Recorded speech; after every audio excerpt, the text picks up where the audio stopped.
We are here. We are here. We are here. Okay. We got Boo Boo Bondy, Boo Boo Jami, Boo Boo Necey. Okay, and we are the Ooh Ladies First Panel.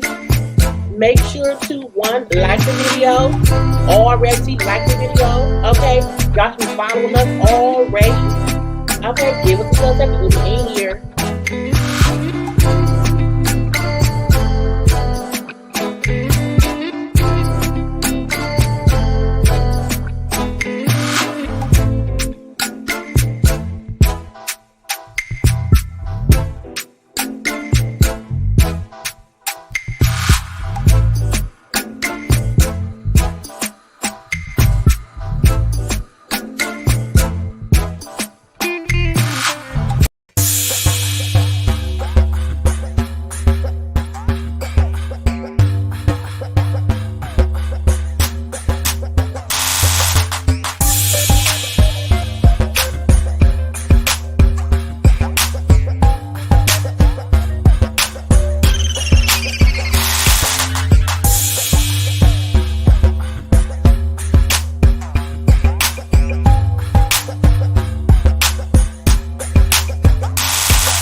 Hey y'all, hello. Did y'all miss us? Okay, it's been a whole week. It's been a long week, y'all. It's been a whole long week. We need all the good vibes, okay, through the wires of the internet and whatever. Send it to everywhere, okay? Send it everywhere you can because it's been a whole bunch. How was everyone doing today? Happy to be with y'all. Every Thursday. Sure. Feeling good.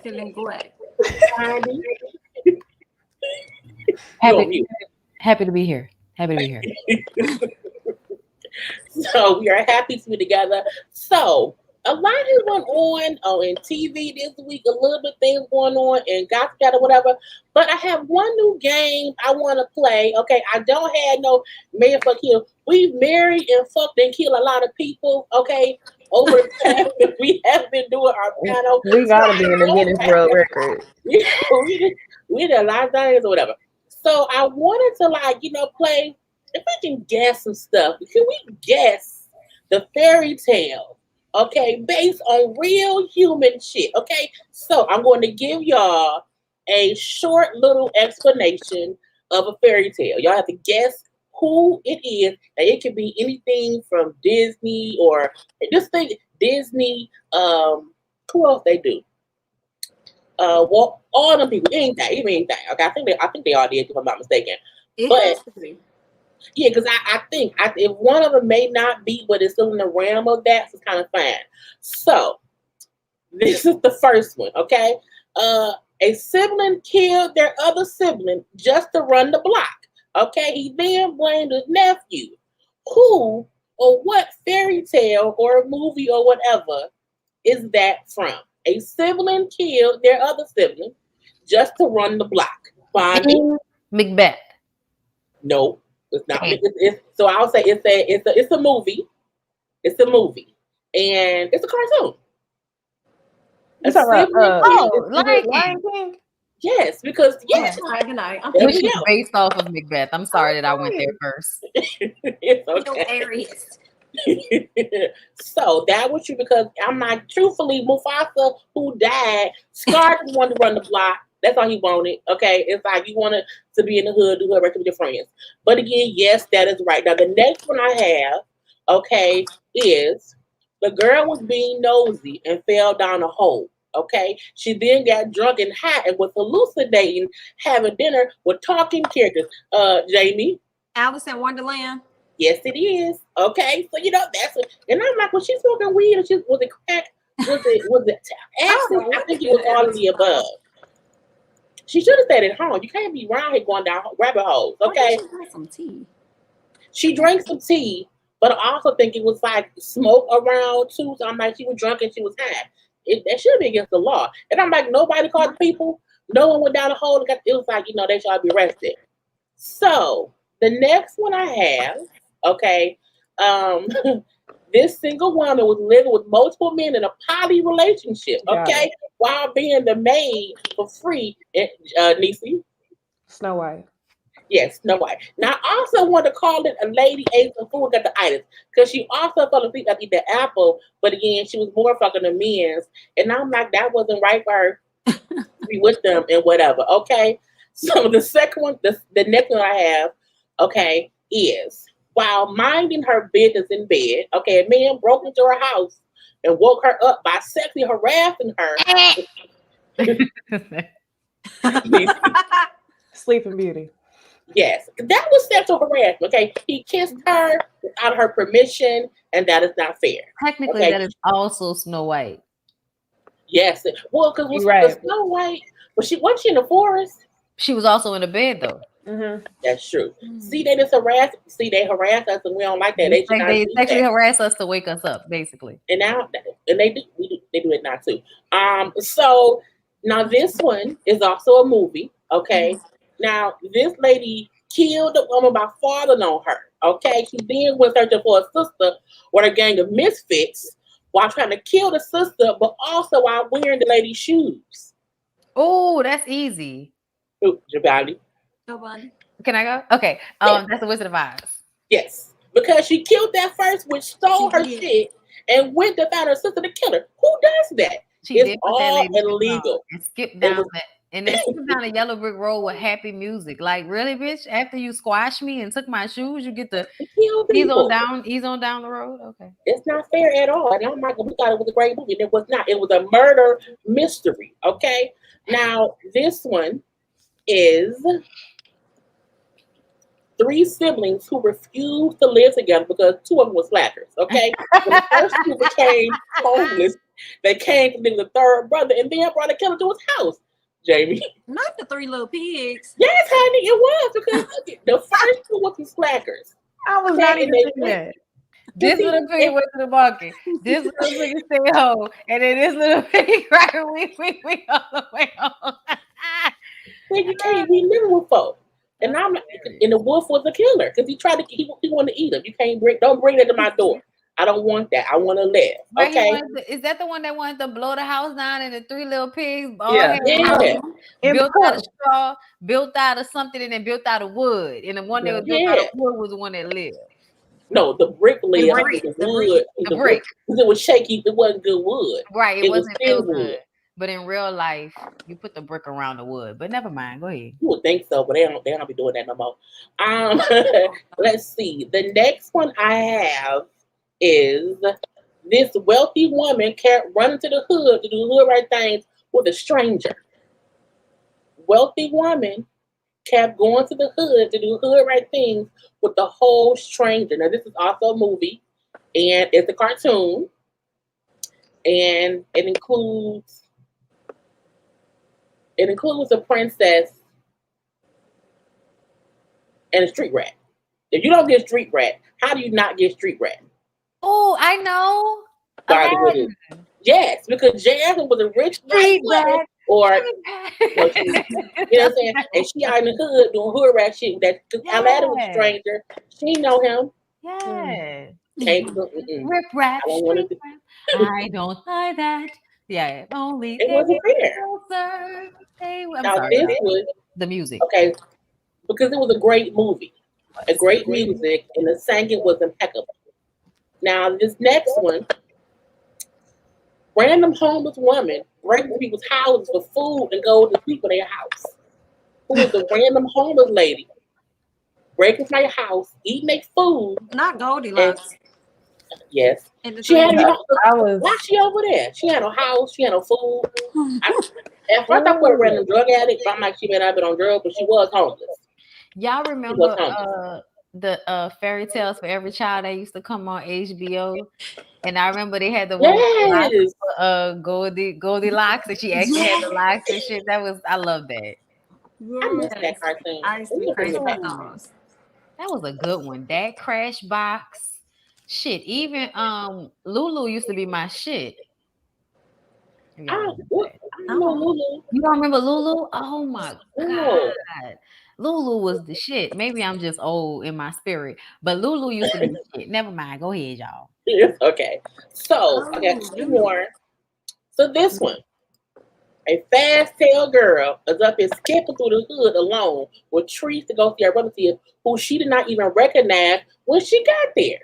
Ding ding ding. Oh, Necey. Little Red Riding Hood. Mm-hmm. Now, how she didn't know her it's a wolf. How bad did your grandma look if you think she's a wolf? It's weird to me. I think she was a prostitute because her treats would have been like, helping me and get, give her money, and she had food and she had coochie. But it's weird that she was in the hood, that she was a prostitute. I think that's what the red cape meant. It's a scarlet letter. I want to read the books that these stories are based off of, because aren't there like more fucked up versions of all of these stories somewhere? The Brothers Grimm.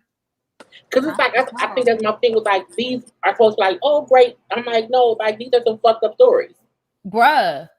The Hansel and Gretel one is like one of the main ones where they like, nah, think about it. Them terrible fucking kids came to that lady house and started trying to eat that lady house.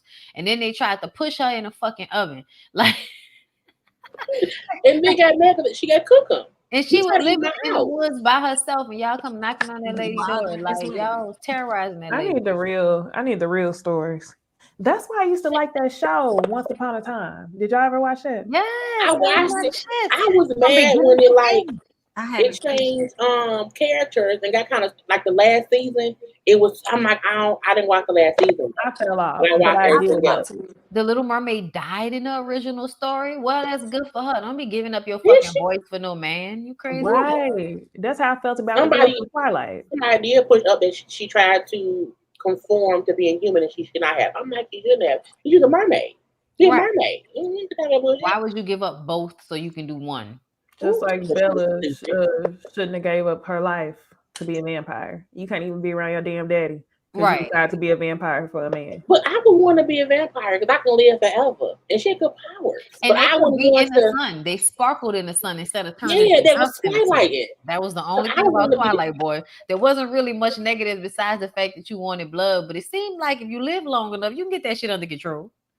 Yeah, she did. She did end up getting that under control. Like, what the fuck? Like, you don't call your stupid ass down somewhere? No. Right. The last one I have. You want to be vampires and stuff?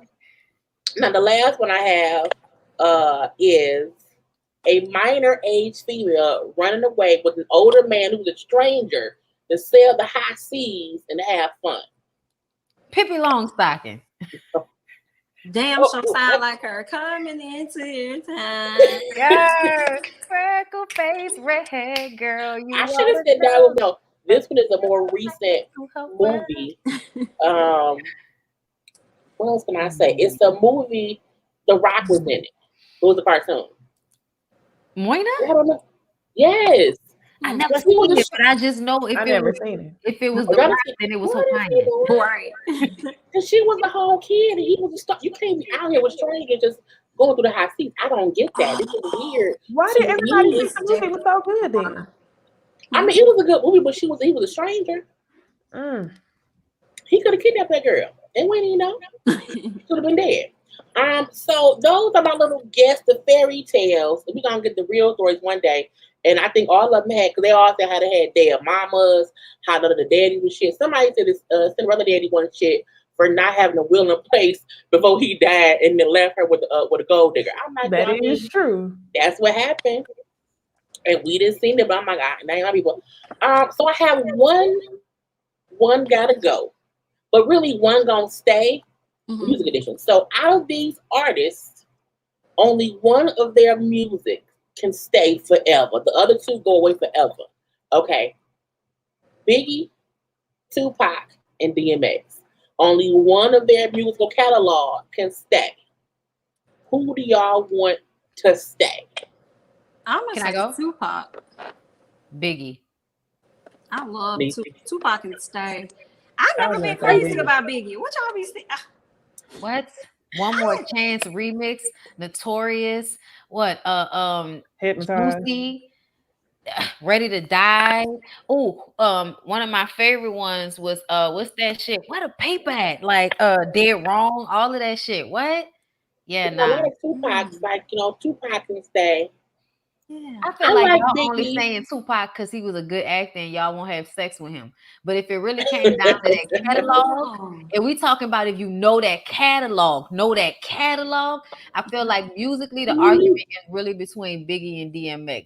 Tupac is good and all of that, but his music is more, I don't know. I just feel like he didn't have as many songs that I go back to as Not 3 times a day. Who you want to kill? Yeah, I would keep Biggie only because I love the song with him and Bone Thugs and Harmony. So that song alone would just make me want to keep him. But I love, but also like more money, DMX more is too. problems. Can't give up more money, more problems. True. It's Biggie for me. My brother used to play Biggie all the time. And it's so funny because we got a big age gap. So we really used to be bobbing heads. Biggie, Biggie, Biggie. Oh my gosh. Yeah, it has to be Biggie for me. Yeah, and that's how it was with me and my brother. He would always play Tupac, and that's why I'm so on Tupac more so than Biggie. Yeah. I always felt like Biggie didn't have enough music as Pac did, but at the same time, he had more like features. So I would hear him more often than I would hear Pac. Like Pac had more of only his own music. I think Biggie had more hits, and Tupac just had more music because Tupac had the foreshadowing that he was gonna die. So he was making all of that music in, anticipation. And, I love DMX, but the truth of the matter is DMX has some of the darkest, like, most depressing fucking music. So there are only like a couple of mainstream, not a couple, a few mainstream songs that I go back to all the time for DMX. That's How's It Going Down? Slipping. And then, like, his mainstream shit that we hear all the time. Y'all gonna make me lose my, all the shit we know all the words to and shit like that. But like when it really comes to like who I feel like I go back to, like I bought this nigga's records, like Biggie. Man, we used to play that More Money, More Problems shit back when it came out because it came out on tape, right? So they would have everybody loved the song so much. It was on both sides. Back in the day, they would at least do something different on the other side. That's not what they did. So you would play it on the first side and then flip that bitch over and play it again and then just keep flipping it over. Because that's how much, I remember we was in the car with my sister and like just was listening to that song over and over and over again. And, like I said, One More Chance. What? One more chance. So we left DMX alone. So what's it between DMX and Biggie or Tupac done? You said one gotta go? I thought you said one gotta stay. I thought it was one gotta stay. Well, who's the top two that would stay? Them two, to me. Musically? Oh, you said who the top two? Oh. What top two would stay? Biggie, DMX for me. I can agree with that. DMX for me. I could do Biggie and DMX. Biggie, DMX. Wait, no, because California Love off my head. No, Tupac and Biggie, because I love California Love. Yeah. So yeah, it would definitely be those two. And it's a different era. I get around with my shit. So speaking of different things and what we're gonna do, so what is hotel etiquette? You go to a hotel, what do you do when you leave? Okay. So I think it was on Facebook I saw it. So someone said, I always try and leave a hotel room like this. Is this the right or wrong thing to do when leaving a hotel? Meaning you take all the sheets off the bed, all the sheets off the pillows to make it easier for the housekeeping staff, or are you doing that to make sure they add to change them sheets? Because some hotels may not change them. So is pulling the sheets off the bed a nice thing to do or a mean thing to do? I think it's nice. I think it's nice, but I think if they don't want to wash the sheets, they're going to put them back on anyway. Because most people, when they leave hotels, they don't make the bed. So they were going to go in and have to readjust the sheets if they weren't going to make the bed. I don't see the point in pulling the sheets off the bed because that's like the easiest thing to do is to snatch that fucking comforter and fitted sheet off that shit and put it in the bag and go wash shit. So I don't know. I just kind of feel like, is it really that, it really saved that much time that you balled all of the sheets up into a ball and put them on the end of the bed? Nah. Yeah, that's a no for me. I'm not gonna rip no sheets off nothing unless it's my bed. Now, if I'm in an Airbnb and that's a part of the requirements, I'll probably do it then, but not at no hotel. I'm not gonna do that. And it's not me trying to be rude, but housekeeping is paid to do that. I'm not gonna do that part. I've already paid for the stay. I'm not going to go that far. So yeah, no. I got See, my mama used to have us do that whenever we went on vacations, but I wouldn't do that only because it's already the next morning. You already done slept on the bed. What if I pull the sheets up and I see that your mattress is stained and I didn't lay my ass on the stained mattress all night? I'm gonna cry. Oh yeah, that was me. Oh no, I'm not doing that. Let's see, work at a hotel and all your housekeeper or people. Oh, y'all want it to happen. It's easier, but it's not my job. But if I feel like I want ice water. you're, I'm sorry. let them have it.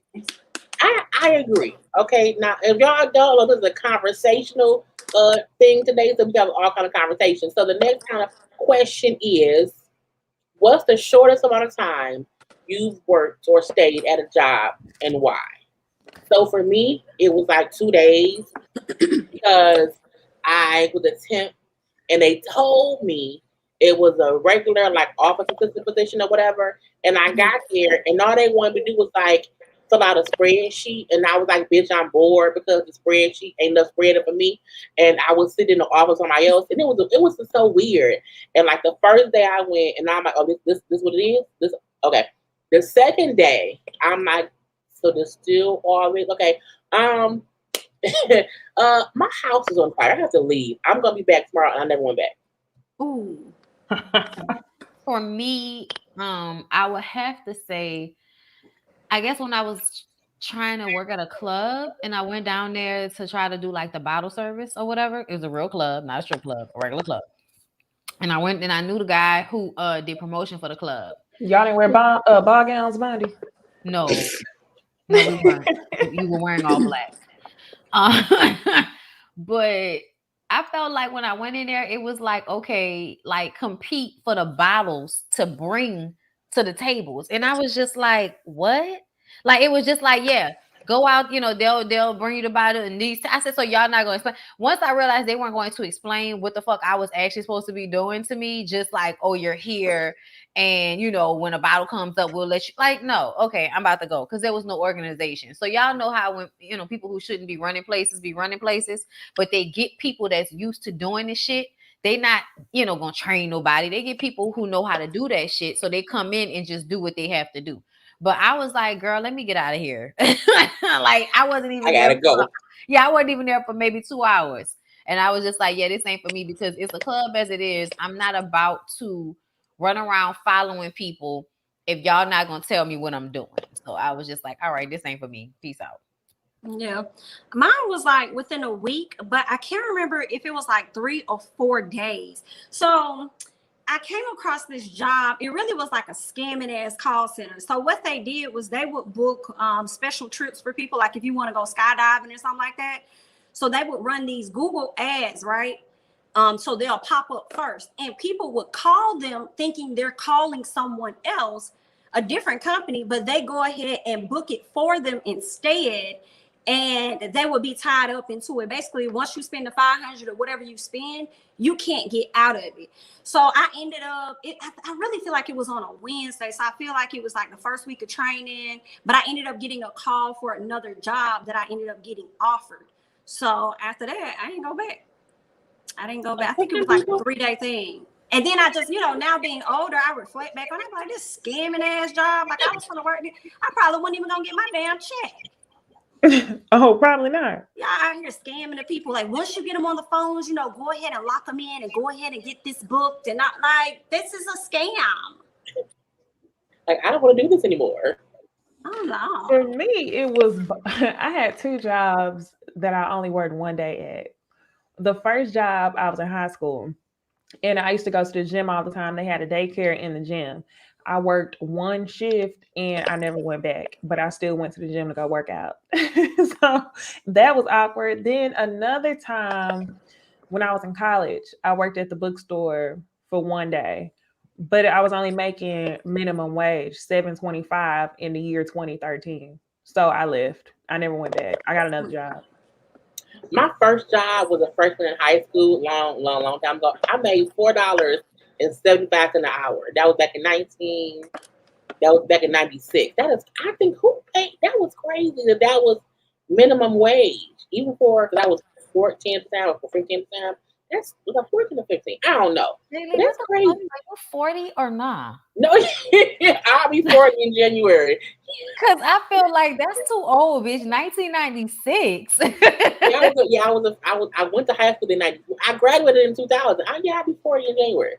But don't tell nobody. It's secret. Wait, so wait. Because I feel like I was like 8 years old in 1996. So I'm just trying to do the math. Yeah, I was I had to be 14 because I turned 20 in 2000.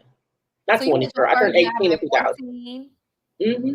Okay. Because in high school, it was 97 because I thought it was summer. But they would have like a summer program for 96. It was the summer 97, but they would have a summer job for the kids, so for school. And so I got a job at like the rehab here in Michigan. And then I was 14 to 15 years old. Yeah, I'll be 40. But don't tell nobody I'm 40, y'all. I'm going to say I'm 35 until I'm 50. That's my rule.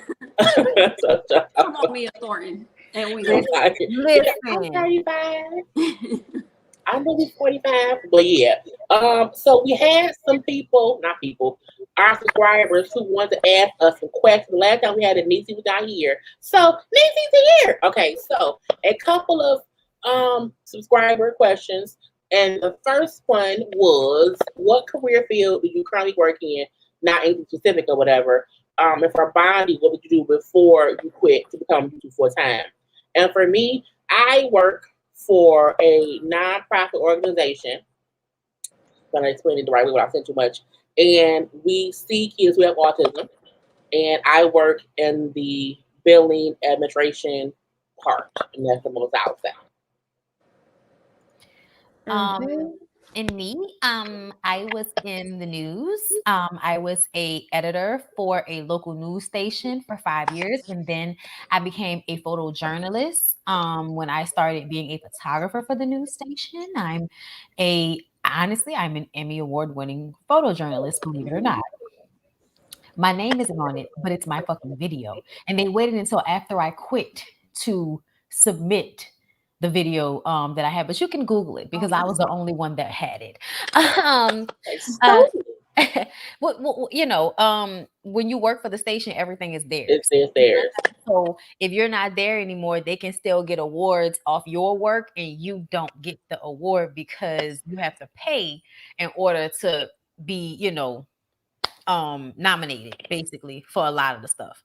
But like what that was 2017, I think we had a huge flood in New Orleans during the summertime, and I might have been like the only person that had this woman driving into the floodwaters under the Carrollton underpass. So like she has her blue car, drives around police officers into water, and the police officer could not swim and had to go out there and get her out of the car. And me and my reporter were the only people who were there because our station was around the corner and the whole city was flooded. So we had to go somewhere nearby.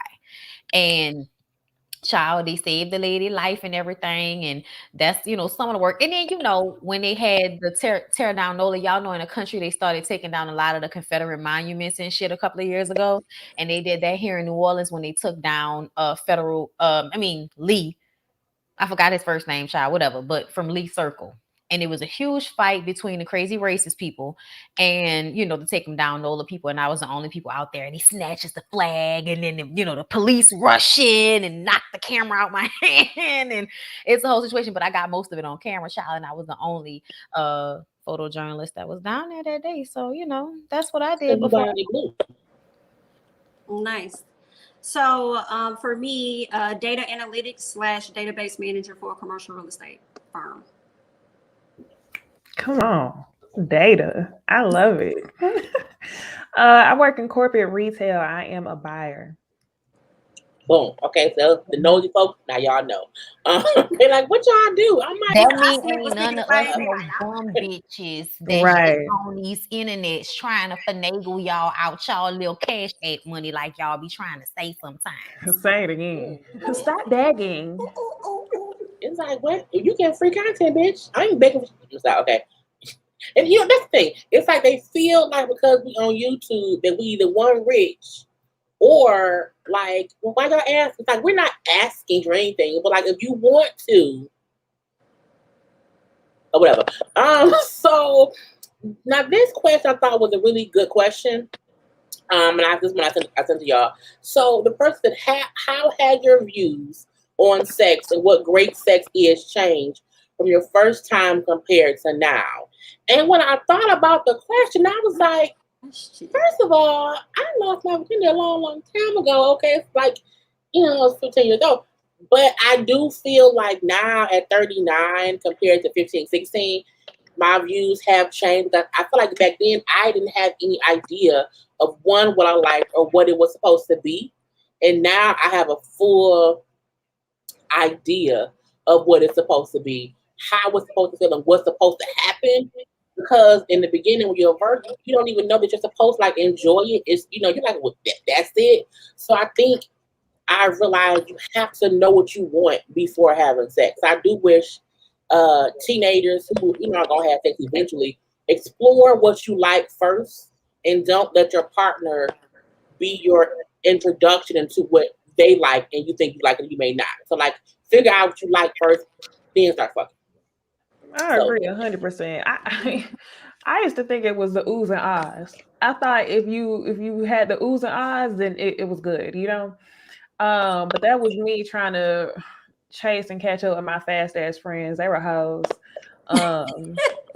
I'm dead serious. My two best friends were the biggest hoes, and it's like everybody we went to school with knew that people thought I was like the mean one or the more prude one. So eventually I was like, man, F it. I'm just gonna have sex with this boy who's like my friend. I like him. Let's see how it goes. And I literally thought it was the oohs and ahs. And eventually I was like, what the fuck? Like I should have waited. I wasted my damn time. So yeah, that whole wait thing, I feel like people say take your time. It's not just because like you shouldn't be having sex.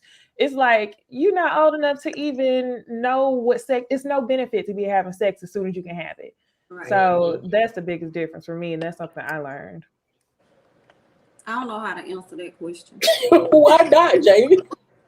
I don't know what I don't know what they're asking. Like I don't. What do you think about sex then versus what you think about sex now? I'll be more careful because I had a baby. Hey Jay. Shit. That's all I can. And she dead ass serious, y'all. Okay. What you think about it? I don't know. I feel like for me, I feel like because I started masturbating young, I always understood that orgasms should be happening. But I would have to say, because I had my like first sexual relationships with women, that it created more knowledge before I got to the first boy. And when I had like sex with a man for the first time, I feel like it was like Necey said, the oohs and ahs. You know what I'm saying? And it wasn't bad, but child, the next one, you know, fuck me, retarded or some shit like that. So I just kind of feel like there was a difference in expectation as time goes on, because I feel like it's one thing to get the poke, but there's a kind of poke. And then there's the poke that results in orgasm. So I feel like you're kind of discovering the different ways in which sex can be pleasurable, but at the same time, a lot of what we understand about sex is based in violence in some way. Mm-hmm. So I think a lot of what I found attractive as a younger woman was the pain and pleasure at the same time. And I had to learn that pain doesn't necessarily have to be involved. Mm-hmm. Yeah, I agree. I think a lot of guys at that time assumed that the jackhammer was, I guess, the only route to go, and when we assumed, because we didn't know shit either, that okay, it's what it's supposed to be. It wasn't until I was the first time I had sex. I was 15. I could in basement had French roll. It was weird.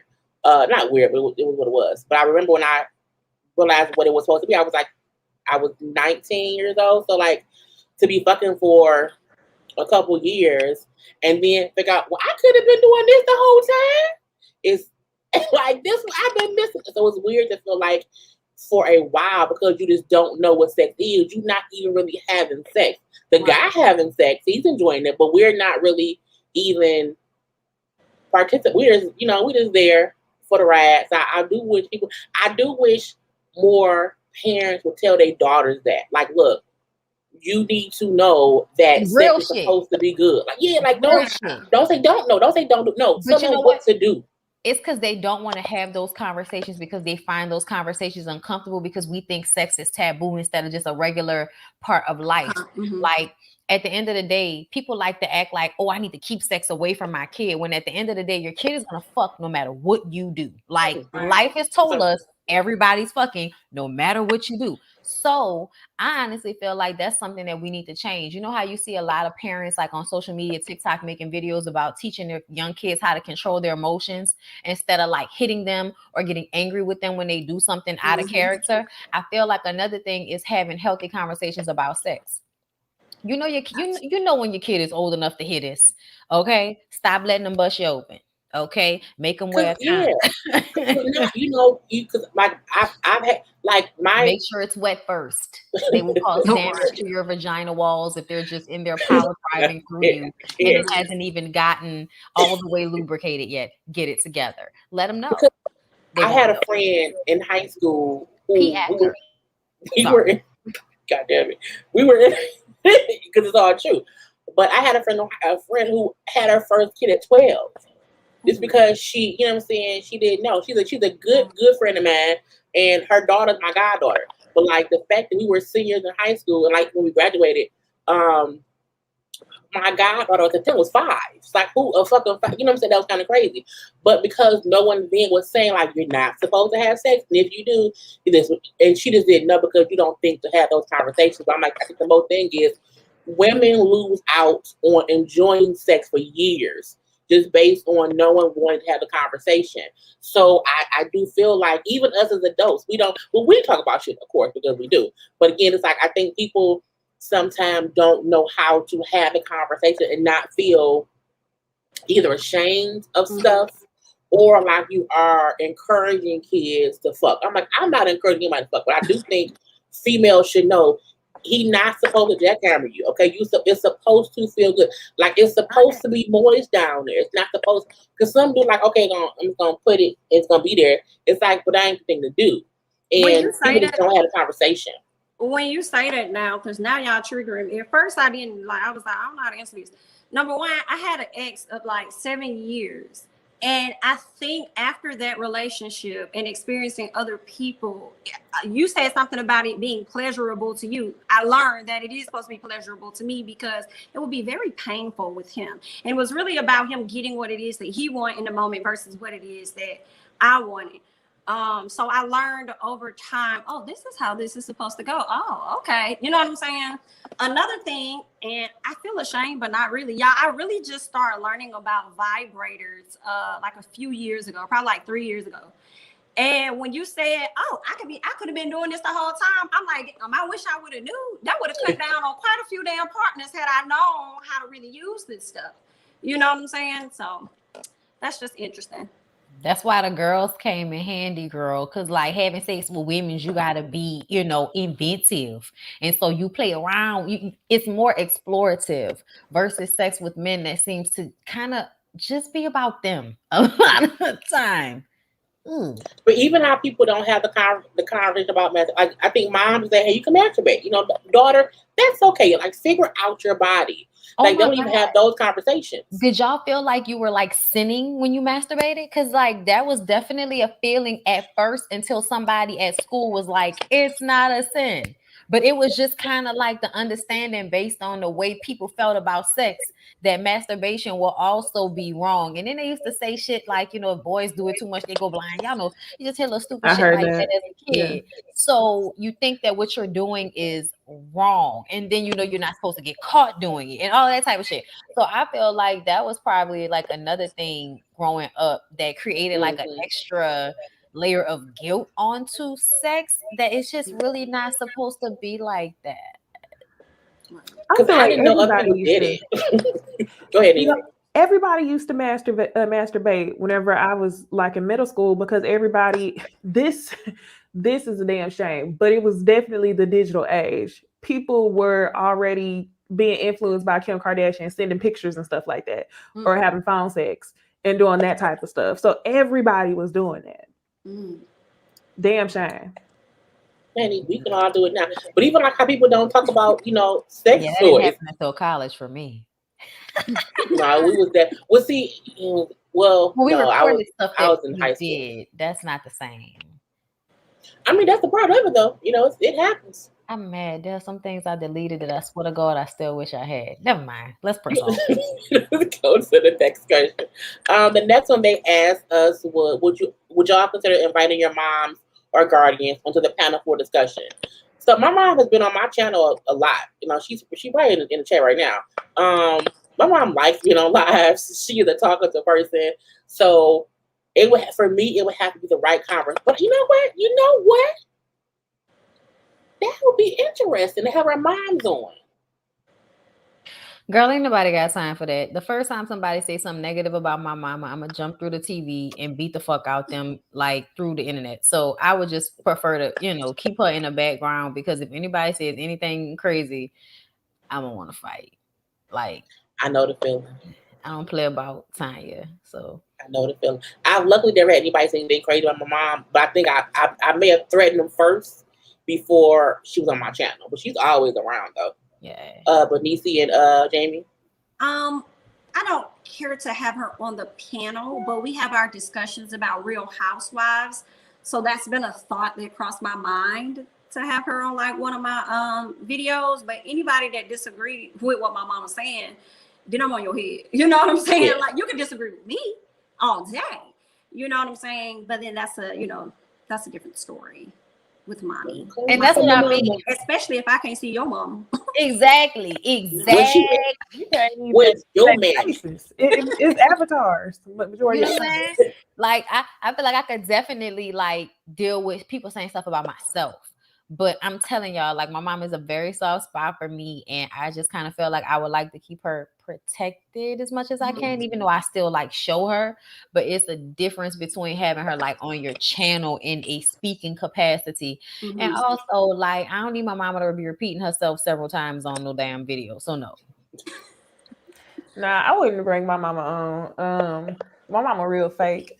Like most Black moms, whenever they get in public, they like to act different. Because whenever I'm at home talking to my mama, I'm like, girl, did you see the episode of Potomac? And we be talking and she be giving feedback. I'm like, you know what? You should pop up and do a review. But as soon as you tell her that you recorded, it's hi. Oh my goodness. So no. Why do I feel that way about mine? I don't have the patience for you. Yes. Nah, I don't have time. My mom always asks you, but my mom don't watch the shows I watch, so I'm like, Mom, you can't review because you don't watch the show, and I would take more time explaining it to you than so it's like it doesn't work that way. Listen, so it's weird. I was trying to watch some of my shows and with my mom, like in the living room, so I'm trying to make notes and shit, right? And she's sitting there, what's going on? Who is that? Who she with? Like, ma'am, please watch it over there and then come talk to me. Like I'm trying to work. They don't get it.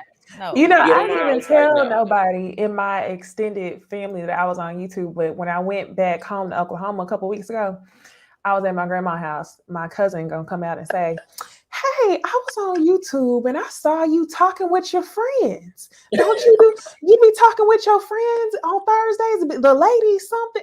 I was like, oh my goodness. They said, you get paid if you do YouTube. Do they send you free makeup? They don't know nothing. I'm just like, I can't see y'all. Y'all can't see me on here playing Mary Fuck Kill every Thursday.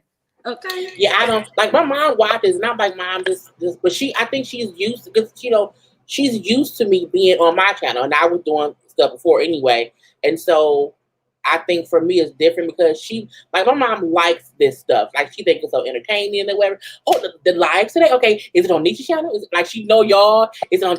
Can I put? I'm like, Mom, just calm down and stop. But like she likes it, but I'm also real cautious. So sometimes I'm like, I don't want her on because again, I know now that I have more subscribers than before, it's more trolls. And like by the minute someone say anything about Marie,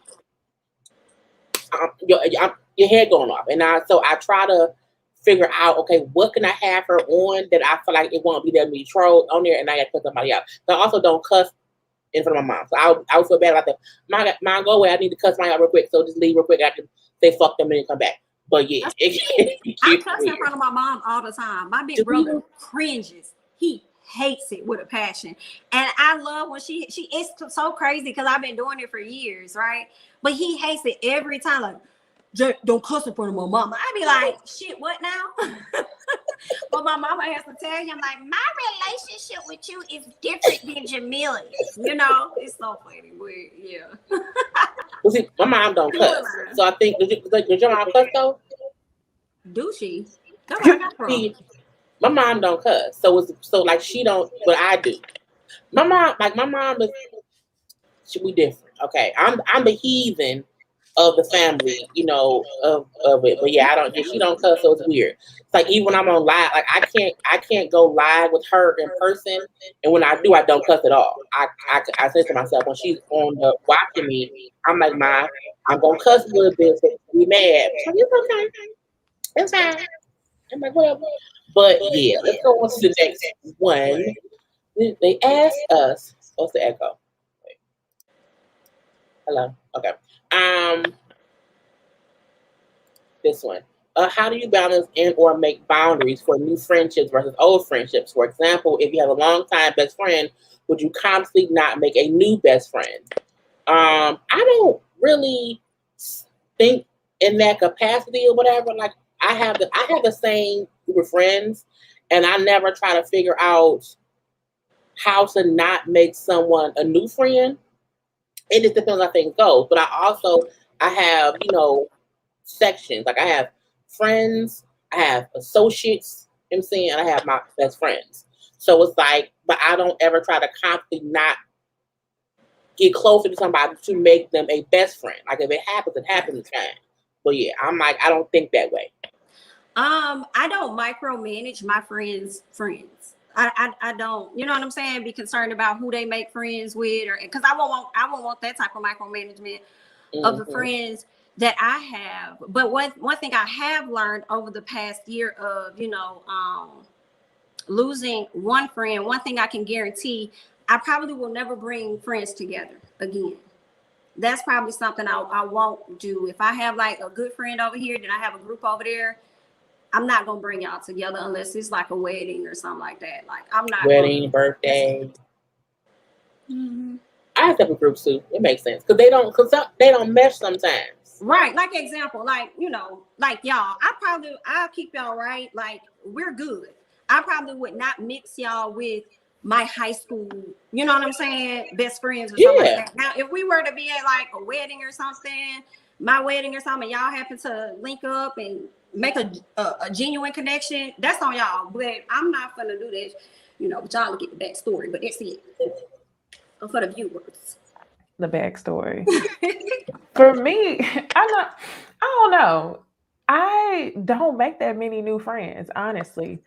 That's why it's really hard for me to answer this question because it takes me a long time to like really consider somebody even a friend, let alone a best friend. So I feel like I can't really answer this question. I really don't. Yeah, I can't.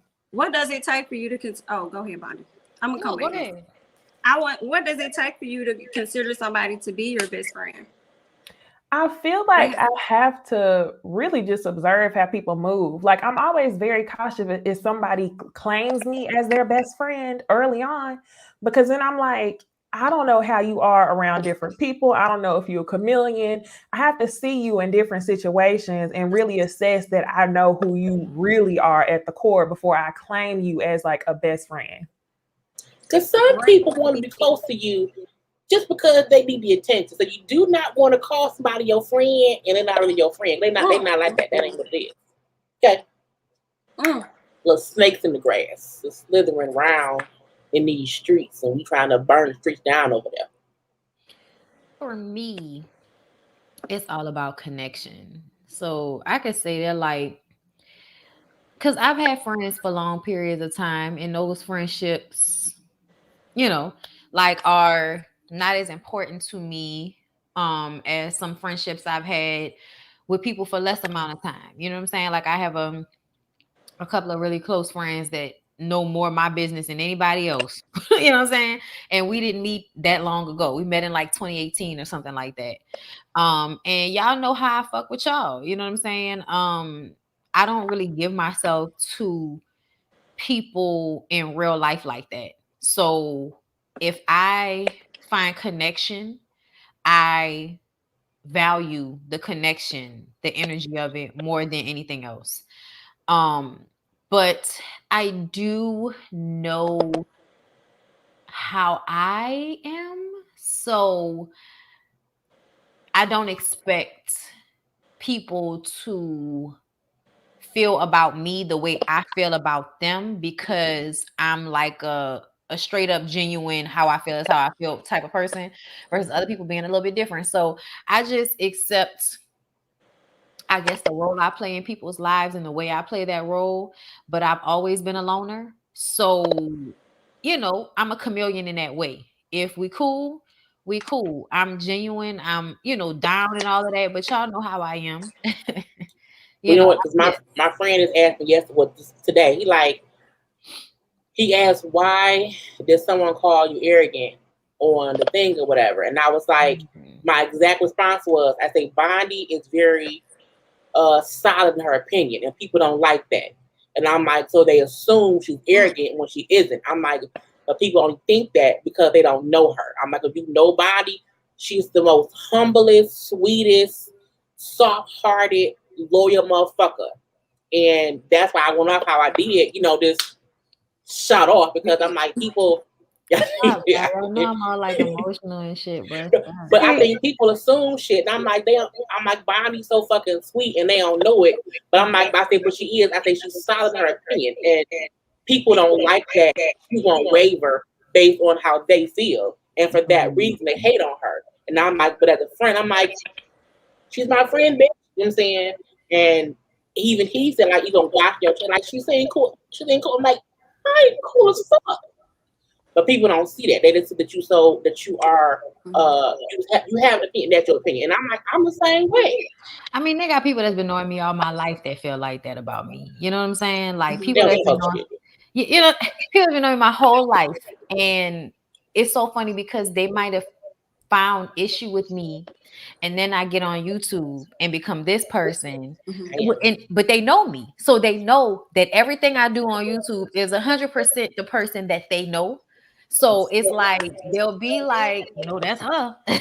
And they'll say it like, you know, like, yeah, that bitch ain't changed. You know, she's still crazy as a motherfucker. But you know what, girl, we love you. You know, that's how they'll be. And I accept that. I know who I am. You know what I'm saying? But at the same time, I think I'm a self-check person. So if somebody tells me I'm arrogant, I'm probably going to be like, let me think about that for a second. You would say, hey, yo, I got a question. We'll discuss whatever the question may be. Because I think it's crazy that because none of us knew each other before this year. We all just really met this year. And when we came together, we just meshed. And I think it's like we became, because we all in different states and everything, but like we became friends. And like, I also wouldn't mix and make up my friendship groups, but I'm looking like, but one group isn't better or worse than the other. It's just these are my friends. Different groups for different things. Yeah, like these are my friends. I'm always in disbelief every Thursday. because from the beginning, I've been calling this a divine connection. I've been telling y'all how, like, I don't really, just claim somebody as my friend, but how is it that we've never crossed paths physically from our initial meeting, but then the internet just so happens to pull us together? I find that so crazy. I think divine connections are really real, and y'all are my friends. I'm grateful for this group in this space. Absolutely. And that's I'm the big sister. I would cuss some motherfucker out of you. So we rock hard around here. But it's like that's the thing. You can't put rules on your friends, but you can also still have groups of friends. It's like I'm not gonna say that I can't. It's like no, bitch, these my friends. They my friends too. Also, what I think is important is giving each other grace.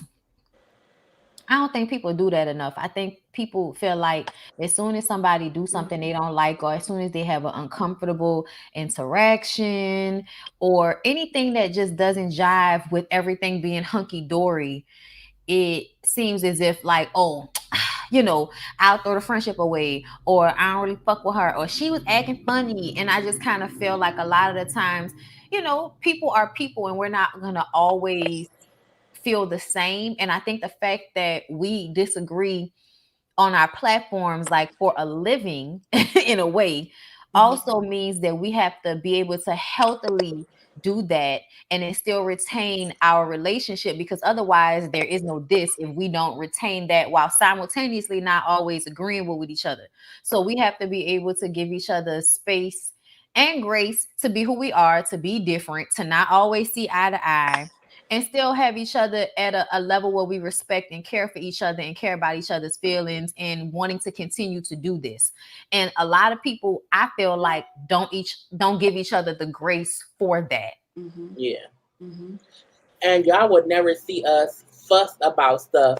It's just our opinion on whatever it is, but it's like never a fussing thing, because I think when we are grown, you know what I'm saying, and we've grown this connection in this friendship, and it was like we grew this shit like step by step by step, kind of like confiding in each other, going like we y'all see that? talk. I didn't know that. Somebody said that we're all one of the signs. Yeah. What am I though? I don't know what's Capricorn. I don't even know what it is. Capricorns are Earth. No. I mean, I'm the water sign, so whatever Bondy and Jami Earth. isn't, that's what I'm Jami air. is.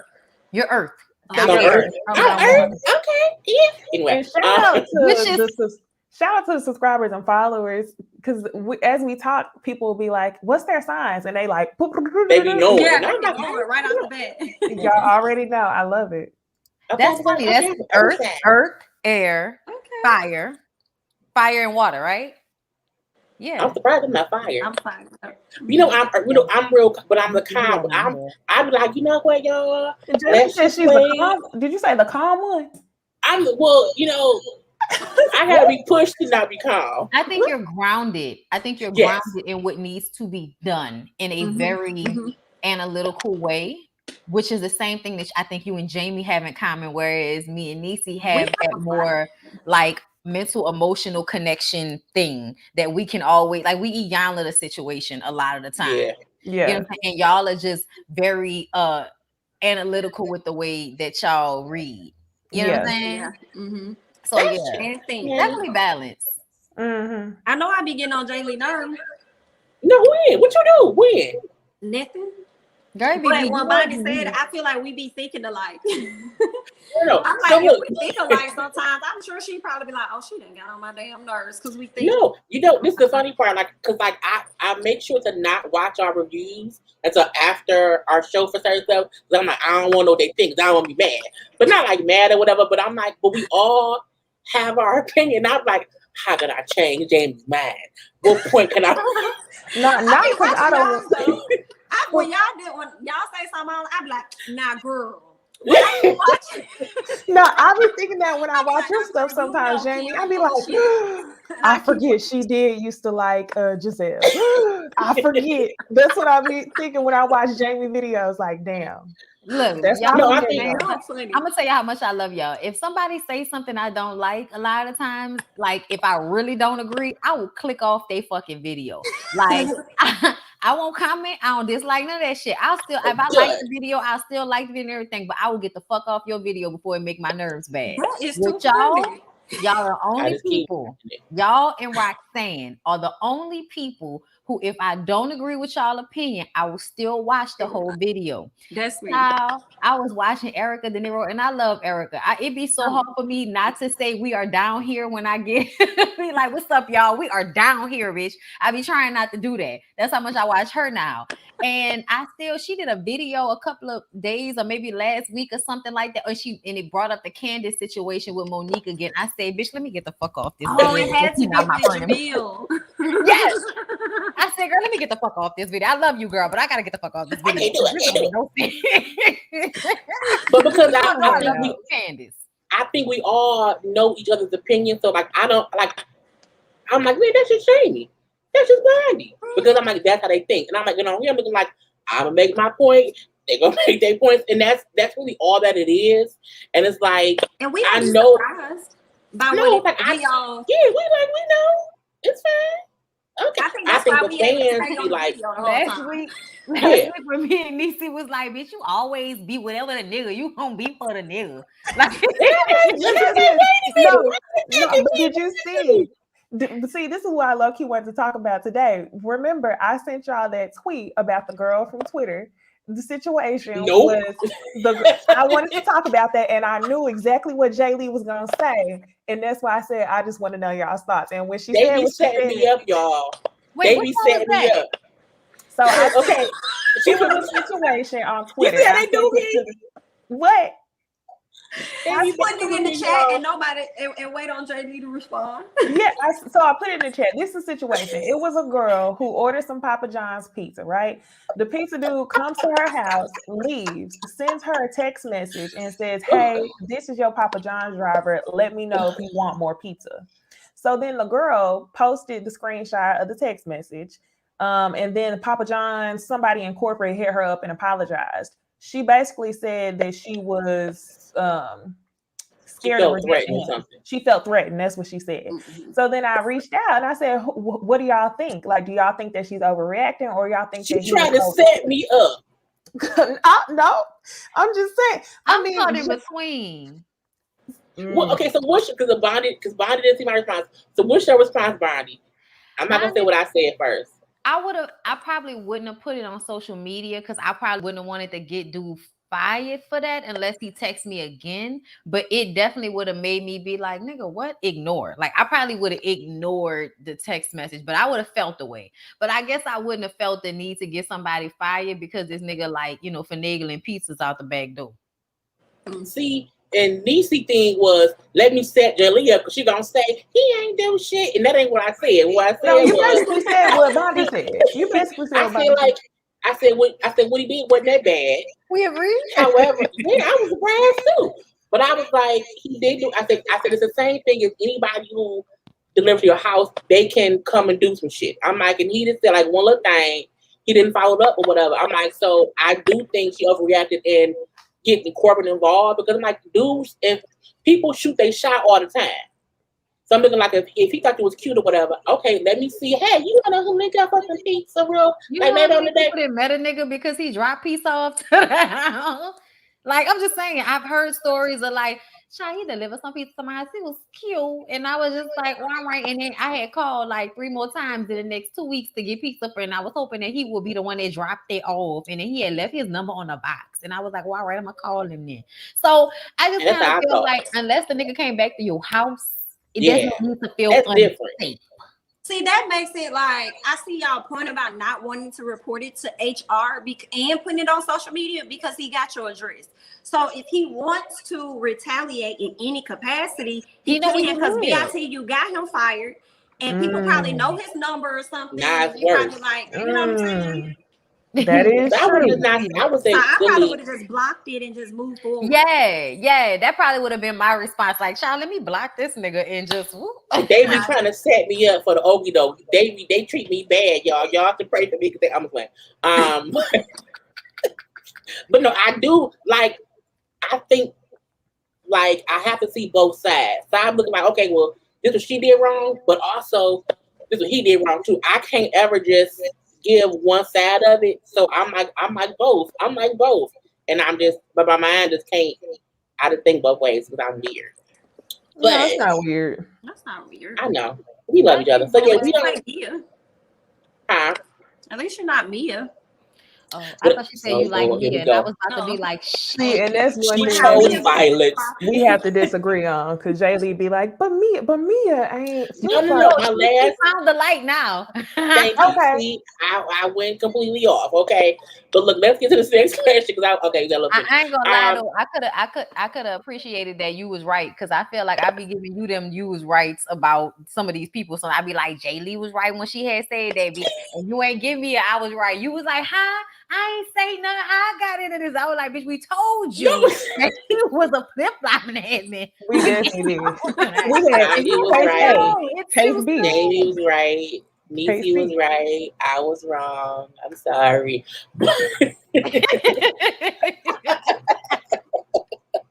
So they asked us, what's the best advice someone has given you about creating multiple streams of income?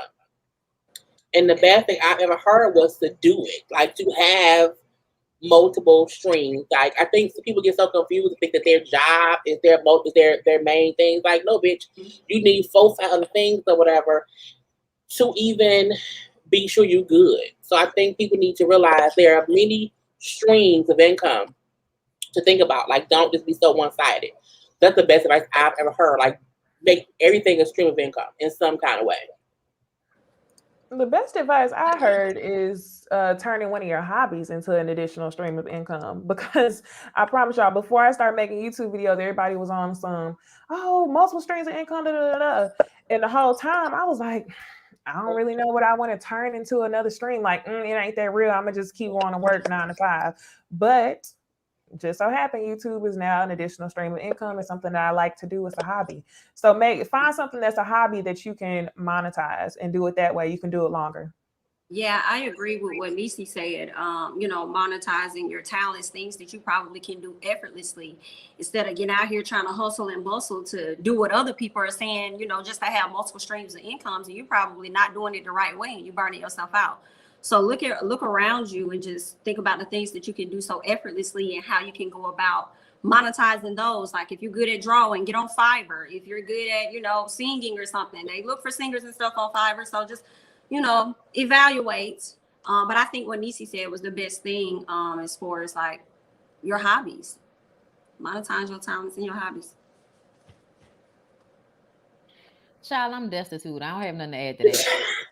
I can't stand it. We go. We gonna move right on. Damn it! Would you relocate to further your YouTube career? For me, because the kind of YouTube I do, it wouldn't make sense to move for it. However, if I had to move, it's because I wanted to. Yes, but. Like I'm not a vlogging channel that you need to be somewhere else to vlog things that doesn't make sense for me. But I would move because I have gotten to a point to where I don't want to be in Michigan anymore. I just want to be somewhere better to get a better feel. But that'll be for like my own personal thing, not really for YouTube. All right. I probably wouldn't move either, relocate for a YouTube career, for a career that's technically, virtual. You could be wherever. You don't have to relocate for that. If anything, I would say, I would, if I was like acting on YouTube or something and I had to relocate to Los Angeles, possibly, but I live in Atlanta where a lot of acting take place already. So why would I relocate for that? Actually, I know somebody that I went to, college with. He lives in Alabama and he's been on some of your top shows, so he's still there. So they'll fly him out to wherever. So now the world is changing. You don't necessarily have to relocate your life for a YouTube career or many other careers aside from, I guess, corporate. Unless you from but some people at the bottom need to. You say what? The people at the bottom people. Oh my God. If you live in the bottom of America, Bondy looking at the wall. I'm back there with Bondy. What is back there? It's that joke, y'all. That's where I'm at. That's what we left them. Leave them down there. And sometimes if you are at the bottom, you might have to relocate. Yes, that's the time to do it. Because Necey, I need that to be a GIF right there. Necey said, I'm gonna have to go back and snip that part and turn that into a damn GIF because that was I was just thinking and didn't want to say nothing. That's what I do. Because like, even if you need better Wi-Fi, you know, because sometimes my Wi-Fi don't work, you know. Do I need to move? No, my Wi-Fi not that bad. Did you see, but did like, you see the private chat? You know, sometimes you do need to move to better yourself, even if you're a regular person. Like if you work at the local Walmart, if you work at the what's this? The Ice Mountain bottle. What do people call it? The water.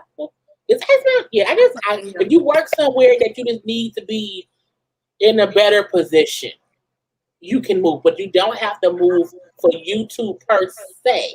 Okay, they so shady. So for myself, I have to say, this reminds me of whenever I was about to graduate college.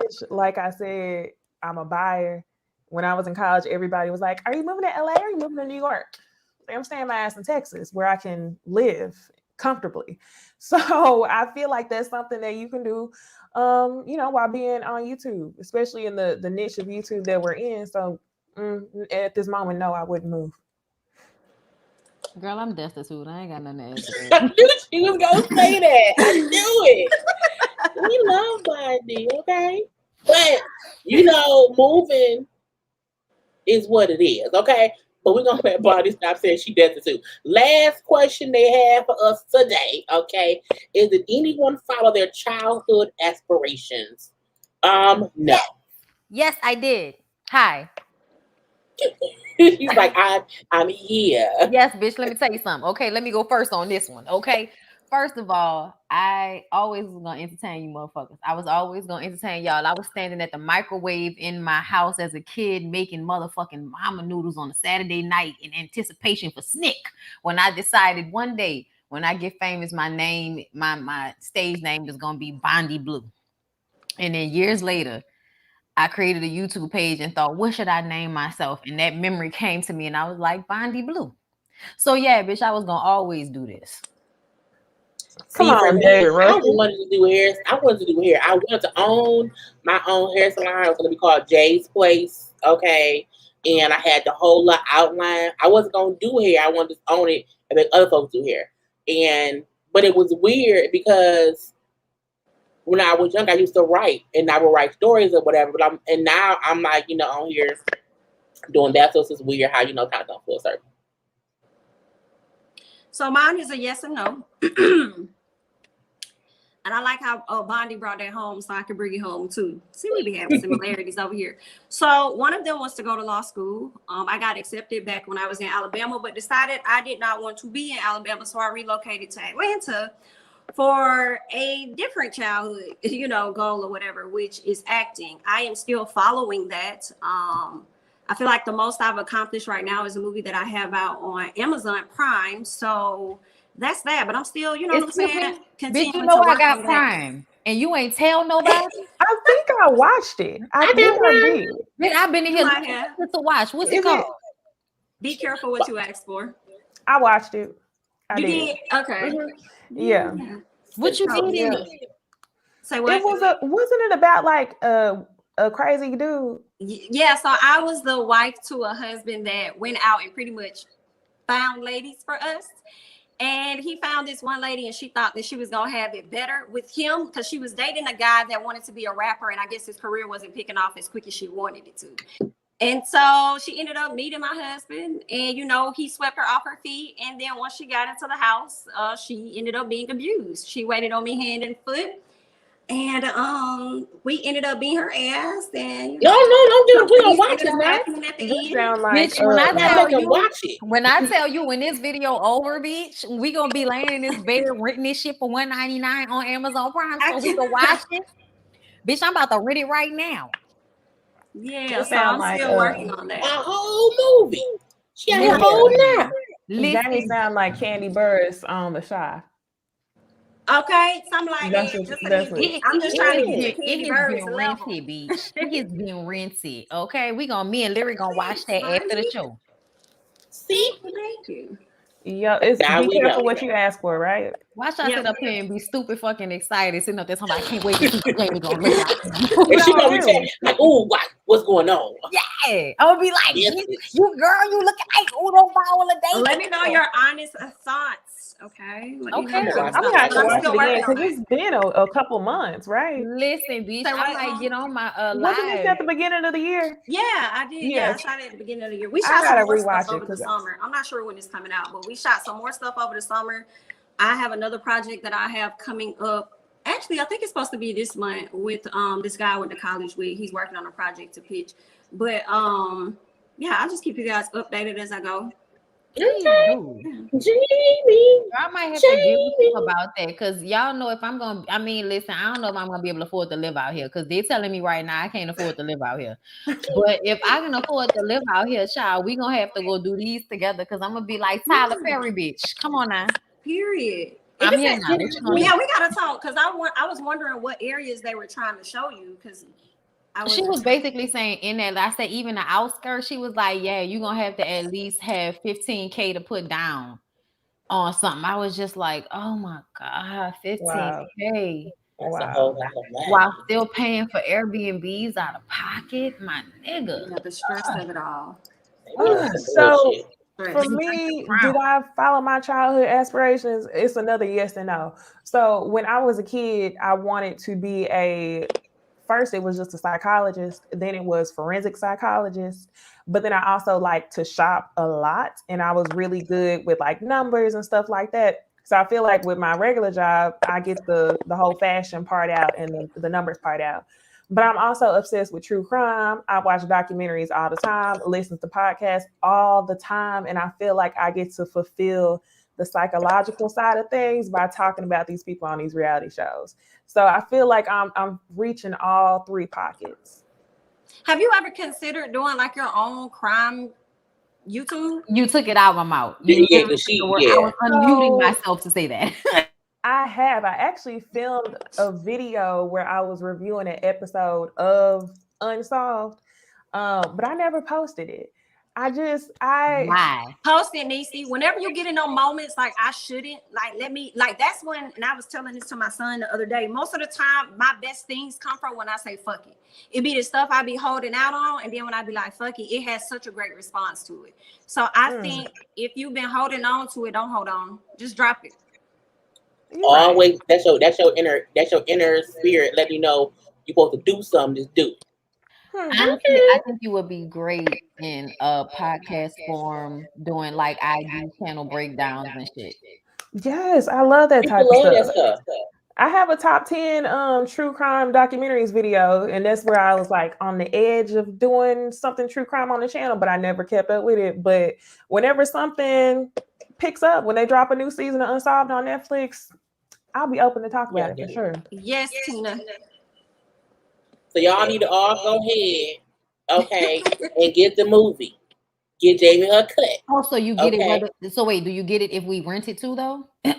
Yeah, so like it's kind of like I forgot how he mentioned it. Like it comes in quarterly or something like that, and then based on how it comes in on a quarterly basis is how he. You get a percentage of all that. If the quality is good enough, I'll buy it. I want it. Acting will be good, but bitch, if you give me grainy, if you give me bad audio, I will not buy it. I will watch it to the end though. I watch all of it.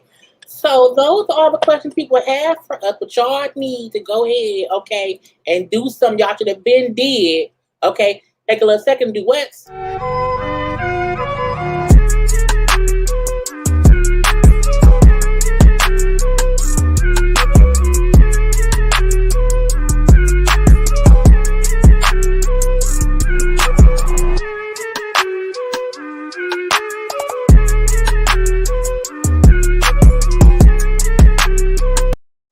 Like it, okay? Like the goddamn video.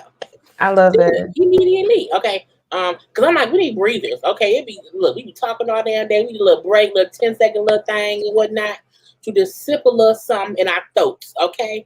But we finna get into our little gossip chats.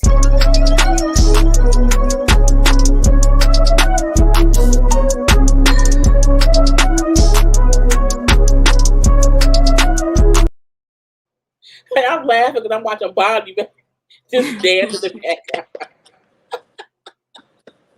So the first little part I want us to discuss Sukihana. Okay, did we all get a look at Sukihana's video for Pussy Everywhere?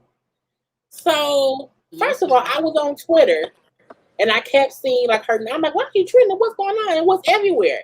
And when I went to YouTube trying to find it, I'm like, why it ain't on YouTube? And then when they like, okay, like it's kind of explicit, I said, oh, so they gonna be on there. And when I seen the 2-minute clip that she posted on her Twitter feed, that's porn. Okay, I've seen a lot of porn in my life. Okay, I've seen a lot of videos in my life too. And there's a difference between porn and a video. And they were trying to compare it to Nelly Tip Drill from back in the day. And I feel like in Tip Drill, you may have seen asses shaking or whatever, but we didn't see nobody's nipples. Okay, we didn't see nobody's areolas. Okay, we did not see anybody's coochie. Sukihana literally had coochie out like this, like these, like this. And I'm like, what's going on? And then somebody was eating cooch. Okay, we seen some tripping going on and whatnot. Oh, I'm like, this is porn. Wholehearted porn. Is it porn or is it her just being artistic? What do y'all think? I don't think nothing was artistic about that. She just definitely pushed it to a different level. I don't even think it's on the level of 1 to 10. Probably not even 1 to 100. Because of like Tip Drill, Baby Got Back. Ain't that the name of the song? The one that my Anaconda. Oh, well, yeah, my song was called Anaconda. But though, yeah, like she really did it to a completely different level that I wasn't expecting it. I don't know why. I mean, she said she wanted cootie twat everywhere, and that's what she got. But I think she was trying to get a buzz too. She definitely did the wow factor, but I don't think she got the numbers that she may have wanted. But she may have gotten people to subscribe to her OnlyFans, possibly. Can I be real with y'all? I don't even remember what the song sound like, only because I just remember what I saw. Girl, why am I sitting here listening to it? Because I forgot what the beat was. Why did I pause it with seemingly Suki's face on somebody's coochie? It's not softcore porn. It's straight up porn. It's straight up the porn. Girl tongue was in somebody's cooch. Yeah. Okay, not on the top and the song goes pussy, pussy, pussy, pussy, pussy everywhere. Pussy, and honestly, I like the beat only because it's DJ Black and Mild. DJ Black and Mild is one of our local DJs that does some of the best bounce mixes that we have. Like some of our favorite bounce songs are done by DJ Black and Mild. And it was big for her to get him to do the song, to be honest. If she wouldn't have had the porn parts in it, it would have rocked. If she wouldn't have had the point, but her putting the sucking on titties, the eating coochie, the tripping, the playing with your coochie, like, and I mean close-ups, y'all. We're talking about close-ups, but they're moving the slide so quickly, but you still see the shit. Yeah, you see coochie lips on the video. So I personally feel like, first of all, I'm aroused. That's a problem. Second of all, the fact that I'm aroused is a problem for me. Like, I'm so used to seeing ass everywhere. That does nothing to me. But the actual like lesbian porn next to a pool, on the other hand, child, I was just kind of like, this reminds me of one of my favorite porns. This is terrible. I can't believe she did this shit. Now, this one song, the song where that thing felt like the song is horrible, but the video ain't that bad. Sukihana's video is porn.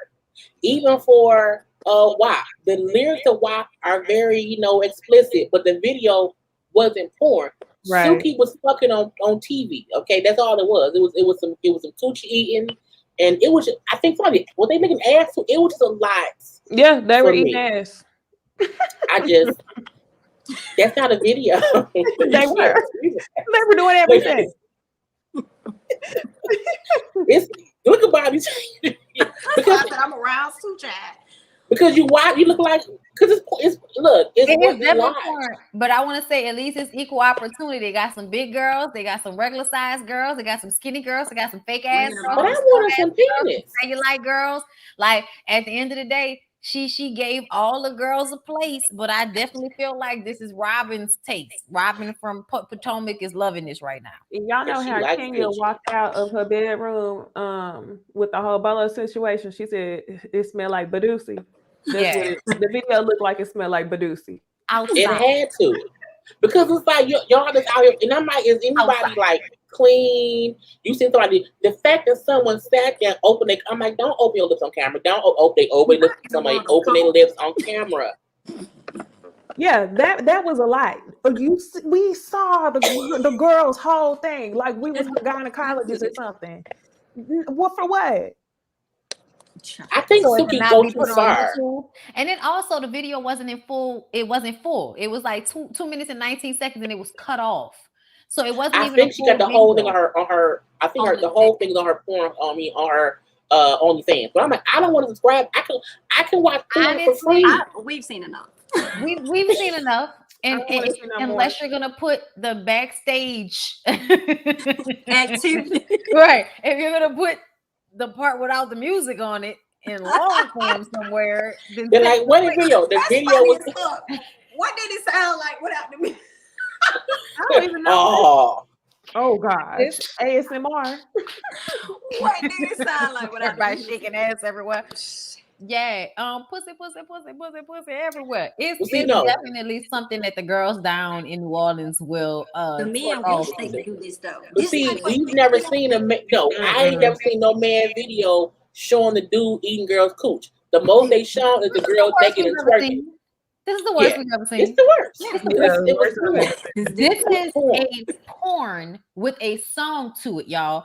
Tip Drill had the most offensive thing in Tip Drill was the sliding of the credit card through the ass cheeks, and she did that at the beginning of the video to let y'all know it's only going to get worse.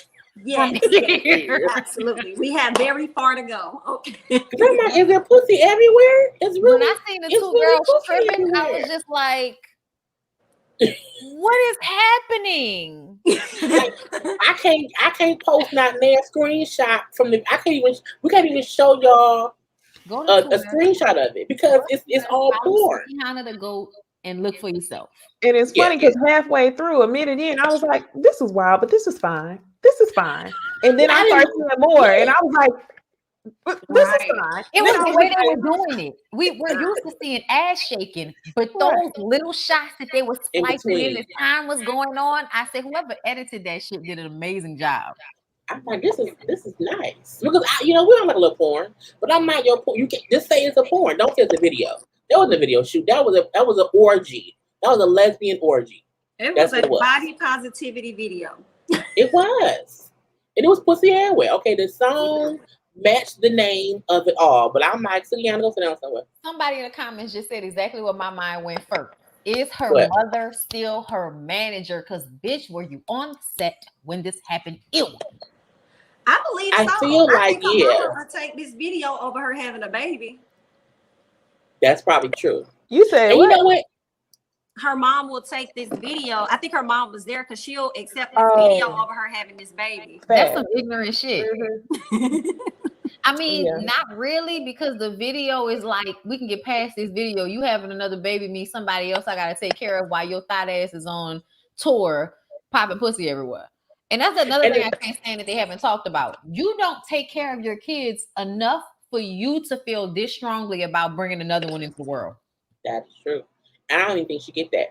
But you know what? Not only that, the song, the lyrics aren't that good. The beat is good, but I'm not like Tip Drill. Tip Drill was a great song. It was just and it's supposed to be at the time. But Pussy Everywhere, it's just her saying pussy everywhere. Pussy. That's all it really is. So it's not even a good song. Yeah. But it'll probably go hard in the club though, at a strip club. It's all about the beat. It's all about the beat. I'm gonna hope she get it together. Next up, so I know y'all don't like this man, but we have to kind of just at least touch on him. Okay, the cancellation of Kanye of the West and whatnot. I got his face covered. We don't like him that much. So I was like, hey y'all, I want to talk about Kanye's album. Can y'all listen to a couple songs? They was like, nope. So I listened to 15 songs out of the 27, but I had to take breaks in between, like every 2 songs. I'm like, this, it was torture for me. I can't remember this. The 15 songs collectively were so bad. I can't pick a good one out of the 15 because it was like just a bunch of bullshit. You didn't like I didn't want. No, because by the time I got to it, I was already torturing myself by listening to it. So you can't surround good pussy with bad dick, and that's what the album reminds me of. Huh? You may have to get this person in the. Oh, okay. Like somebody got them webcams. Somebody was in the chat doing too much. Oh, they on some bullshit. It's with a moderators. Moderators. Somebody's scamming. Y'all got them? Let me see. Give him a boot. He gone out the thing already. Okay. But I had asked to watch it or whatever, and I was like, not watch it, but listen to it. And again, to me, it made out of 27 songs, it may be 5 good songs. But you can't put 27 songs on an album with 5 good ones surrounded by the book. I can't hear any of it. And I feel like he took all this time to make this album to honor his mom. And it was bad to me. I did not like it at all. I would never play it again. I can't figure out one song good enough to even be like, you know what? Let me go back and try to. No. And I feel like Kanye puts bullshit on top of bullshit because he feels superior to anybody else, and I don't want to support that. So like, I want to hear it to comment on it, but I'm like, I would never be like, okay, let me play it again. No, man. No.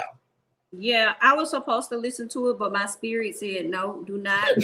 I started reading lyrics, and I said I can't accept this into my life at this time.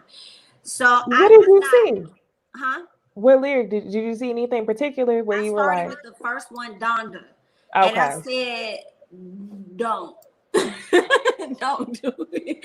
So I couldn't. Yeah, I started with Donda. I did think it was nice that he got Selena Johnson to come back and help him with this because he's worked with her previously. So I think that's great that she, is still making money. However, what's that reason? I just can't. I do not go up for Kanye. I will never understand why individuals go up for Kanye and his fashions and his way of thinking, and people consider him being a genius. Like, he's just not my cup of tea since his first 2 albums. After that, like, I'm cool on Kanye. I don't want to hear nothing he talking about. So no, I didn't listen to it, guys. Sorry. I'm with you on that first song. I hadn't listened to it, but I saw a post talking about how many times he said her name and all that stuff, and I was like, no, I don't want to hear that. So then right before we went live, I was like, maybe I should try to listen to one. And I coincidentally ended up playing the one that I hear all the time, which is the Jail song with Jay-Z. Mm-hmm. I like that one. And whenever we talk about Kanye, it's not like I don't like him. I always find myself mourning Kanye, like he's no longer here. I feel like that anytime I see him. I would specifically bought a t-shirt that was like, I miss the old Kanye. And I really do. It ain't no hate. I just honestly find myself mourning him all the time. Every time I hear from him, it's sad. That is sad. So I was just kind of speeding through some of the tracks right quick because I did not give it a listen earlier. But what I will say is the Donda chant part, that doesn't bother me. I as somebody with reverence for ancestors, you say dead people's names to keep them alive, in reverence of their spirit. So saying the name over and over again, the way people might have perceived that as dark, I didn't. I want to say that it very much reminds me of like the Beautiful Nightmare album in a way, with him not having 100% like mainstream in the music. But what I will say is, yeah, like Jay Lee said, probably about 5 songs. I heard 2 good songs, like where I was like, okay, I like the beat, which is Praise God and Believe What I Say. so far, those are the only two ones that off straight hearing it, I was like, okay. But ultimately, I don't fuck with him like that, so I don't care. And I feel like all of the antics, before the album, everybody thought it was genius, but I honestly thought it was tired. And I thought under the current climate, what he was doing seemed frivolous and stupid. Like to spend all that money to stay in a Mercedes Benz, whatever, so that you could come out with this album after the second or third version you want to release it. You done took everybody off it that was supposed to be. It's just a whole bunch of stunts and shows to give us a product that I feel like is outside of my scope in a way. Because I feel like this is crazy nigga music. Crazy nigga music is people that are so fanatical that they make themselves like something, even if it's not what they normally like. Say it again. Yeah, and when I saw Boosie say it was one of the best albums ever and all of that shit, I was just kind of like, yeah, that's probably some bullshit. And I like Boosie's music, but I also recognize him always wanting to jump on bandwagons. So when he said that, I was kind of like, the album is probably partly trash. So when Jay Lee says after listening to it only 5 good songs, that sounds about right. He is Kanye, so it's not going to be all trash, but it's also going to be shit that doesn't connect with the people that are trying to connect with him. I completely agree. So while we're on Kanye and bullshit, they also brought up Chrisette Michele and how people have canceled her. They had canceled Kanye for a little minute or whatever, but it seems as if people are back on his bandwagon. So can Chrisette Michele, one, be uncanceled, or two, should she just keep trying to succeed? And because I feel like, I'm telling what I feel. I feel like she was for sure canceled. I feel like there were roadblocks put up for sure. But I also feel like once you accept that you're canceled and you kind of not fall off, but you don't keep pushing, it helped folks to keep you canceled. And I kept saying how she is so talented. I wish she would have been able to just keep pushing in some kind of way. But I saw her put up how people don't get that sometimes being canceled means people put up roadblocks that you couldn't get through. And I do think when it first happened 5 years ago, there were for sure roadblocks put up to block her. But I feel like over the past 5 years, those roadblocks could have maybe not been so hard to get through because so much other shit has happened since then. And I think the reason Kanye isn't canceled because Kanye's level of big machine is not only Kanye West, but also Kim Kardashian, also, all the other entities into him.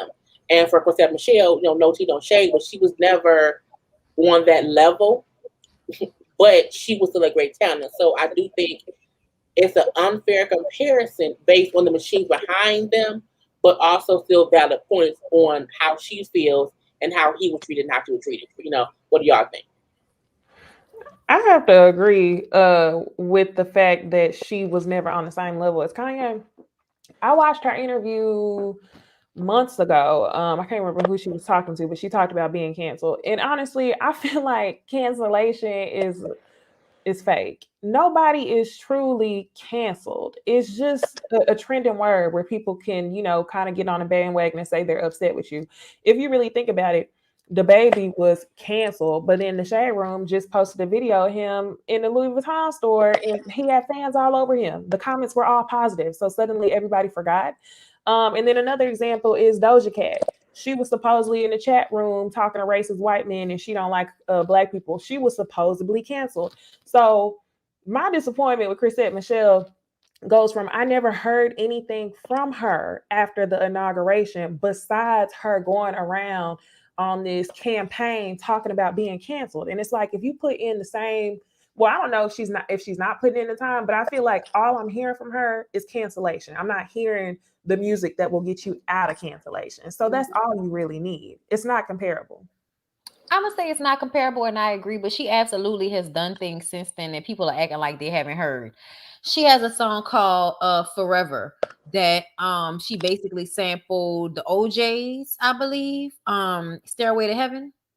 They played it on 98.5 all the time. Let me see what year that came out. But They was playing it at all the weddings and everything. So I feel like, was she canceled? Kind of, sort of, because I feel like when people do these types of things to Black women, um, it lasts longer. For instance, K Michelle, you know what I'm saying? Like, she was absolutely blackballed from the radio. And when was the last time you really heard, you know, her music? So I don't know. Like, I just kind of feel like maybe a couple of forevers. Yeah, maybe that song came out before she did that. I don't know, but I That feel song like did come out before she did that. it did. Yeah, that was the last song I heard from her. Damn, I'm trying to think. There's something else though. Maybe it's not that one. Maybe it's another song that I've heard. I can't remember. But either way, I feel like you're right. She probably should make more of an effort in the music. But I also feel like with R&B going out, it's harder to do if you're not mainstream. And she never really was mainstream. I honestly can't think of an artist her age came out during her time that is much more successful than her, with the exception of like Jasmine Sullivan. And I think was that stopped putting out music. I think that's what canceled her. She stopped putting out music. And I think either the tweet or IG post she put up, I think either said yesterday, was she's glad to see that if she puts out music, people will support it. But I'm looking like, if you weren't putting out music, how did you feel canceled? You know what I'm saying? You feel canceled because you're trying to do stuff and it's being blocked. That's why I think she was being blocked initially. And then she just stopped. And then she just kind of stayed in that not producing content, until recently when this, has came about. What you think, Jami? Yeah, I think that she was canceled. If she went as far as to say that she was, dealing with roadblocks and not being able to go as far, I think to a degree she was definitely canceled. It may not be to the individuals that played her music. Like a lot of people say, she was never canceled over here. Well, she was, okay? In addition to that, a lot of people don't understand what that does to a person's mental state.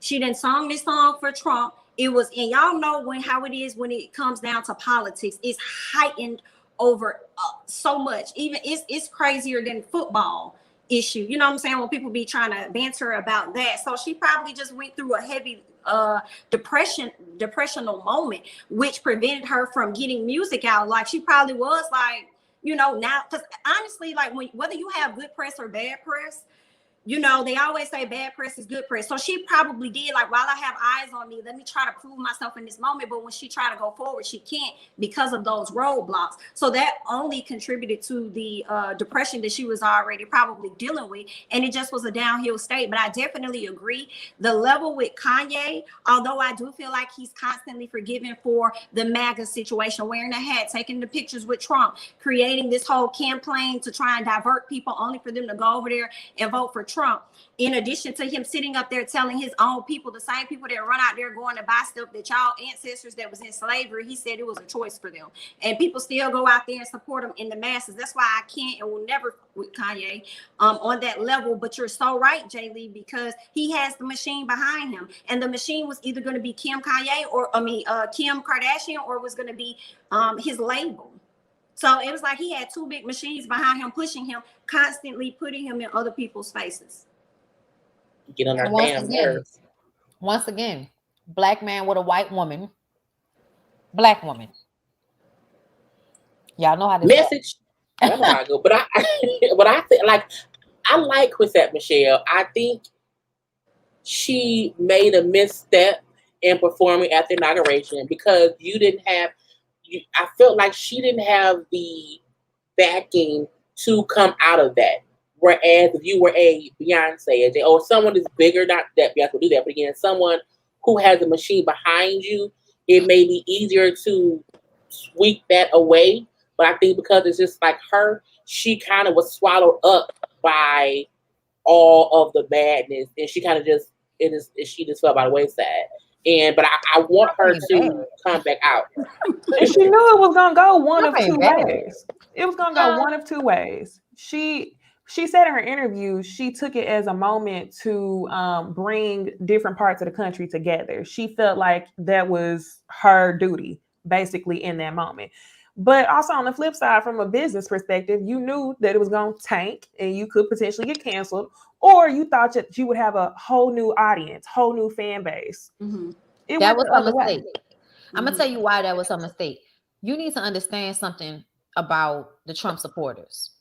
Whether the black people who see themselves as Trump supporters or the people who thought we were about to be bipartisan, y'all didn't seem to understand is that this man has been showing y'all he ain't shit and he's racist since the fucking 70s. People don't change. People don't, liken themselves and get close to rappers and actors and all of that shit just because they're all into it when they've spent years kicking black people and Latino people out of apartment buildings and upping prices and fucking over people. Like, he's always been a shitty, racist, sexist, probably artist man. He's always been that. And to me, when she decided to attach herself to him, that was her fucking mistake. I don't care about being bipartisan when it has been very clear who the fuck Trump was this entire time. And anybody that was smart stayed on their side of things. And at the end of the day, you can say what you will, but a lot of things come to a black-white issue. And people who say that it's not a black-white issue are on the white side of things when it comes to shit like this. And I think she thought that she was, like Jami said, she was gonna go, Necey, was that you? Child, listen, I'm drunk. She thought that she was gonna go to them white people. Yeah. And then white people was going to embrace her and she was going to have more, people listening to her music. But the truth of the matter is you are a black woman with a soulful voice that sings R&B music. Your group is always going to be us. So when you go against our best interest as it is understood, you make a mistake on your own part. But at the same time, I don't feel like she should be forever penalized for that when Kanye's ignorant ass continues to say stupid shit and be stupid and be a part of the problem. And y'all are so excited about his album as if it's as good as College Dropout or something. Like, jump off a bridge. Now, it does make me think about Miss Chris said. It's like, for you to take on this opportunity, as I think about it, how much of a financial bind were you already in? Where were you with your music at that time? Because you maybe it had been a minute since you put music out, which is why a lot of people feel like you technically weren't canceled. You just slowed down and stopped. The other thing is, I would have definitely declined that because I don't know what idea she had. I feel like it wasn't so much as her gaining fans. I think it was about the money, honestly, because you actually was asked because he couldn't get nobody else. And I probably would not have stepped up and been like, yeah, I'll do it, because everybody he had already asked that said no. So I wouldn't do it just because you couldn't get no. But that's why I think it was about the money. Well, she said it wasn't. If you watch the interview, I'll have to send it to y'all. Is this a recent interview? I think it was earlier this year or even last year. She did the interview. The one she did with the Breakfast Club a few years ago. It wasn't that one. Yeah, that one is when I believe she mentioned the money. Like, well, it was like 150,000 or something. Yeah, that's she really didn't weird. mention the amount, but I think the money mattered to her at that time as well. In this more recent interview, she said that they didn't pay her anything more than what she would book at another show. It wasn't about the money. She said it was her standard rate. But that made you think. Maybe I may have. But that, or it could be she wasn't booking nobody else. Like, that could be your rate, but if nobody was booking you and they are, I need this booking. So she could make that regularly. But if nobody else was booking you, what could happen? But I neither was talking about stuff on this video today. He said, sometimes you have to know your audience. And sometimes you do things to make money quickly. It won't work for long term. So she did something quickly and it fucked up her long term money. So sometimes you have to, even for us, there's certain topics I'm not gonna bring on my platform because I don't want to. I don't be canceled, but you can just sometimes go down the wrong road trying to get the clickbait. To some quick money, whatever. It's like, if that does not sustain your channel, it won't work. So I think for Cassette, she did something quickly that she thought, okay, I'll be popular trying to break the gap, and it backfired. You didn't know your thing. Mikey said she said it out her mouth. I thought I knew I wasn't crazy. I could have sworn she mentioned that. He said she said it out her mouth. She got paid $150K. So that's all like. I think I heard that too on the Breakfast Club as well. But I think her thing could have been, that's my regular rate. But again, who else was booking for Seth Michelle at that time? Well, shit. Now and they were in a bind, so they really was like, we'll give it away. We tried to book a few black people. You know what I'm saying? All on time, so you could just take all of their money. So if your career goes to just singing at weddings, that's the risk you took at that time. I want you to come out of it, but if you have to be a wedding singer because of your decision, I know that's just what you got to do. The interview I was talking about was with the Terrell show. I think she needs a good PR person or marketer or whoever to maximize off of this particular time. You're trending with Kanye West right now. So if you're thinking about capturing an audience, then you need to consider this time being that. You know, I would hurry up, and she could sing beautifully. I would drop a video or something, like just a video of me singing, like just drop something. Also, I would like to remind everybody that Chrisette Michele made herself unlikable on R&B Divas. R&B Divas. Yes.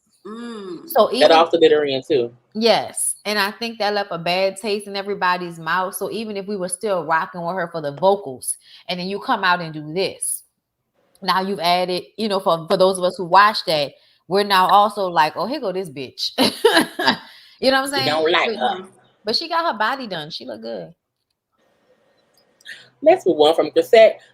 Next up, so on Twitter, T.I.'s daughter Deja, she posted some tweets. I meant to put the tweets up, but she posted some tweets where she was saying how she does not like her 4C hair, whatever for. Why are you looking up like hair. That, Jamie? Oh, so it was a net, right? And it was fun, and I was debating, do I want to clap it now because I just clapped one on my Beverly Hills video, and I'm like, do I want to clap it? I don't want people to think I got like nets in my house, it's like that, because I really don't. But it was really just like two on flying around. I got one. I was trying to see about getting the other one. Okay, got you. I thought you would, because I was looking at, I was like, this wig is just, it looked like it's too tight. Y'all get the spammers out the comments, please. I think they got them out, but they not here, but I just came in here. They was some bullshit. But honey, I know they just stalking us tonight. But they just said how she does not like her 4C hair, how it's hard for her to manage, you know, even though she is aware that some people look fine with it, but like for her, she don't like it. I think she said she felt like her whole life she's never been told it was, you know, beautiful or whatever. And that's her feeling.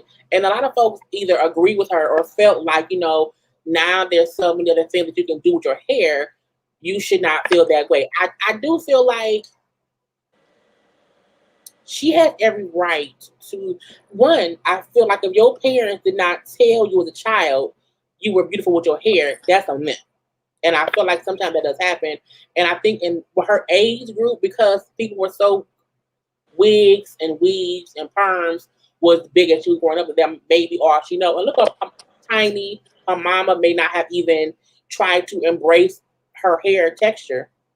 But I do feel like in 2021, there are so many products for our hair that you just have to take the time to work with what you have. I think for some folks, it's easier to just say, I don't like my hair, because it is hard to manage.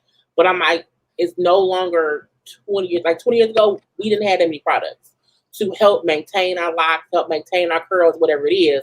And I do wish she could learn some kind of way to manage her hair and not just feel like she has to conform to this here.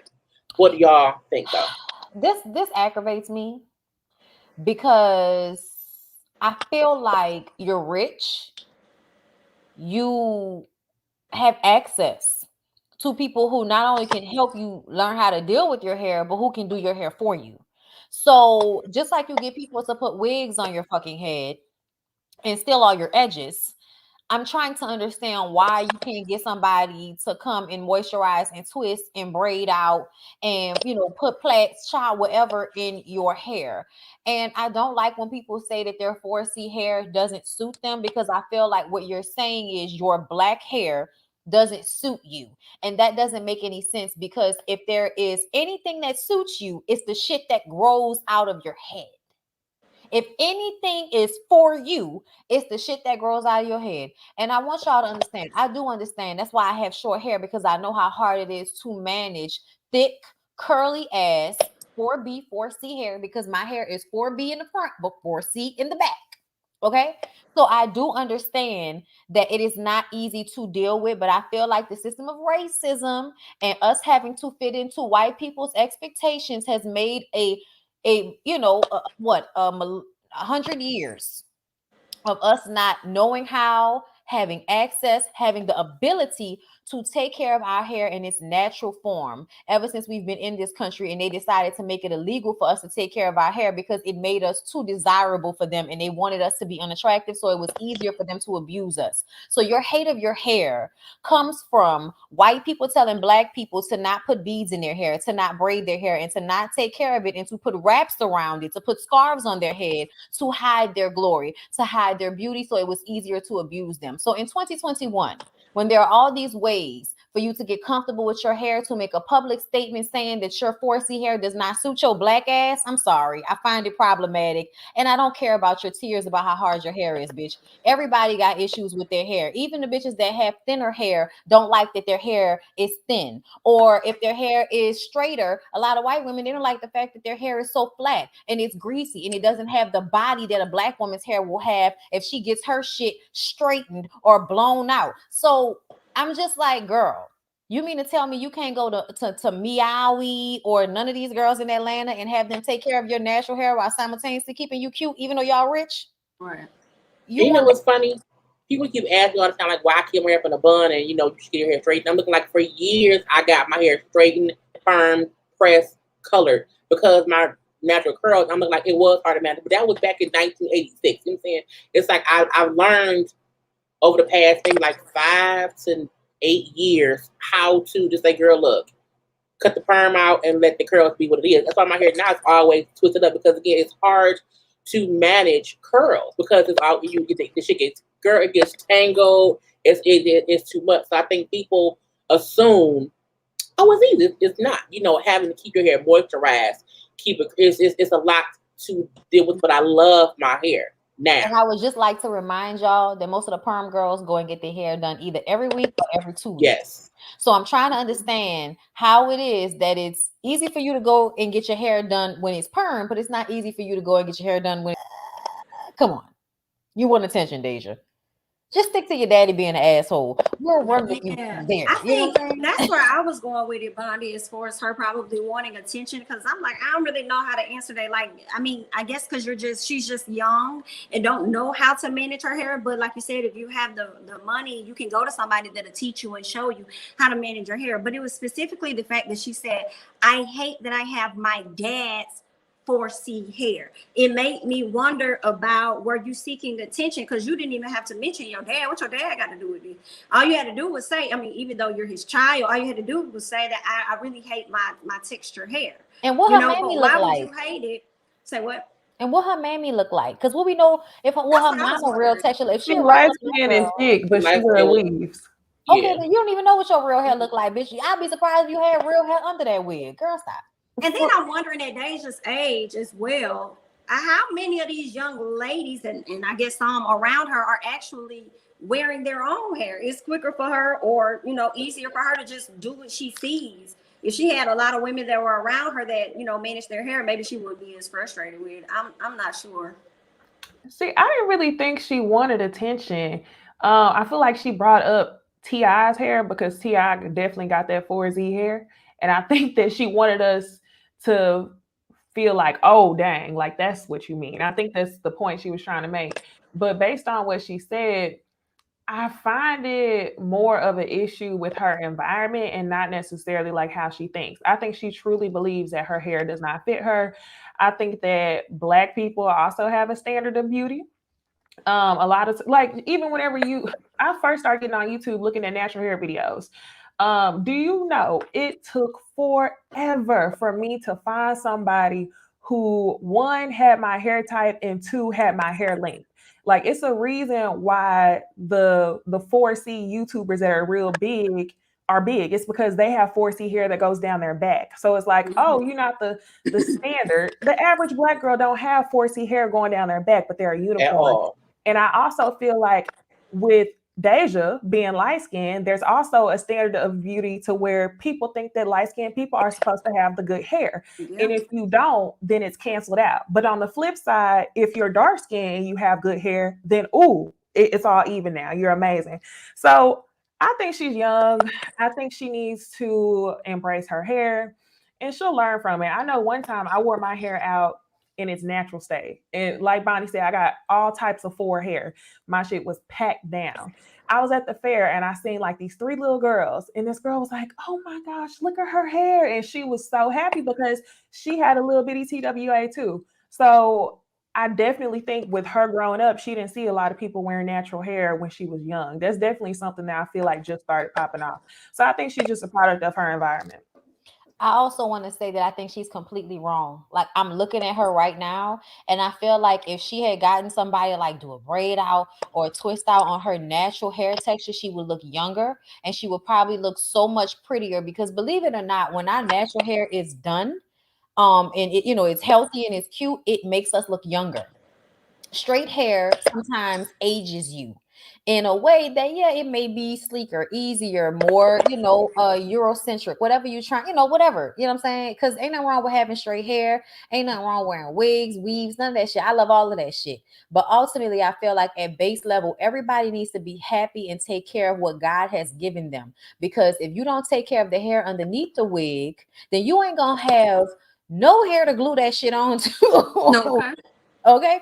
And then who wants to it's too fucking hot. Who wants to just only have the option to wear wigs because they done lost all their edges, gluing their shit to their head because they don't want to, go through the process of getting comfortable with their natural hair. And I want to let y'all know there was a time period when I was wearing weaves all the time. And especially back in the day when, so there's her name is Ashanti, VIP Styles. And I was so proud because she recently did Normani's hair in Italy for the fashion, the Dolce & Gabbana fashion show. And I was like, come on, bitch. But she used to do my weaves for me back in the day because my mom used to work in her hair salon back in the day. And my weaves used to be everything, y'all. I mean, when me and Lyra got together, bitch, it was all the way down here, bitch. My weaves was everything, bitch. I was giving y'all life. And I had to take a moment when I got them out to get reacclimated because I felt unattractive without them. You know what I'm saying? And it took a while, to get used to seeing myself. But you have to go through that process because once you see yourself as yourself and you get comfortable with that, there's a freeness to that. You know what I'm saying? And yeah, don't be like Naomi Campbell. Don't be like Naomi Campbell, my good girl. Don't do it. She ain't got no edges. Is she beautiful? But the fact that she balled up and through here. It's so sad. But y'all, I got my hair done on a Tuesday and on Wednesday morning, bitch. It was because it's too hot. I was like, no, I can't do that. And I do think sometimes putting all that heat on your hair, having the blow dry, the flat iron, the curl, then having to recurl your hair every day to make sure that you hold it. It's like I ain't got time for that. And like y'all know my hair fell out. And bitch, I mean like fell out based on a color. When I had blonde hair a couple years ago. So I had to start from scratch. I was so pissed. And I like, you know what? I don't know why I keep perming it because I have, I have curly hair. But because it's hard I'm like, man, it's hot in Michigan, whatever. I can't do that. And I'm like, I can't be bald, when I can't do that. And so I just stopped getting perm, stopped getting colored. I'm like, now it's just my hair. But I still want my hair to not be out because it's still hot. So I keep it like pinned down. Like my hair out is get on my face. So I'm like, we all need to figure out our hair is our hair. It grows in your head. So I'm surprised she just hasn't figured out how to do her own hair. Because you can pay for it. Ain't like you gotta work nowhere. That's true because she don't do shit. But our last gossip topic for today: Trick Daddy No Dollars. So he get ate out from the back, as he said. Not tip drill. Is it weird that he does it? Or is it more weird to know that he had it done to him? Or is it all just too much information? Is it more weird to wonder who the hell doing it to him? That too, but I'm about to go to hell because I'm about to tell you that it's not weird that he eats shit because he looks like a turd. First of all, I'm going to hell and I'm fine with it. I was just gonna say he looks like an ass eater, but thank you, Bondy, for translating exactly what I was thinking. That's you look like what comes out of the ass that you eat. I agree. and I really do want to know who's eating his ass. I want to know if y'all think Joy did. Y'all think Joy ate his ass? No. I wonder about the girl that Miss Trina went off on. The young girl that was from last season? Yeah, she told her she was beneath her. It be them young girls. I'm gonna tell you, us old bitches, we're not eating men's asses. Us old bitches. I'm sorry, white women, yes, but us old black women. No. Let me get a collect. I'm not gonna judge you if you do, because that's your business. Oh, I'll put a poll up right now. I do not. You eat ass? Because I'm about to tell you right now, I'm not eating no man ass. And you can just I'll get my ass ate, but I'm not eating no man ass. Stop the buck right there. Hilarious. Damn sure not this nigga that look like he don't have wet wipes in his bathroom. Damn sure not this nigga. You muted, Jay Lee. He do look dry and crusty. Like it's like he old poop. He not new poop, he old poop. He leave crumbs of toilet tissue with shit on the back of the toilet. Because he don't have no wet wipes. Now, so far, 4%. Mom, you still? No. So far, 5% eat ass. Now, I don't know which 5% that is. Y'all are probably young, ain't y'all? How old are you bitches that's eating ass? And this is the thing. I've only heard that from a white woman, honestly. That who say she eat ass? Yeah. Proclaim. I don't get the point. I heard that it's very enjoyable. I only have one friend that said that she received it, but I have zero friends who have ever said that they ate ass. But I also feel like there's a lot of people eating ass and people not just talking about it. I think done it before, but just not to a dude. But I think it's like, back in the day, a long time ago, people wouldn't admit to eating, to sucking dick and eating pussy. So I do feel like it's eating ass the new. I don't suck dick. If you put a gun to my head and say suck a dick, I'm gonna die. And now look at me living and breathing. Okay, so it's weird to feel like there are people. Sorry, what?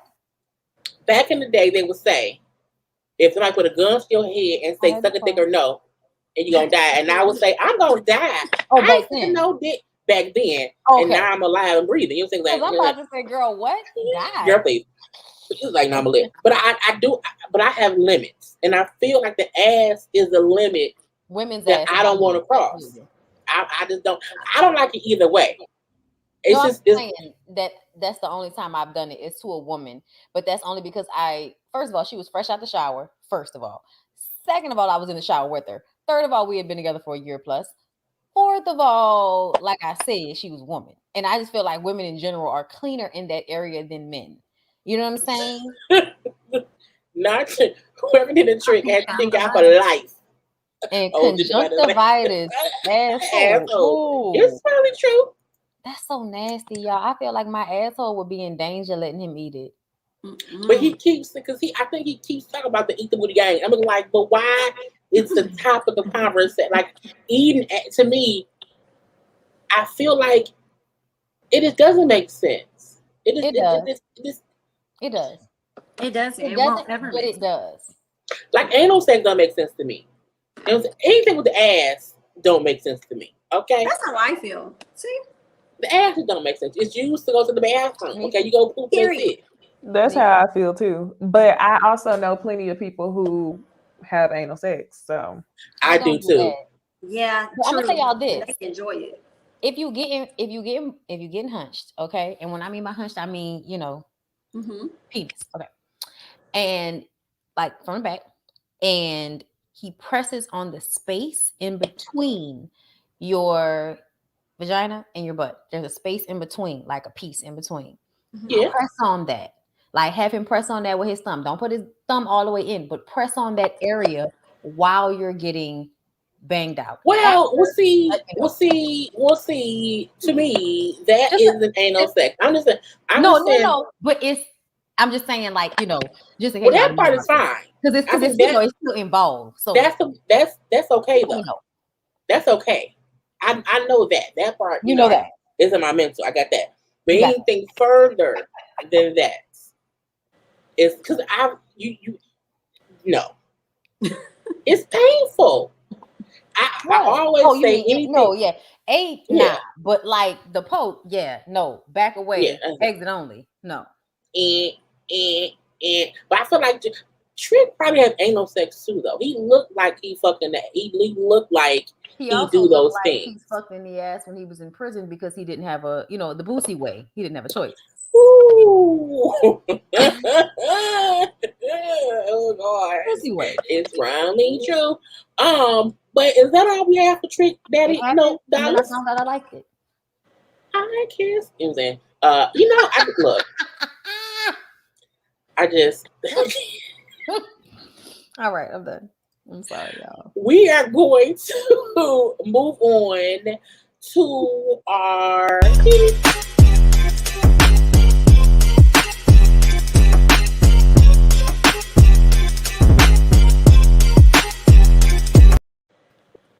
Okay. You be dancing. So we have a couple of shows today. Let's start with Love and Hip Hop Atlanta. I feel like last week's episode was better than this week's. And I also feel like the show don't have to come back if it doesn't want to. I would be fine with that. But let's talk on like 4 things I want to talk about. Rini Rucci. Her mom, her being pregnant at 16, her mom putting her out. She had a second child at 18, and she now feels like her mom either won't watch her kids or only watch them when Rini Rucci pays her money to do so. And she also felt like her mom was either gossiping about her, but being on drugs, and talking shit to the sister. So my question is, 1, does a parent have to watch your children? And 2, is it wrong for them to want to be paid to watch their grandchildren? Because technically they have already raised you, hopefully. And are they wrong for saying, like, I don't have to watch your kids if you want me to do that, then pay me? So, like, do we feel like that's a wrong thing? But also, do we feel like she and her mom maybe have this weird relationship and they both are liars? Because I feel like Rini put 20 on 10, but I also think her mom was not being fully honest about the question she asked the sister. So what do y'all think? I think grandparents are not entitled to watch your kids at all. If they ask for compensation, I don't see nothing wrong with that. Pay them for their pain, pay them for their time, child. They got to be sitting up here dealing with your kids. But also with Rini Rucci, I feel like some part of me is like, all that money you spend it to your mom and y'all be having y'all ups and downs and you feeling away, add that money up and get somebody to just come on tour with you. So your kids can probably just be with you. And depending on the county that you live in Georgia, they could go to school virtually. There are counties where, at least I can only speak for mine, where they have a virtual program that's been around even before the pandemic. So, I mean, if you got somebody that is, a nanny, somebody that does not mind being a traveling nanny with your kids, then they'll always be with you. And it's not so much as you being, having an issue with your mom and having to pay her. So I don't think that grandparents are entitled to watch your kids at all. And the reason why I'm saying that is because I know some people go and have 50 living kids and, they want to hand them off and go live their best lives. So I don't think parents or grandparents are entitled at all. I feel like if it's just like one weekend where they're babysitting, I don't think that they should be paid. I think they're paid in quality time. But if you expect to drop your child off like a daycare multiple days a week and all that extra stuff, I definitely think you should be paying money. I agree. I feel like if you are making it your parents' job to be your child care, then you need to be throwing them some money if that's what they need, require, or if you can. I feel like a lot of these rap girls feel like while they're out making the money, that means that they can basically make their people responsible for their kids. And they almost feel like they have a right to do that. Like I feel it with Suki. I feel it with Rini Rucci. Mm-hmm. Like she only do it when she want money. Girl, your mama do not have to take care of your kids for free.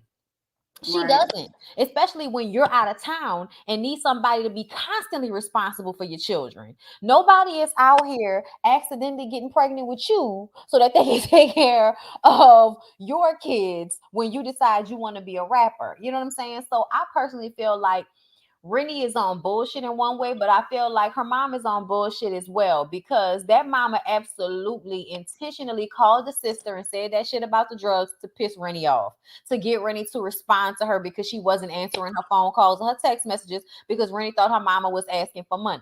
So she decided, I'm not going to answer her because I know all she wants is money. So her mom was like, okay, well, I'm going to antagonize the shit out of you until I force a reaction. And that's what happened. That's why when they was sitting there talking and the mama was like, girl, I don't know what you're talking about. I just asked the question. Fuck out of here. Fuck out of here. What mom asked the sister, or, do you think your sister doing crack? What? Who says shit like that? Unless either you really think it's true or you're trying to hurt her. But to me, it felt like she was trying to hurt her. Because, like, you mean to tell me somebody online said that and you jump to believe it, as if people online don't be saying crazy, stupid shit all the time? You know what I'm saying? And she been doing this for a minute now. So you should know how people are. And I get that old hood mama vibe from her, meaning that you ain't even really won't have no damn child. So you damn sure in your old age with your blonde hair at your bar, popping pussy, doing whatever you doing as an old woman, don't want to be tied down to her kids all the time. And if you do, you want to be paid for it. But like I said, you could tell that Rennie Rucci mama probably wasn't there for her the way she was supposed to be. So Rennie probably feels like, bitch, this the least you could do is help me take care of these kids, because you wasn't no good grandmother. No good mother. So at least you could do is be a good grandmother. Because then she said her mama kicked her out. Yeah, her mama kicked her out when she was pregnant at 16. But I also feel like back in the day, grandparents were older. So going to grandma's house and granny's house was because they were older grandparents who was at home, and they want the kids to come visit, and they didn't mind having the kids come visit. I think nowadays, my grandma kept me every day. Yes, but I think nowadays my mama threw her money. I think nowadays the parents are younger, so the grandparents are younger. So the kids are like want to hang out and like, mama, I want to go out, whatever, watch my kids. And they like, I've raised my kids. Like, if you cannot be a parent, I cannot be the parent for you. So I do think it's a difference or whatever. Because I was always around my grandparents. It was me, my cousins, my sister, whatever. Like, it was a good time. It was a good time. It wasn't like, I need help, mama. It's like, no, I want to see my grandkids. Like, bring all the grandkids over. Yes. I'm going to cook some food for the kids, add a little juice for the kids or whatever, and they go home. But not like people want their parents to really be the parent to their child while they finish growing up. Right. And I'm like, that's the difference. Right. Because see, my mama was at work. So like my mom would drop me off to my grandmother in the morning before she went to work and pick me up before my grandma went to bingo with my auntie at night. Okay. Child, Golden Girls and Jeopardy was on when I'm sitting at the front door waiting for my mama to come and get me. Okay. So it was clockwork. You know what I'm saying? And then my mama is also like the responsible daughter, even though she's the youngest. So when my grandparents got older and elderly, and she owned a beauty salon, she moved them into the other side of the beauty salon so that they would be closer. So everybody that would come and get their hair done, all my aunts, my cousins, everybody will also be close to my grandparents. So everybody was always kind of together. And like you said, like all my cousins, like our beginning stages of building our bonds, the bonds that we have now, even into adulthood, started with us all going to my grandmother's house. But my grandmother was older, did not work, and had about 7-8 children with grandchildren, you know what I'm saying, who, would drop their kids off but throw money and come by and do this. And, so I just feel like it's a different situation, like you said. But I could definitely feel the hot in the puss, grandma feeling off of Rennie's mama. Like, she don't want to be tied down to your kids because she's still hot in the puss. She wants to start them bopping. So moving on from that, so everybody in Dubai, okay, the Kurt, Rashida, Mendicis, all them or whatever. We then see how Cardi red daughter Jasmine invited her boyfriend KP to Dubai. Now Cardi then said how she paid for the room, thinking the girl wanted just her own space or whatnot. So Cardi's upset or whatever. Was she wrong for one, inviting the boyfriend? Okay, and two, is Cardi only upset because she don't have anybody there with her because now she's the only person there who's single. Besides, well, no, was Erica there too? I don't know, but was she upset for the right or wrong reason with her daughter for KP? I think KP was wrong for not telling her mom. Like, I think it's okay to invite him, but I think it was so much for me not necessarily telling her, and you had her buy a room for this dude. No, he should have been buying a room for you, or y'all should have went half. And I'm sure those rooms were not cheap. And then it leads me to wonder who bought the flight. Did he pay for his own flight, or did you get that too? So I definitely, as a parent, I would have felt the way about that. And she might be a little jealous that she ain't got nobody. And I feel like you got a deal, because whenever you spent time with your daughter while you're saying, oh, we're going to spend time together, it's always been amongst your friends. I haven't seen a lot of you spending time with just you and her. So now you just got to deal with it. Like, you're going to have to deal with your daughter and her boyfriend. I agree with you 100%, Jeremy. That's exactly what I was thinking. I feel like the thing the daughter was wrong for was basically scamming for a room because he seemed like a nice dude, like everybody said, but just based off the simple fact that he came here unannounced, laying up in a room that your mama paid for, makes me think that Carly might have a point. But she definitely was a little bit jealous. So yeah, I couldn't agree more. Mm-hmm. I feel like Carly has raised her daughter to be just like her, and her daughter is doing exactly what Carly has done so many times, which is choose the man over family. To be clear, Carly, you can say whatever the fuck you want to say, but you've been out here chasing niggas. That's why you weren't there for your daughter, because you were chasing men, not because you were chasing money, not because you were chasing an opportunity. Because the truth of the matter is, your cute ass could have went to the Chase Bank and got yourself a job, built you up a pension, and had a nice little paycheck and take care of your daughter and been there for her. But that's not what you wanted to do. You wanted to chase behind rappers and be in videos and shit like Mimi back in the day, when Mimi didn't have no fucking kid. Remember, she said that they used to run together all the time back in the day, which tells me that the reason why you was with that man and married him is because you thought he was going to take care of you. And when you found out that he was not the way, instead of getting on your own feet on a legit way, you decided to go pimp yourself out for, the highest bidder and send money back to your child. And that also gave you the out to not have to be responsible for her. So say it again. You know what I'm saying? Girl, you was not out here trying to take care of Jasmine. You was out here running after Dick. And now Jasmine is running after Dick. So don't be surprised and don't be hurt, because this is who you raised her to be. But this is the thing, how when she said that she didn't want Jasmine to be like her, to be 18, married with a baby. I'm like, Jasmine's now 25 in college and has had a boyfriend for the past 3 years. She better than Carly. She is better than Carly. And when she said that about how my relationships have worked out better than yours, I will give her that. But at the same time, you're not doing as good, because Carly's man would have paid for her hotel. You got your mama paying for your hotel while this little nigga is sleeping up under you. So yeah, you may be in a relationship for love and not money, but I won't exactly say that that's a better option right now, because you're still in here letting your mama pay for shit. But the little dude probably might have money, and she was like, nah, I'm gonna let my mama and VH1 and them pay for that shit. You ain't gotta pay for that. I was somebody's video. Didn't somebody say that he looked uncomfortable, like he may not know that they didn't know that he looked like he may not have known that she didn't tell them that he was coming? And I do feel like, I think he probably thought the show.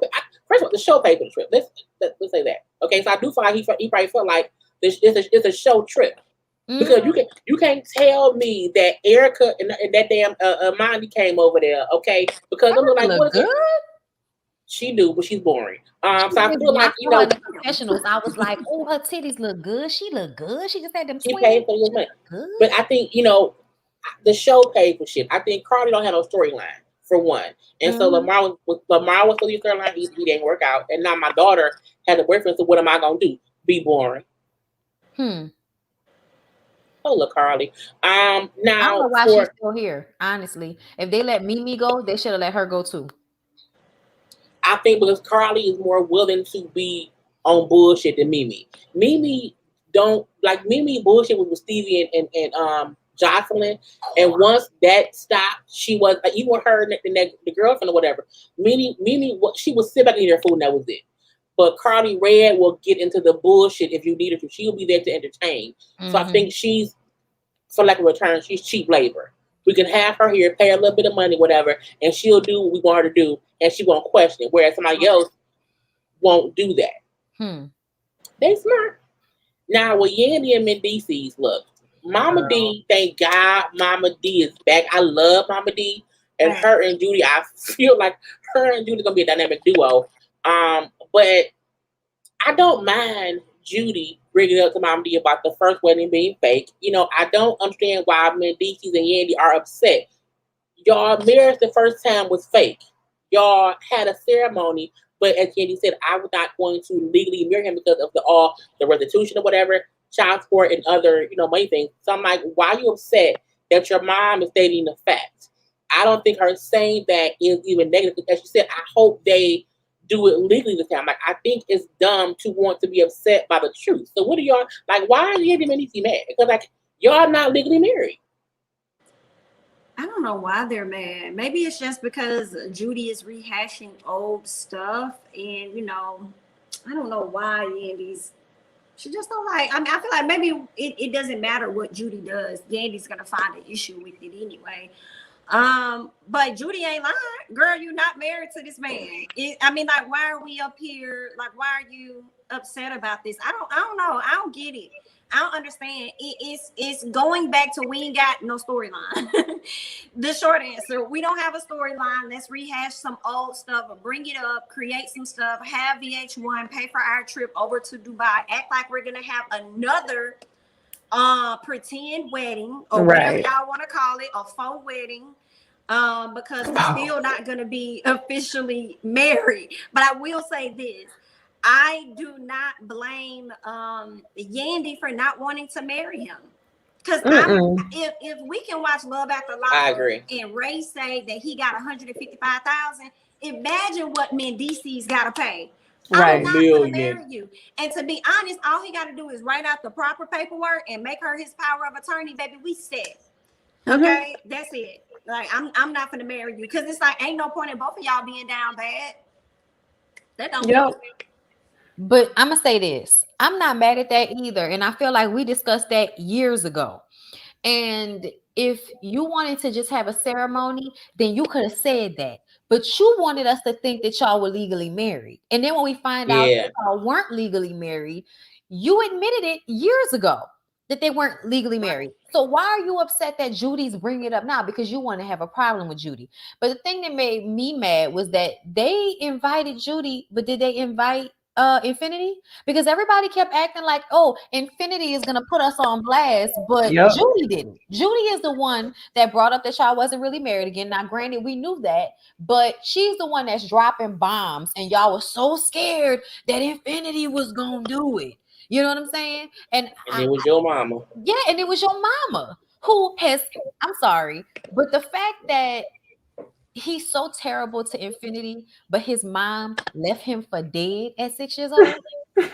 You left my baby for dead. You left my child for dead. You left him for dead. Mama D, your friend left her child for dead. Okay, let me give her, because this is how she was in the confessional. Mama D, you left. She left her son for dead, and now she's mad that somebody has come along and been a better mother and wife than she could have been. Judy is having a hard time dealing with the fact that somehow Mendices has been able to find better in Yandy, even though Yandy is not that much better because Yandy's a pick-me. Okay? Y'all, I've been watching old episodes of Love and Hip Hop New York. So I was watching from the beginning, and y'all, Yandy was so excited to have that nice looking dope boy on her arm to be pregnant for him. Yeah. Could not wait to bring him on. And y'all, you can see the difference in his confidence from when he first came on the show to now. Jail does a number on people. I'm going to say that. But I always felt like when I look at it now, Mendices was trying to get out of the drug business. But when he was still on the show at the beginning, he was still in it. I don't give a fuck what he's talking about. He was very much still in it.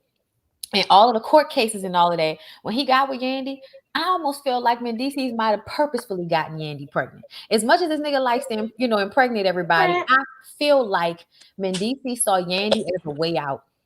Mendices saw Yandy as somebody that had her foot in the entertainment industry. She's on a reality show. I can get on a reality show and I can get my way out of selling dope into some real money that's legitimized.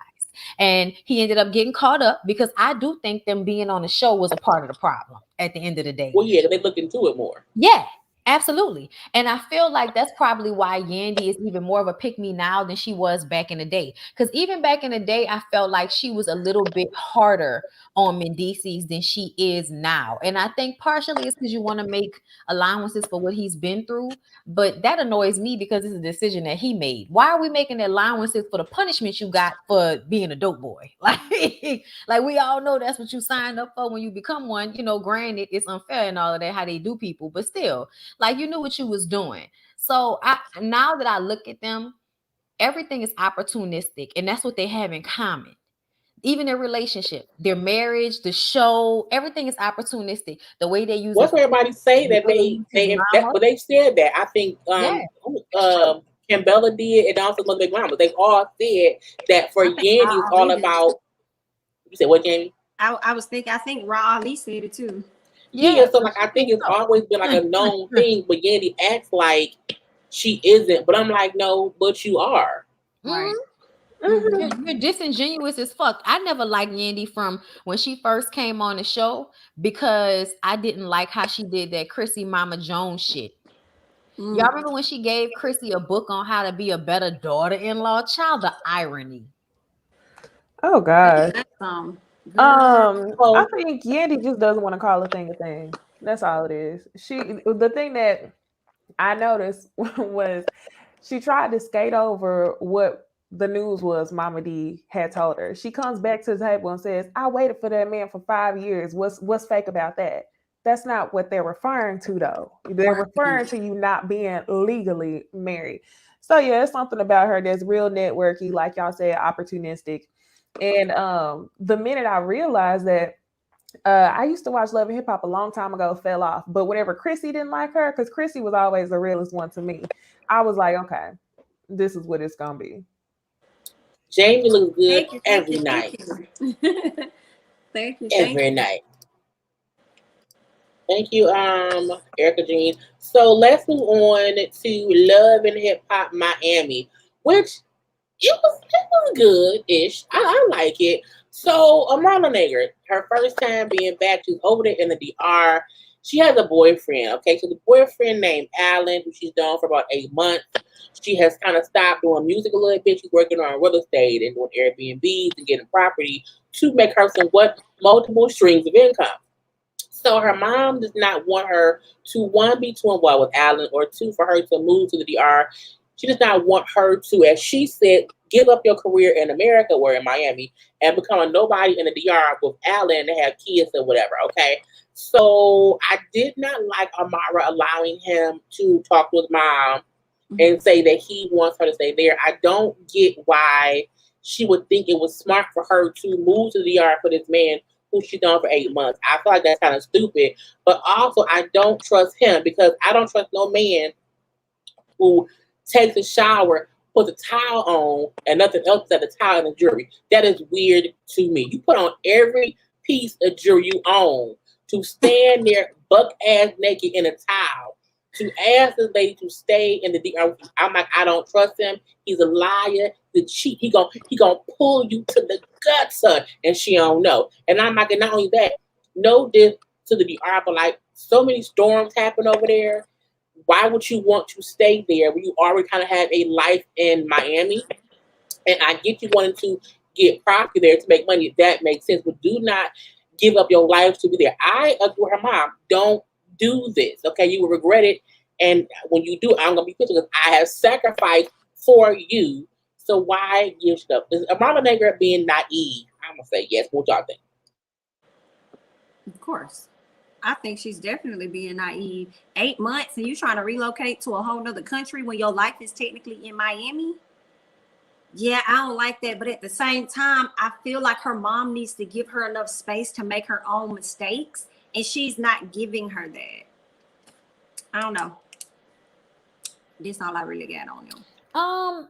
Let me tell y'all something. I am so tired of digmatized telenovela Amara Nager. Like, I love her. I think she's talented. I think she's beautiful. I even like the boss aspect. I like the fact that you're flipping properties in the Dominican Republic. I think it's amazing that you will go back home and have a foothold there as well as here. But baby, let me tell you, you sound fucking crazy leaving the convenience and the I'm sorry, the access that is Miami, Florida, to go to the Dominican Republic, where the only reason you're able to live the way you do is because you have money.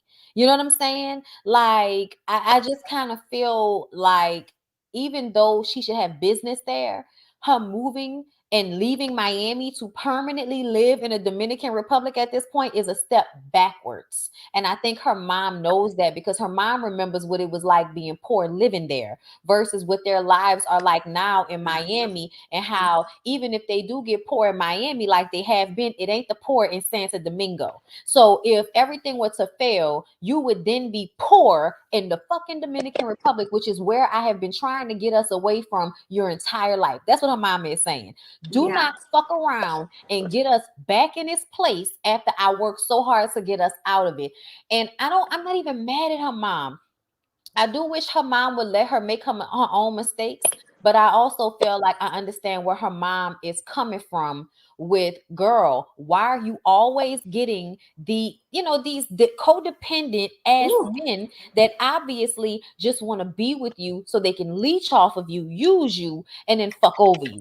And You know see, what I'm saying? I think with her other guy, like, he shouldn't even be codependent because he's the one that introduced her to the real estate game. Right. Which makes it even more sketchy because it's like, are you going to be manipulating her? And once you get what you want, move her to this country, get this woman barefoot and pregnant, he gonna really start dogging you out. And mama, you're right, like, mama got some life years experience on her, so she could see it happening right in front of her daughter's eyes, which is what I think she told her, like, you gonna regret this decision if this is something you want to do. Yeah. And I'm like, why would he even ask her to leave her whole career that's sustaining her in the United States, when if you're doing real estate in the Dominican Republic, why would you, sir, not take advantage of that and come to America and start buying a property here? So it definitely didn't make any sense. And then I feel like when I think about the 8-month time frame, and everybody has a different thought on this, I just don't feel like he should have been having that conversation with her mama anyway. Within 8 months. Agree. He was out talk to her. Girl, what? That's your mama. And another thing is that I feel like, you know what her mama need to do, and I don't know why her mama won't do this. You need to, Amara will take care of her mom. If I was her mom, I'd be like, give me my little money, you know what I'm saying? Or give me a little stipend, or get me an apartment until I can get on my feet, whatever the situation is. But her mama needs to be living in a separate situation from her. That way, Amara can make all of these moves and you will still be a foothold in Miami for when she needs to come back to fix the mistakes she's made. But if I was mama, I'd be like, give me a large sum, put me up in a nice little apartment so I can take care of myself. And when a nigga disappoint you, like I know he will, you can come on home. True. And I feel like a part of that is her mama said, like, you kept me close to you this whole time because I was your safety net. If you didn't work out, you had me. And now all of a sudden when you kind of made it, you want to kind of leave me by myself in Miami. You come here, I think it's bullshit. Amara always, I'm like, how you keep finding somebody in your field that wants to take you away from your mama or away from whatever you're doing? Because even the dude, Shea brother, he was like he was like, come to the dark side or whatever. And I'm like, Alan seems shady to me. Yes. He don't seem like, if he seems and he looked like Pedro from Chantel and Pedro and them. That's with a fucking beard. Have y'all ever seen Brandy and Diana Ross in Double Platinum? Mm-hmm. Okay, so y'all, I know you haven't seen Necey, don't worry about it. Do y'all remember how Alan Payne was with Brandy?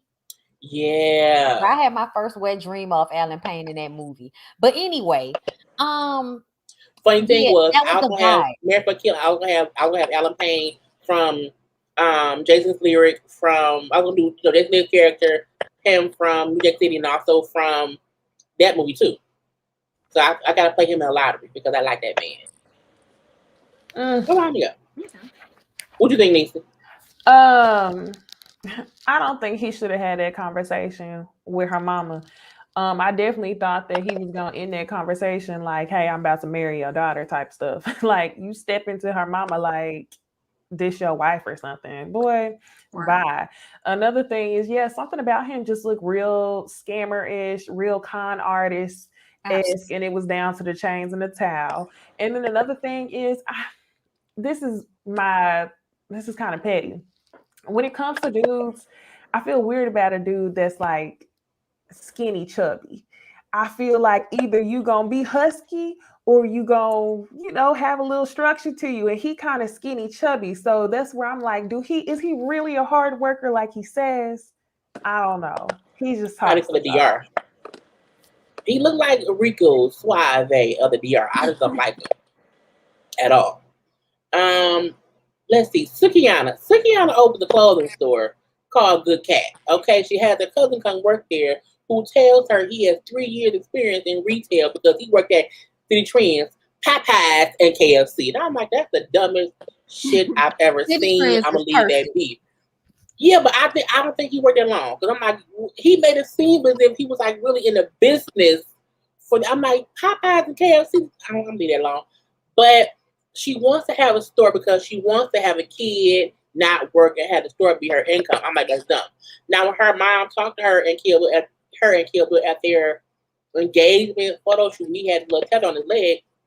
Her mom like, look, give me a year. Give me a year before you try to have a kid or whatever, because you are not at the level of Cardi B or Nicki Minaj or any other female rapper who had a kid. Like, Suki, you don't even have a hit song yet. So I don't get why she really feel like she is in a place in her career to just say fuck it and have a kid. Like, not saying that we can't have kids when we want to, but I still feel like Suki is too dumb to realize you're making a mistake right now. And she just sit down somewhere, open that stove. Dick All in Your Throat wasn't a hit? I don't know any song. I've never heard of it. I'm being facetious. Oh, I'm like, what? Absolutely not a hit. Oh, I don't know. Even Pussy Air ain't no damn hit. I want her to, like, I think she wants to be Cardi B of Miami or whatever. But I'm like, you going the wrong road. You not focusing on the music and shit. You want to fuck and marry, Kill Bill, and have a baby, bitch? Why? So I don't know. It's just what y'all think. She threw up on dick. Ooh, yikes. I like her cousin. I thought he was funny. It was good to see him outside of Bobby Lights. I'm like, okay, we got another, comedic guy, whatever, on the show. So I like that. I thought he was funny. I do think that she needs some air conditioning in that shop because the way he was sweating, baby. Listen, okay. I'm like, you must have been there for hours because the sweat was drenching. Okay, so she got a few things she needs to work on, but I don't think she needs to have a child right now. And I hate that she's trying to use like Nicki Minaj or Cardi or whoever as an example. I mean, I feel like the person that may be closer to your range but really ain't that close would probably be Miami, but still Miami was further along in her career, I feel. So she could do that. You don't have that type of attention. Your attention has come from Love and Hip Hop Miami. Like, outside of, like, yeah, Cardi B came from Love and Hip Hop, but outside of that, she was really hustling, bustling her mixtape and doing other stuff, and then she ended up, getting pregnant. But all in all, I just don't think she should be using those individuals as a reason, and she should just chill out.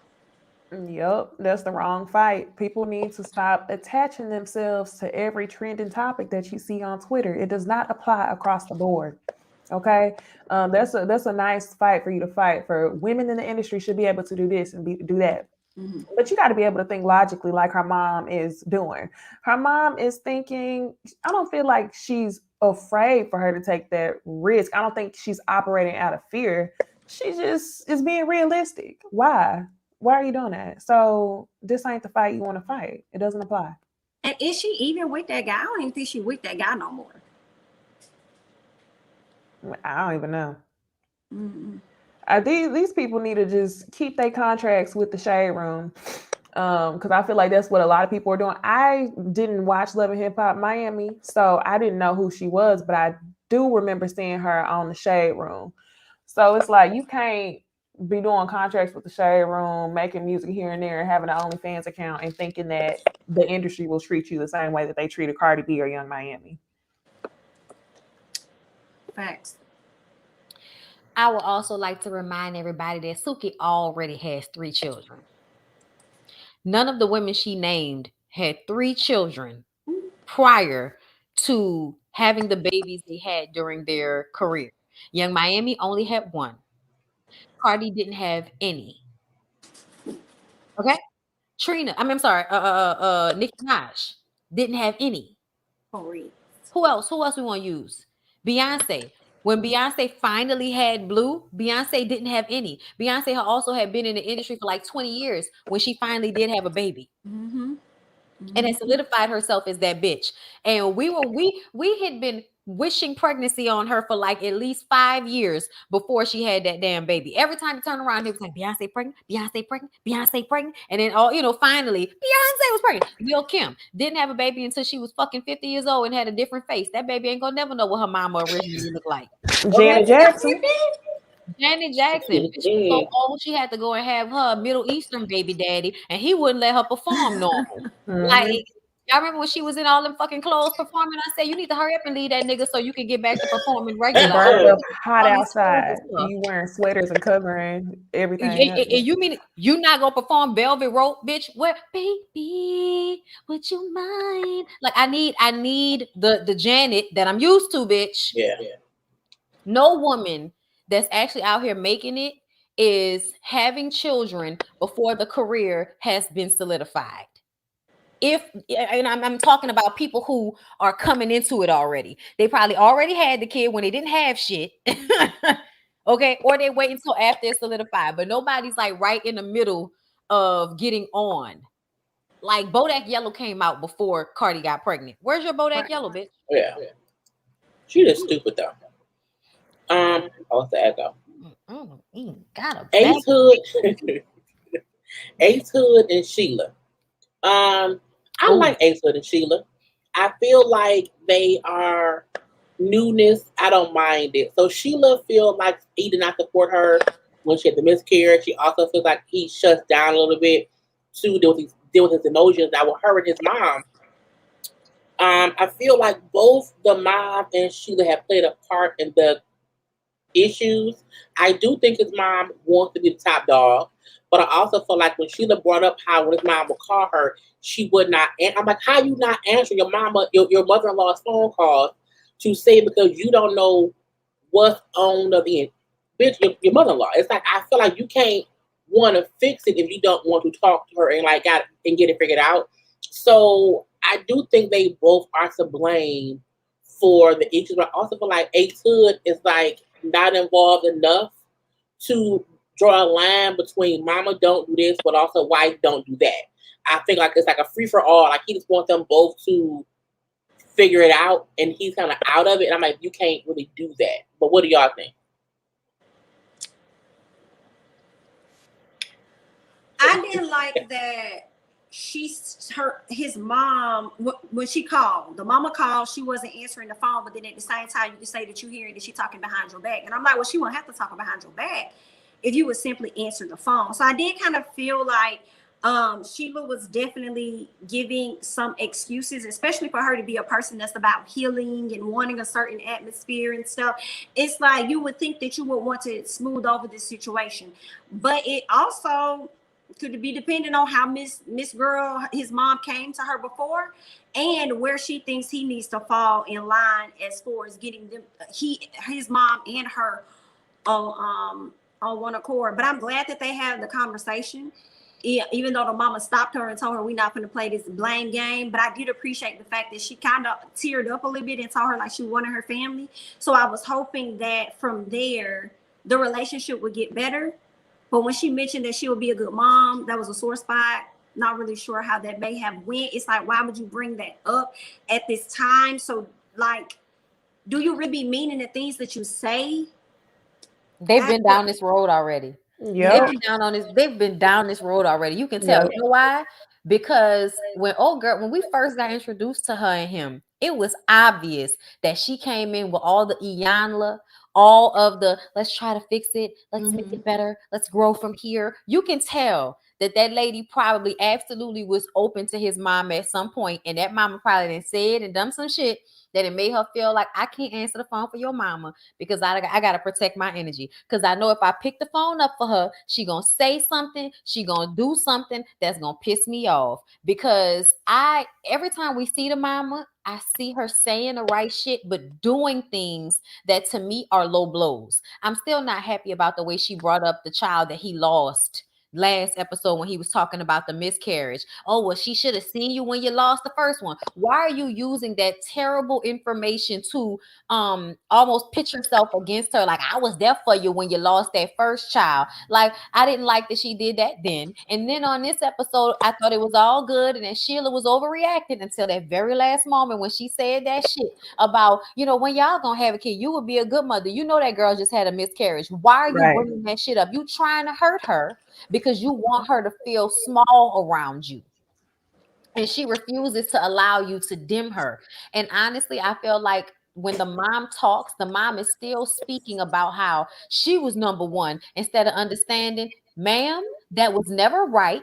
That is never okay. And you need to stop saying that as if it should be like that with any of your children. You should not be number one in any of those kids' lives because they should be number one, first of all. And then if they are married, their families need to come first. And nobody's saying throw your mama destitute because y'all see how I feel about mine. Okay, y'all see how Brittany is about hers, bitch. We was going through power lines and motherfucking deep water to get Tanya. Okay, but at the same time, if I had a parent that was toxic to the family I'm trying to create for myself, then I'm gonna have to create some separation. I'll take care of you. I'll make sure you're okay as much as I can. But that mama is toxic as fuck. And the fact that she still talks to that boy like she mad that he not taking care of her, ma'am, that is not his responsibility to take care of you. It's great when they can, and he did it when he could. But when he could no longer do it, you wanted him to put his wife and kids on the back burner so you could still feel most important. That is a fucking problem. That mama is going to continue to be an issue, and that's why that girl don't answer the phone. Yeah, I agree that they've been down this road before. You can tell. That's why she said, I don't answer the phone because I don't know what's on the other end of it. She don't have time for that. The other thing I thought was real annoying was whenever he was giving the speech, the Mother's Day speech, and she was sitting at the end of the table talking about, yeah, I was always there. That's me. And I so badly wanted him just to say something about his wife in that moment too.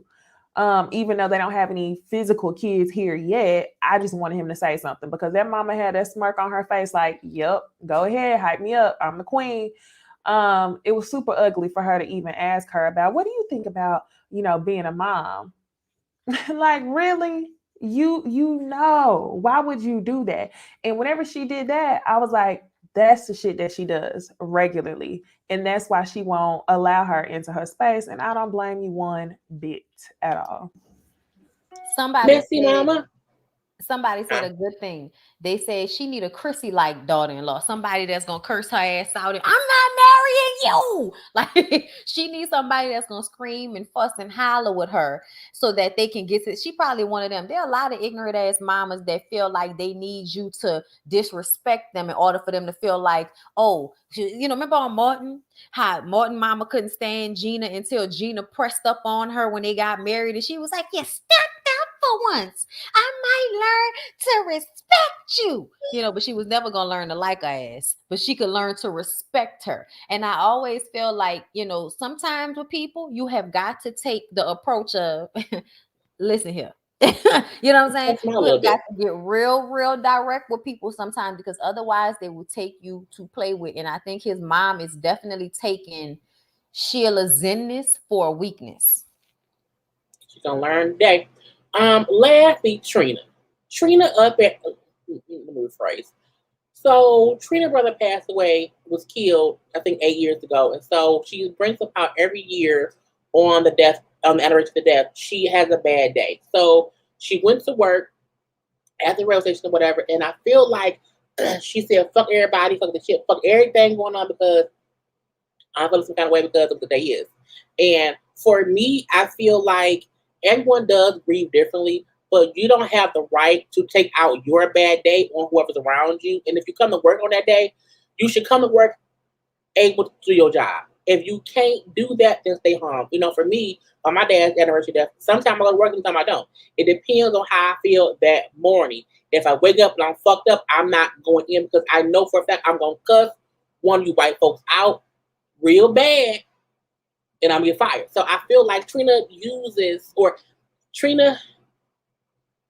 needs grief counseling for one.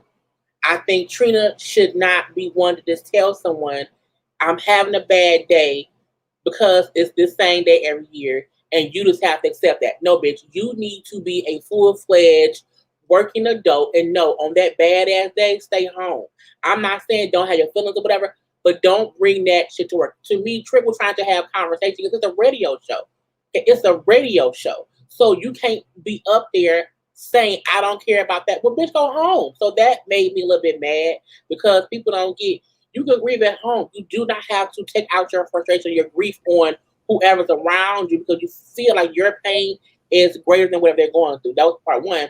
Part two, her blaming her management for the lateness. Trina, if you keep having people who don't do shit right and you don't fire them, then you're the problem. Every season you have bad management. You're the problem. Every season you have bad album deals, bad everything, and you always blame your team.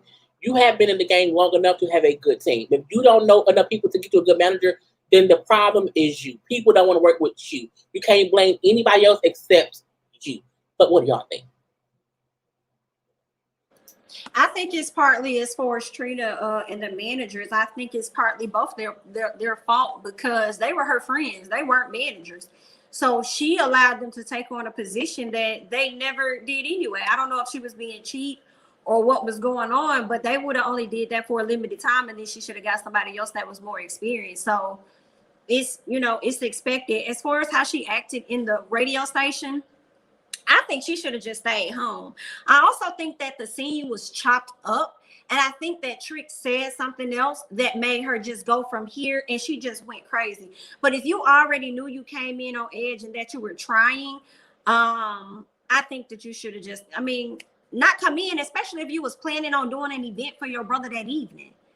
You should consider that day like your birthday. It's your day to celebrate. It's your day to do absolutely nothing. If you wanted to do that for your brother on that day, you shouldn't have even came into the station. Like, that don't make no sense. And then expect everybody else to understand what you got going on and how you're feeling, and they have to move around how it is Trina's feeling in that moment. No, just don't show up.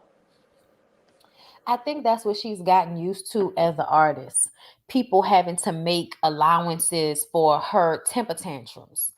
And honestly, it wasn't a good look. I agree with everything y'all said about you should have stayed your ass home if you couldn't come and perform to at least a cordial, level. You didn't have to be all, you didn't have to be extra in a good mood, but you also didn't have to be loud, disrespectful, screaming and hollering at people telling them this ain't the day. Well, you should have stayed your fucking ass home if this wasn't the day. Because see, me, I don't give a fuck what's going on in your life. I come to work and handle my shit whether I'm upset or not. So if you think you gonna come in this radio station and curse me the fuck out because your people dead, like everybody ain't around here with some dead family members, bitch, you can get cursed out. And we could all be in this motherfucker having a bad day. Because if she would have talked to me like that, I'd have been like, if you don't get your retarded ass out my face and go your fucking ass home, you should have stayed your ass at home. I didn't like that shit. I also didn't like the fact that she continues to have terrible management. Girl, how the fuck did Trick not know about her show? How did Trick not know about the show? First of all, y'all work at the same radio station. You're always there with him every day. And you mean to tell me he did not know about that show that you was having? Like, that shit didn't make no sense to me. Then y'all had the wrong time. Then on top of having the wrong time, y'all was at the wrong place. And I was just sitting up here like, Trina, this is why you didn't Nicki Minaj the shit. Even though to me, you had the talent and the energy to do so at the time that she was popping, because there wasn't really much competition with her like that. If you were really looking at it, the main bitches back then, her, Eve, Missy Elliott, and Lil Kim, kind of sort of, because Lil Kim will go in and out for the most part. But Lil Kim had already been put on her pedestal, so you can take her out of the situation. Missy is already put in a book of being omnisexual. Like they don't even just think about her as a female. They think about her as an artist, period. You know what I'm saying? And then, you know what I'm saying, when you think about her and Eve, like she was the more gritty, more sexual version. So at that time in the early 2000s, it was hers for the taking. But bad business and a bad attitude will not get you where your talent should take you at the end of the day. And it's a lesson I feel like she has not learned yet. And honestly, I really wish that she would get grief counseling and learn how to deal with the deaths of her family members, because I'm sorry, ma'am, everybody has dead family members. Cut it the fuck out. I have nothing to add. Right. I'm like, that's that on that. That's on period. So yeah, that was how I love Miami. Girl, love me about Miami. Let's move on to put a ring on it, which it seemed like everybody did. I feel like the finale was boring. I feel like the finale was lackluster because, and not because I wanted the couples to break up, but I felt like it just was missing something. I don't know why. Now we seen Eric who made the decision to have a date with Leilani, and I was mad at first, but I felt like I liked that he wanted to have closure there. I think that was a nice thing to do. Fine, fine, fine. But with both Eric and Sean proposing to LaRonda and Jessica, and both ladies saying yes, I'm like, to me, it wasn't surprising because both ladies want us to get married. So I'm like, I'm not surprised they said yes, but I am wondering if both men propose because they want to get married or they just want to propose on the show. Like, how far would it go, outside of that? And it was just boring to me. I don't know if that's because Alexia and Darian was on up on the show, or because the two couples who was just a little bit boring just got engaged. So I don't know. What do y'all think though? It was boring to me. I kept using this analogy in my review. I feel like what we've seen from LaRonda and Sean are two co-workers on the clock, and they basically just standing there looking like they busy and they really not. So what we've seen from them, I knew they was gonna get engaged the entire time. They came there to get engaged. Eric and Jessica. Eric made the decision he did ultimately because he didn't want to break up with her. And I feel like that's what a lot of couples do when they come on this show. They feel like in the end, I have to make a decision. I don't want to break up with this person because of how much time. So I might as well, let's get into the next in between stage, which is being engaged for I don't know however long. So I really think they should make the couple's commitment more serious. You should make them get married at the end of this, and then you'll really see what the dudes is really about whenever they come on the show. Everybody won't walk away getting engaged if that's the case. But like I said, if they like it, I love it. Eric also very much, I feel like he proposed on the basis of what they could do in the future. He still needed more time to see if she was actually going to utilize the tools that they had learned there. Because you can tell he went on 2 dates before he proposed, whereas Sean only went on one. So it was like he went on their first date to get her word that things were going to go a certain way before he proposed. And if that's the reason why you proposed, you probably should have never done that. I think that I'm not Eric, but Sean and LaRonda, yeah, they definitely look like coworkers that were coasting and ready to get off the clock for sure. But I do think that Sean wanted to marry her.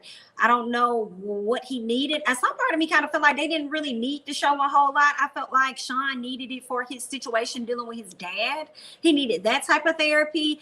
But everybody could already predict what was going to happen with them. We already, like, I think he definitely wanted to marry her. But I think with him wanting to pursue comedy and acting, he used this as an opportunity. So it was what it was. Congratulations. I expected them to be together. When it comes to Jessica and Eric, I feel like I see it how you see it, Necey. I think Jay Lee probably said this too. But it was a hush ring for me. It was just because I know Sean is going to propose to LaRonda, I don't want you to be left out here hanging. I feel like he probably is still in contact with Leilani. I don't think that's completely over. I feel like there was some type of connection that the two of them had outside of what he and Jessica got. So it was boring. I mean, I did like the photo shoot. I thought it was cute that he was supporting her. But ultimately, I think the ring was a hush ring. And I've seen some of her pictures and it looks like she's not wearing it. But I guess we'll know for sure on next week's episode how things are going. Because those could be old pics that she's posted. Sure. What you got there, Bonnie? You ain't think on it? I mean, so I think LaRonda and Sean, honestly, I'm kind of annoyed with them, to be honest, because I feel like I get using this show to put yourself in a better position, but don't come on here and create issues in your relationship if you're not really having them, just so that you could possibly make your career better, because who knows if this will actually help, right? So to see like LaRonda, I ain't gonna lie, I felt duped, whatever, when they got on Instagram right after the show, like, oh, we can finally show you guys that we're really together. And we're, and it's like, bitch, we never thought y'all wasn't together, LaRonda. What the hell are you talking about? Like, it just all kind of made it all seem fake and phony. It made everything we were seeing, to me, besides his issues with his father, seem fake and phony. And then with Eric and fucking Jessica, like y'all said, he was way too much into Leilani for me to believe that was the end of it. And the fact that she didn't show any signs of really being upset, bothered, disappointed. Like, am I the only one that felt like she was just like, okay, if that's which makes me feel like they must have had a conversation where he was like, I'm gonna make it seem like I'm not gonna talk to you no more when we meet up to tape today. Okay, so just act like we saying like goodbye. Yeah, and it's all good. And I also feel like the issues that Eric and Jessica had did not get resolved throughout the entire show. They had the same issues consistently, no matter what. He was always trying to hurt her up until the last moment. That girl told you, I didn't like all that fucking touching and feeling y'all was doing. And you went to that soft room and laid up with that girl like you was about to go home with her. And I mean, her, rubbing that little one space on your hair where you got hair, on your head where you got hair. I just felt like, no, she cares about your feelings too much. Y'all have probably fucked too, but y'all are just smart enough not to put the shit on blast because y'all see how this has worked for Darian. But yeah, I honestly found the shit that happened off the show with Kai, with Lex, with Darian counting money on fucking live. Like, I think all of that was more entertaining than the actual episode. And if Eric and Jessica stay together, I would be surprised. Did y'all notice how they added in the full clip of the conversation that they had about her being adopted, and she brought up the fact that he jokes and calls her a hoe or a thought? I missed that part. I didn't see that. Yeah, so y'all know a couple episodes ago when she was talking to him about being adopted and how her mom was a prostitute, they replayed that scene, but it was a portion that they didn't show us a couple episodes ago. She said that she doesn't like whenever he jokes and calls her a hoe or a thought. And he said, I'm sorry, I'm gonna chill out on that. So just based on that, we've been saying he already thinks of Jessica a certain way. They specifically showed us that clip in the last episode because they too know that things are not resolved. He still does not take her seriously, and they probably shouldn't be engaged. But this is the crazy part. It's weird to me that I feel like, I said, for me, I said LaRonda and Jessica both knew the bad parts of their men coming on the show and wanted to get married. So I feel like LaRonda knew how Sean was a little bit jealous or whatever, a little bit crazy, and she still wanted to marry him. Just like Jessica know Eric ain't shit, how he treats her, and she still wants to marry him. So I'm looking like, why come here if you did not want to fix them? You just wanted them to marry you. It's like, to me, that's just dumb. But I'm like, whatever. But for Kai, y'all know Kai was on IG Live and cussing and fussing with her son in the background or whatever. She brought up how, one, people making her money because they're not following her, how trolls keep speaking on her, how people keep blaming her, how everyone has an opinion when they don't have all the information on what happened. But I'm like, bitch, you only had Darian instead of fucking him. So, like, how does that make any sense? You fucked a man based on his parts of the relationship. You didn't know anything going on with Alexia. And she also brought up how if she did sleep somebody's man, it's because Alexia, allowed it to happen because they signed up for the show. And she also called Darian a cocaine head. Kai, to me, is a bottom feeder who reports news on deaths, and that's what she's going to say down there. And I feel like she wants attention that she don't need, and she gives attention she don't know how to handle, because you came on the show and you... Bitch, god damn, bro. She came on the show as a bottom feeder. Like you can't, she came on the show as a bottom feeder, and it's weird to me that she feel like she's vindicated because, well, I didn't do anything wrong. But I'm like, but bitch, you're the worst kind of contestant on The Price is Right because you came from the bottom where we left your ass, and you trying to come up, and it ain't fair. Okay, I'm just gonna leave it there. What I got to do? I'm going to hell for sure tonight. Wait, they said Kai. Wait, hold on. They said Kai did an interview. Did y'all watch it? She did one like last night, I think. Oh, when she kind of was that the one when she went off on people? She started going off and cussing folks out. I don't know if that was the one where it turned into a makeup tutorial or not, but her son was standing there while she was talking about fucking somebody else's man. Yeah, and I was just like, girl, your son is right there while you talking about fucking somebody else's man. But did you see her walk away and she let him read the comments? Because that same one at the makeup thing, she walked away, left her phone up. The son then sat there and said, "Oh, they said mama's a thought," and so he's reading the comments. He can't be like 10. Yeah, he's a kid. Her mama then called and was like, "I don't like you having him on there." Kai then said, "Well, he was there last time." Bitch, ain't the point.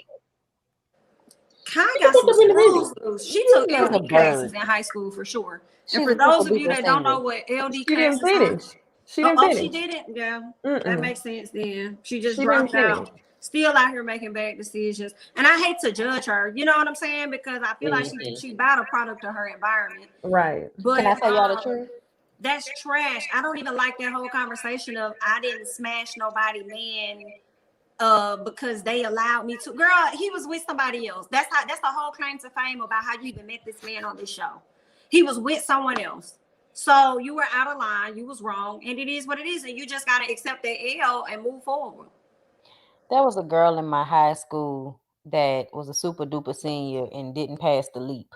And when we went in school, we went to a school where it was like, if you didn't pass the leap, something was wrong. This story is about to get fucked up. Y'all talking about me. No, wait. This story about to get fucked up. Don't laugh.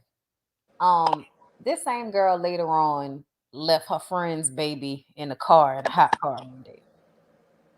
Baby died, of course.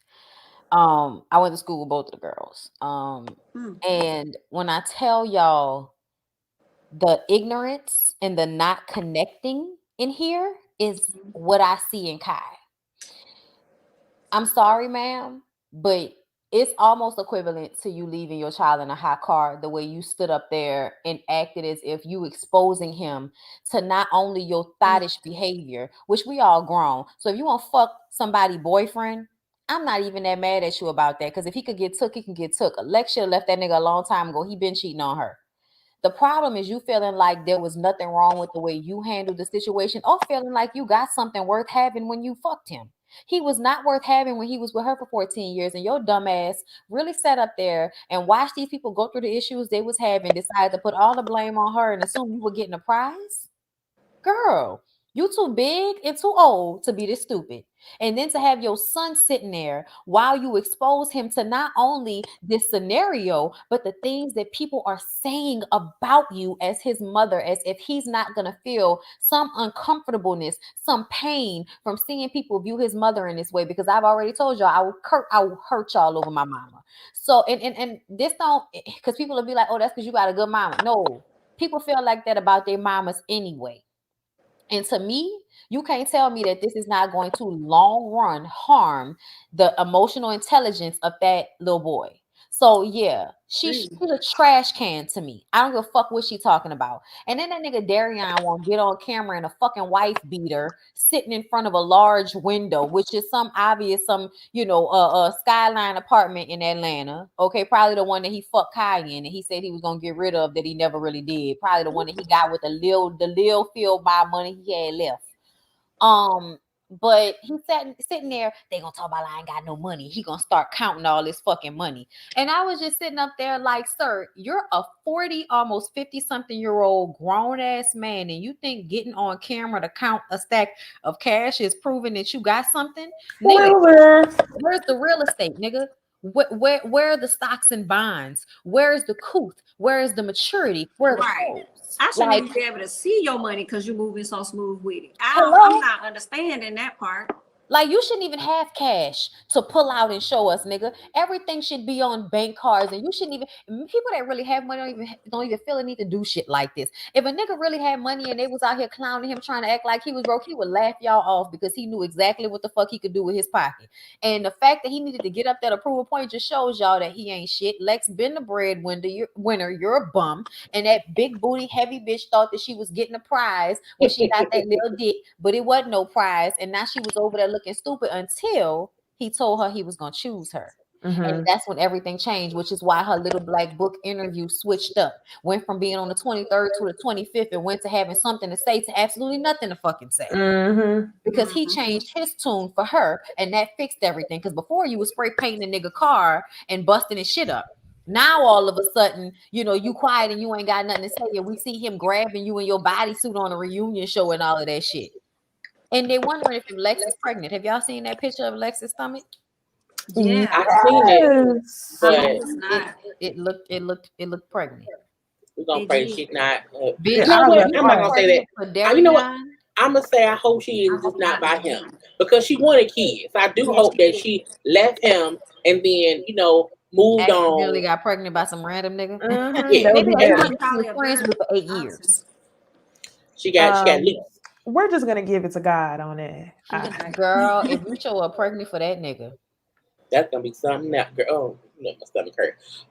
Let's move on to the new season of Life after lockup with a whole new set of people who I think is crazy a little bit. But give us a second, and y'all need to like the video.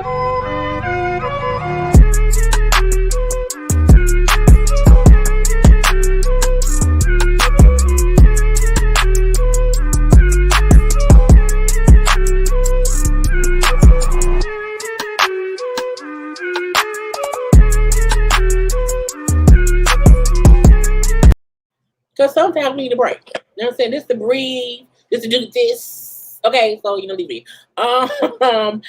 This new season, I think I'm gonna like it. I like that. I like the group of kids, the couples. This season, the first couple, well, not even couple. It's not even a couple. The first bullshit person we're gonna talk about is Sean. It's really Sean and Kelly, okay? Because Sean ain't got Desi no more or whatever. He still look a little goofy, okay? He would never not look goofy. So Tessin is back in jail. Sean is now dating a new inmate named Sarah, who he has quit his job for. He wants to move to Ohio. I'm like, who the fuck moves to Ohio for inmate? It's just weird. And Kelly thinks he's an idiot. Mm-hmm. I do too. And Sarah also does not know his real age is 46 or 36, or that he has 6 kids and not like the 2 or 3. So do we think Sean will get beat up again by a new inmate this season? Possibly. I hope so. That's all I have to say. I hope so. But forget the new inmate, he about to get beat up by his baby mama. The way she sprayed that water, I was so glad because he is just ridiculous. And I hate to see him every season, but to be honest, he gets a reaction out of people. So it's like he's good TV. But he makes me cringe knowing that he has all of these children with this lady, and then he wants to relocate to go where he said Omaha or wherever he's gonna go. Ohio to be with somebody else, and then had the audacity to tell her, I want you at some point to meet her to see whether or not the kid or her to meet the kids to see if the kids can come there. You're not even seeing them in the city where they at. So why the hell was she sending her kids to a whole other state? He is a wholehearted clown. He enjoys pissing her off. And he has like this little smirk about him. He tries not to laugh, but he really want to bust out laughing. I can't stand him. Yeah, he got his clown mask on like he always do. When I was watching the scene, all I could do was think, has he always been this stupid? I want to know, like, when the baby mama met him, was he that dumb then, or did something happen? I think he grew to be dumber and dumber as he had more and more kids. I think the show about to make him dumber for a check. Even more dumber every year for a check. I really want to know what the relationship was like between the two of them. Like, was it ever good? Because I need to know why you allowed him to shoot your club up 6 times without ever giving you a ring, without ever marrying you. Why? Honestly, I felt like she had low self-esteem and felt like she was lucky to have him. No disrespect, but y'all are when two unattractive people come together and make beautiful children. Because y'all oldest daughter is really pretty. Y'all are not. No disrespect. But I'm just saying, I really do think that Kelly had low self-esteem because I can't think of another reason why you would let this man impregnate you 6 times. And everybody, poor Kelly. No, bitch. Poor kids, because Kelly should have had birth control at some point. Kelly should have realized this nigga wasn't worth having more children with when he did not marry her. And I think because he had a good job, she felt like it was okay to keep having babies by him. And now you're stuck raising all 6 of those children by yourself while he chases some young ass girl that's in prison. And I want to know, so if you're gonna move and bring the kids, what are the kids supposed to go and visit your girlfriend who you've never met before in prison? He just stupid. I hope he gets beat up. He probably will. The next couple we have is Marcelino and Brittany, who I like. There's this. Oh my God, they are the success story because they got married, they have kids or whatever. But I still feel like they on bullshit. I don't know why they back the season. They a little bit boring to me. You know, Brittany has invested $8,000 of their money into a powerful sober living house. And she partnered with 3 other people. 2 people she knew personally. Okay, one of them 2 people she met in prison, and the third person is a friend of the person she met in prison. That's dumb right there. And so when now Marcelino does not trust them because he don't know them or whatever, and so she gets a call from a friend who tells her, "Hey, the 80+ grand in the account for the house is gone." Oh, where is it at? We don't know. But however, the account they only had in the dude's name because they're all felons. They can't have no account, so they put 80+ grand in an account that does not have their name on it with a man who only one of them knew, and the one person is a felon. Okay, how do I not know that your felon ass ain't working with him to get our money? So I mean, she wants to wait to tell Mark, so she can get it figured out. But I'm looking like at this point, what are you dumb? You should be a smarter crook than that. Like, why would anyone put money in someone else's account who they don't have access to, and he can then do whatever with the money? I mean, it's just dumb, but y'all go ahead. And the person who got the account is somewhere getting high. That's number one. Don't get nobody with no addiction in your coins. So, damn, I know that hurt. Just hearing the 80 grand, I was like, ooh, that money's gone. Child, she sound like Robin Dixon losing all that man money. And that man, he gonna hold that over her head heavy because she didn't like the fact that he gambled for a living. I know. So I know he's gonna hold that shit over her head, which is why she hasn't said anything. But I just kind of feel like, what does Brittany do for a living? Does anybody know? Be on the show. See, I need for Brittany to have an income that is more sustainable. Like, why not go and get you a real estate license? Why not go back to school and get you, a license where you can do notarizing or something that you can make you money off of that you can use towards real estate and doing all of the things you want to do, but have the know-how and the education so that you don't end up getting fucked. But y'all always want to quick scheme some shit. Okay, and throwing all y'all money in one pot to start up a rehabilitation with some other drug addicts. Y'all sound crazy. And I hate when y'all make Marcelino the voice of reason, because often Marcelino likes to pretend as if he is the voice of reason when he's really on bullshit. So yeah. I'm just glad that this season they're not using her mom as a storyline. That was the thing for me. I got so tired of seeing her like exploit the story with her mom. Mm-hmm. Like she didn't want the help. Work with her outside of the show. They had nothing else going on. So I was actually glad to see that she's trying to do something else with her life. But I know Marcelino is gonna get in her it's about these 8,000. So I'm definitely looking forward to seeing that. I didn't really like how she lied to him when he came into the kitchen. But he gonna find out. And some part of me feel like that's what y'all get. Like, first of all, why y'all putting all this money? I mean, I don't know how it works, but I would think that y'all could wait to put the money in there until you have a for sure property you guys are gonna go after or whatever. But child, that's what they get. Like to say it. Call the cops. Let's get to Stan and Lisa. Lisa McDowell. It wasn't nothing. I feel like Stan is a sugar daddy. She's a sugar baby. Give her some money, give him some pussy. I don't get why this is so hard to figure out, like 2 + 2 is 4. And so I'm aggravated with her acting like, well, I don't ask because yes, you do ask, okay? And him acting like I don't know. Money, coochie, exchange, and that's it. What I got? That's all I got. Sex. That's all it is. All I got. Yeah, that's all it is. It's her entitlement for me though. So her entitlement and his creepy old mandem. I'm over it. Dead.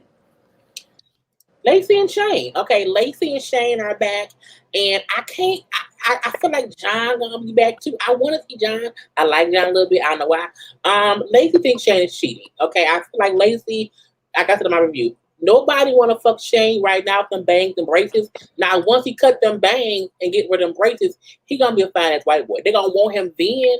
He's preparing himself to have a white boy winner. Okay, he get the haircut, braces off, so it's smart.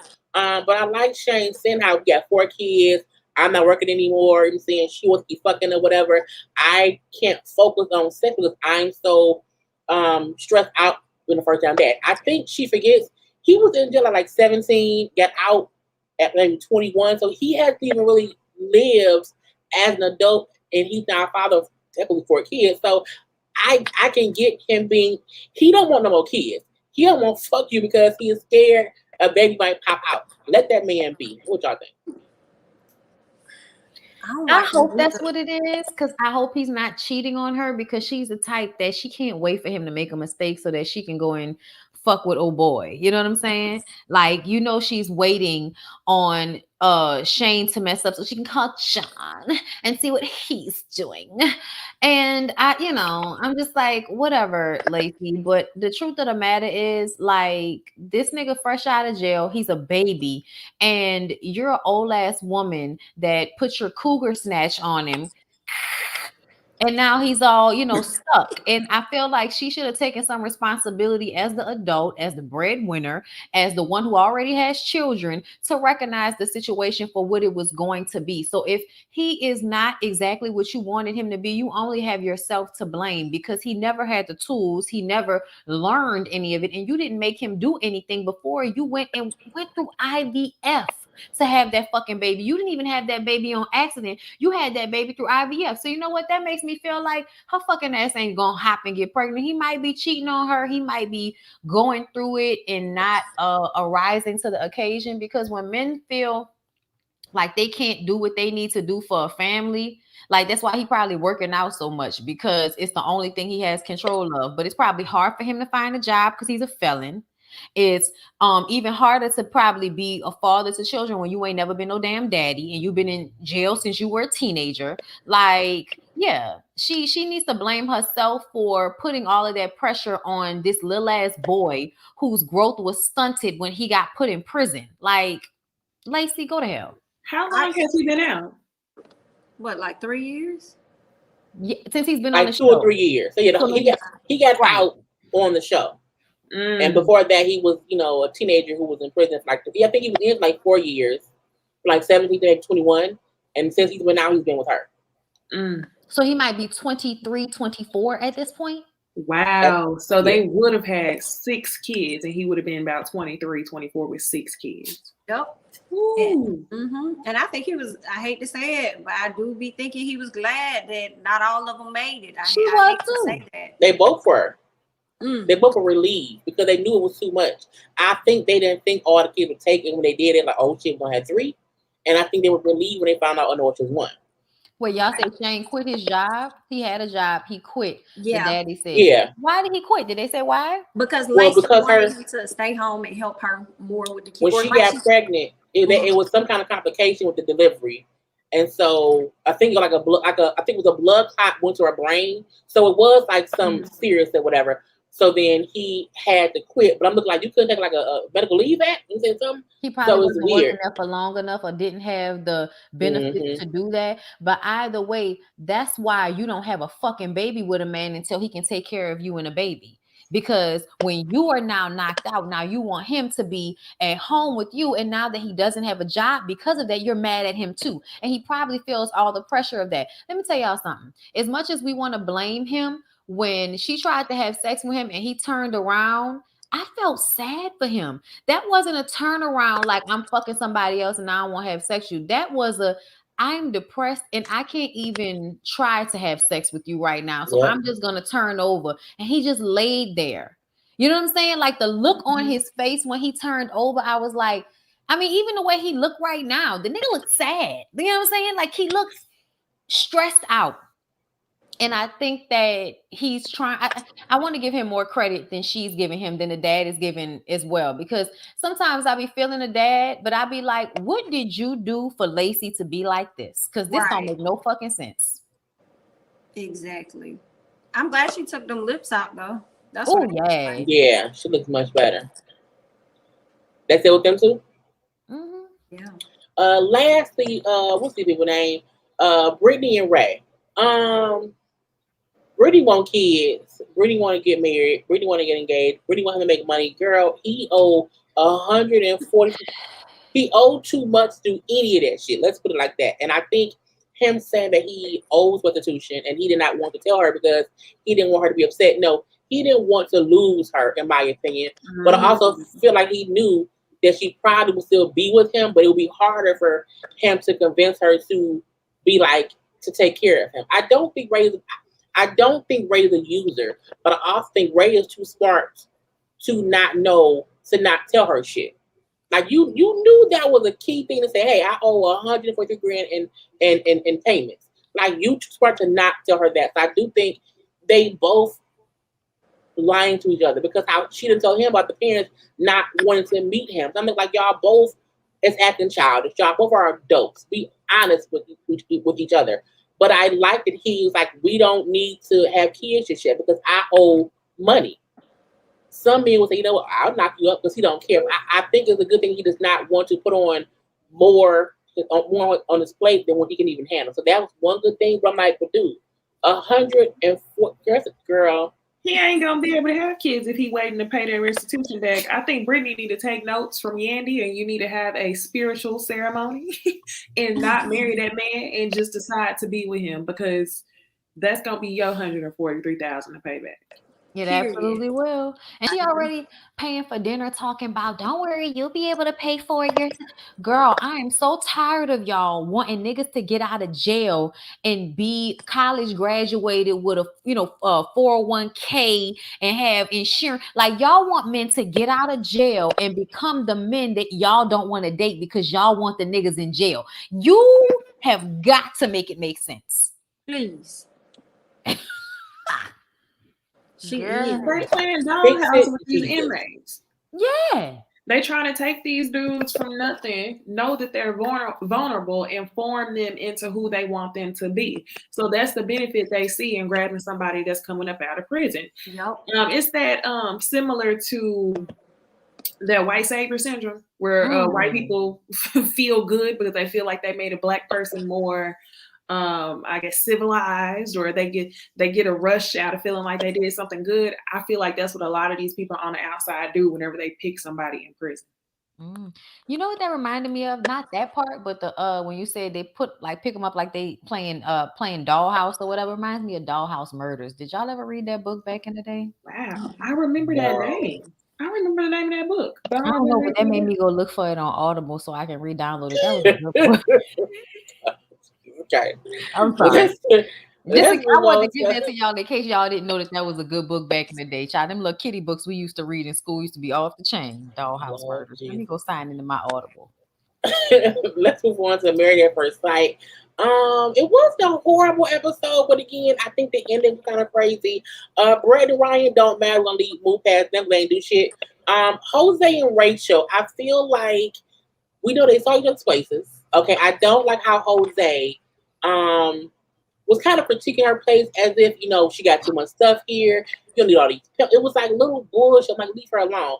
But I also feel like I like how she wanted to make herself known in his house. That was cute, cute, cute. But her bringing up how they keep disagreeing on finances. She really wants to spend money and take trips, even if she do other things.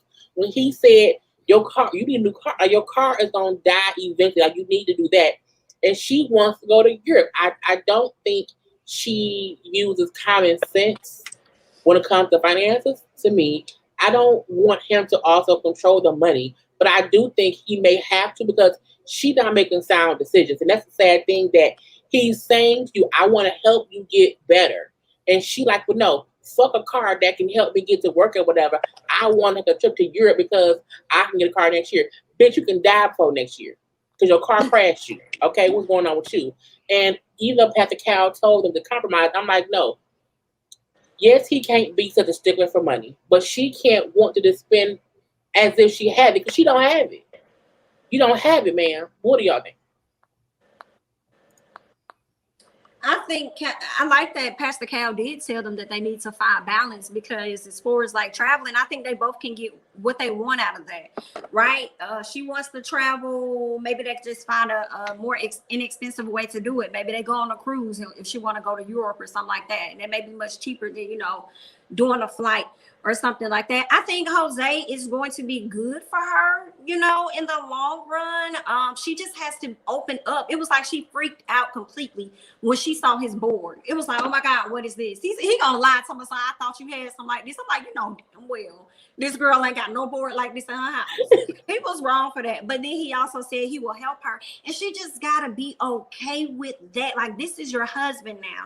I don't know what your dad ingrained in you or what your experiences are, but it's okay. You know what I'm saying? Like, it's okay. Like, to start budgeting your money, you'll still be able to travel, because now I feel like it's not just her income, it's his income too. But what I don't like that Jose does, Jose, I don't like that he is like a penny pincher so much, considering the fact that, baby, you work for NASA.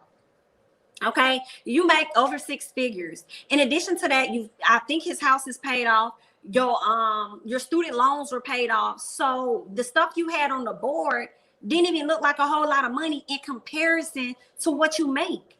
So where's the rest of the thousands of dollars that you have sitting? Because I'm sure with her check, y'all probably will be able to do a little bit of traveling, but she got to be willing to, I don't know, cut back in other areas possibly, because I don't know if she's like Mirla, where she likes to travel and buy up everything at the same time. She may have to pick a poison.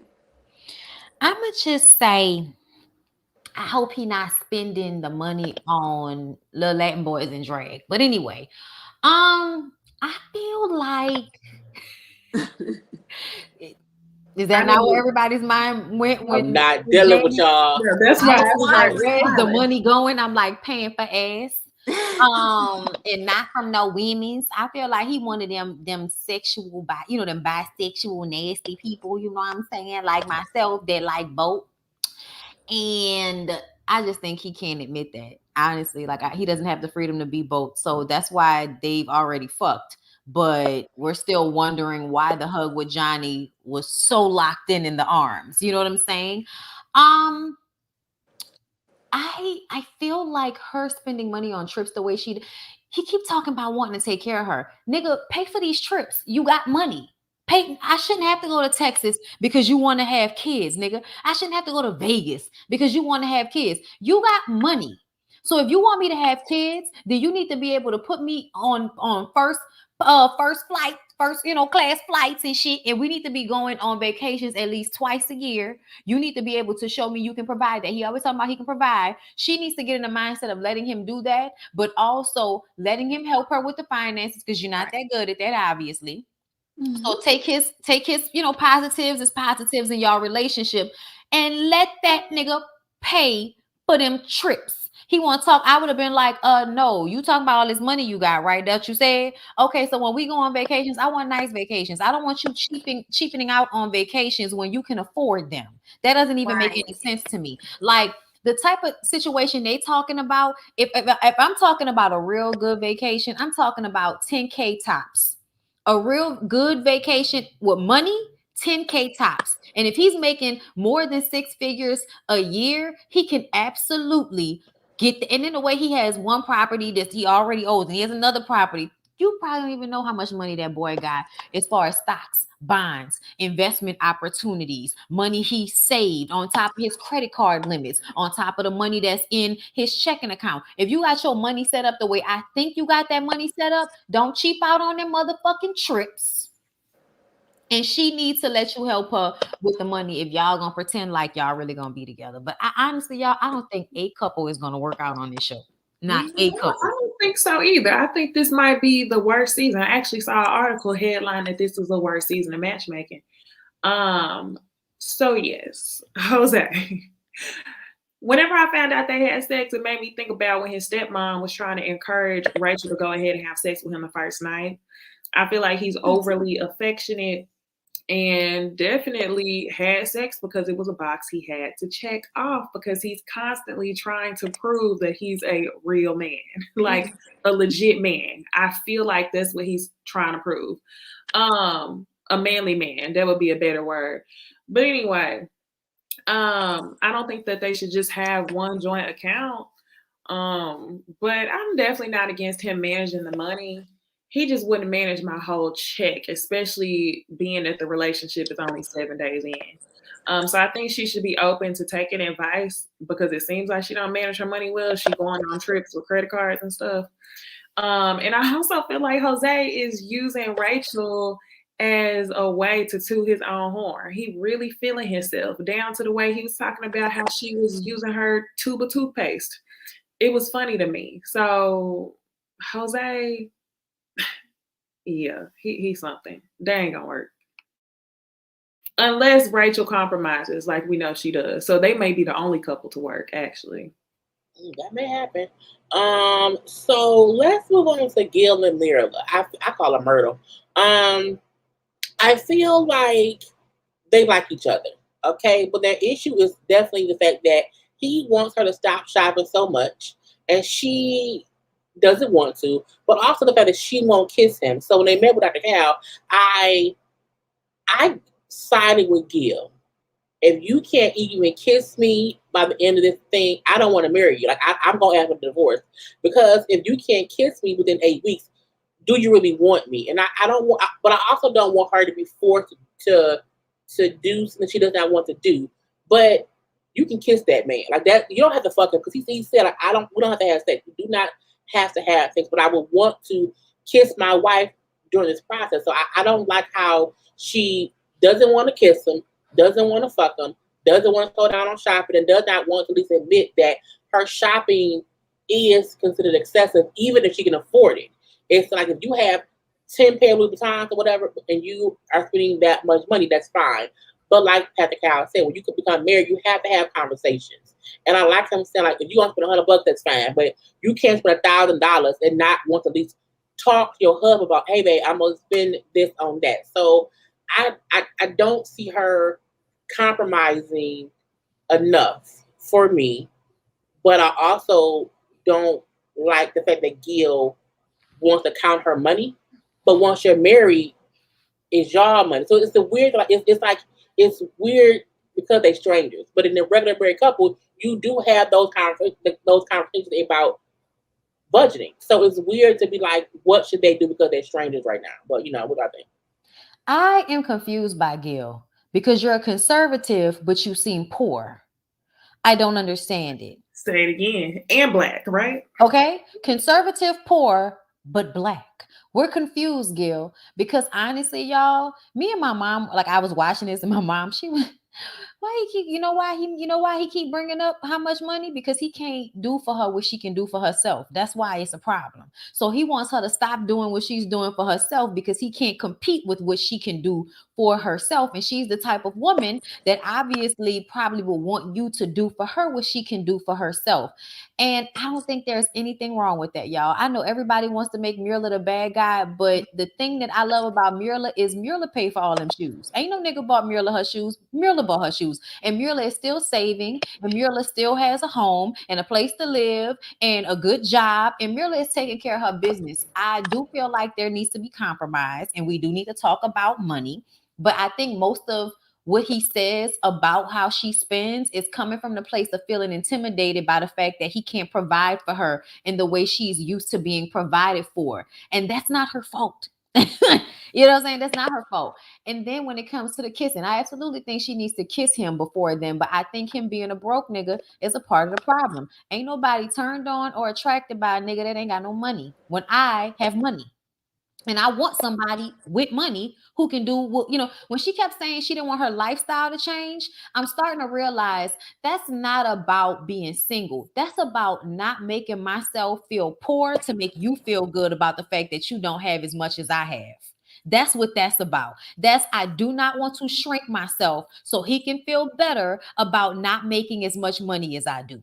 That is what she's talking about. And in all honesty, I'm not mad about it. As soon as Bao got to that fucking apartment, Bao was like, oh, I don't like this and this doesn't look good. And I'm sure Bao had a lot of those same complaints when they went to that fucking resort, but they never played it because they only want Myrla to look like she's the gimme girl. Well, really, a gimme girl is looking for a man to provide all of that for her, when Myrla is just simply wanting you to be able to do what she can do for herself, which most women would want.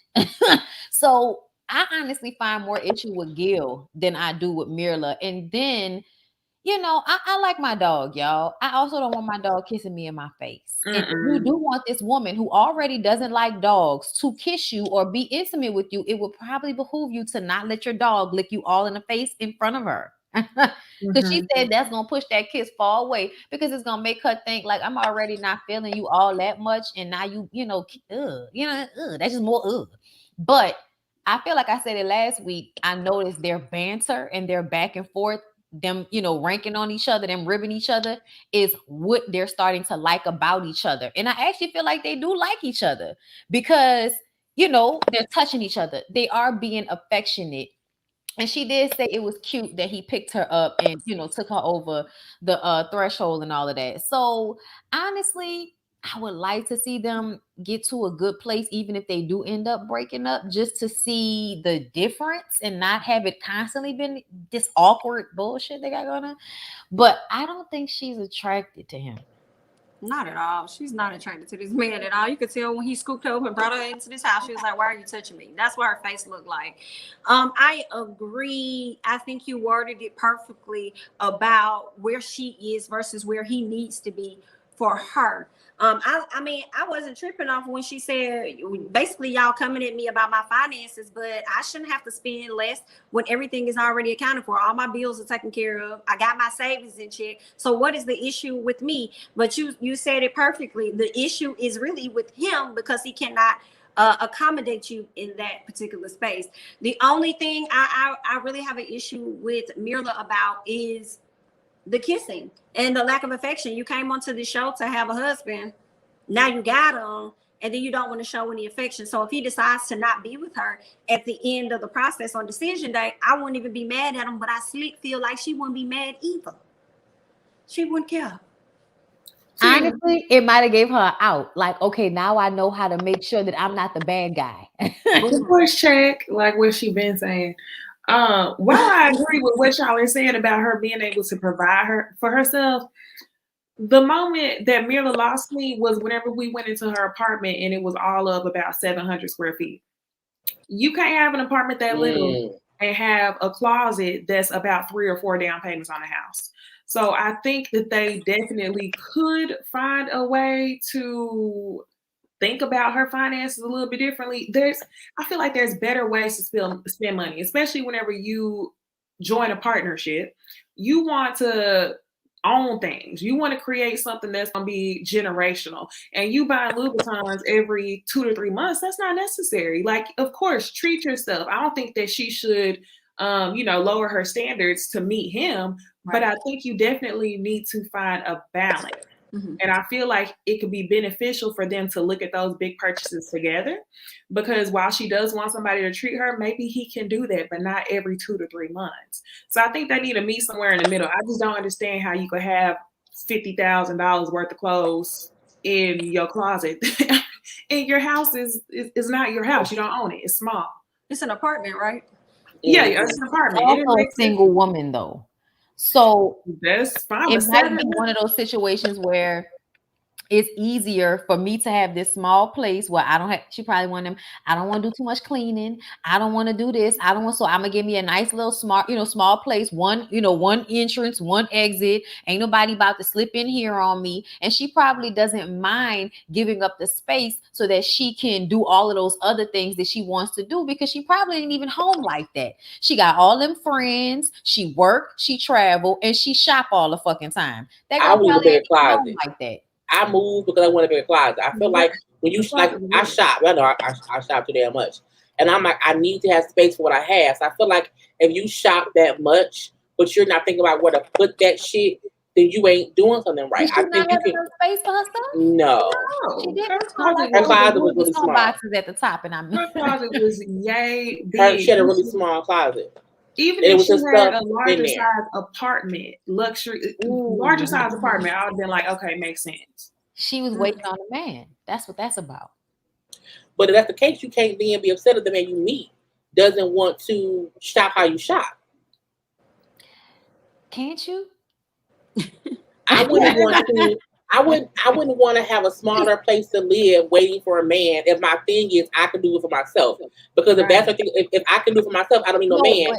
I'm not waiting for one either. What I'm saying is, why get a bigger place if it's just me? Like, if I'm cool with this, why not wait until I'm entering into like a family situation to think about, upgrading in this department? I mean, you can have a bigger place. I'm not even specifically talking about a house.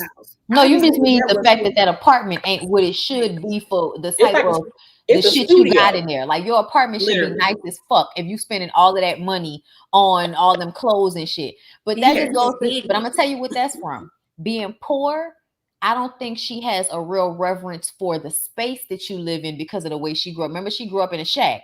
So I think that her level of better is not that great when it comes to living accommodations. No, but when she walked out that apartment, she was happy. She was very happy with that apartment because she ain't got to pay for it. This is nice. Ooh, I like it. She wants better, but I think she also knows I want to shop more. So I'm gonna spend all my money on shoes and clothes to make it look like I'm fancy. Plus, no one so that she can attract a man who makes the money that can afford to take her on and not be a problem. If she was with a man that made the same money she made or more, then how she shopped would not have been an issue. And he would have still been like, come and bring all your nice shit into my bigger or nicer home. Like, a lot of those men had nicer, bigger places than the women. Yeah. You know what I'm saying? So it almost to me seems like her life is very much set up for a free-flowing single girl who ain't really trying to like put no roots down. Like, that's just what it seemed like to me. But I definitely feel like they do need to check those finances. But I think most of that is coming from Gil knowing that he can't keep up with where she is right now. Right. Let's move on to Bao and Johnny.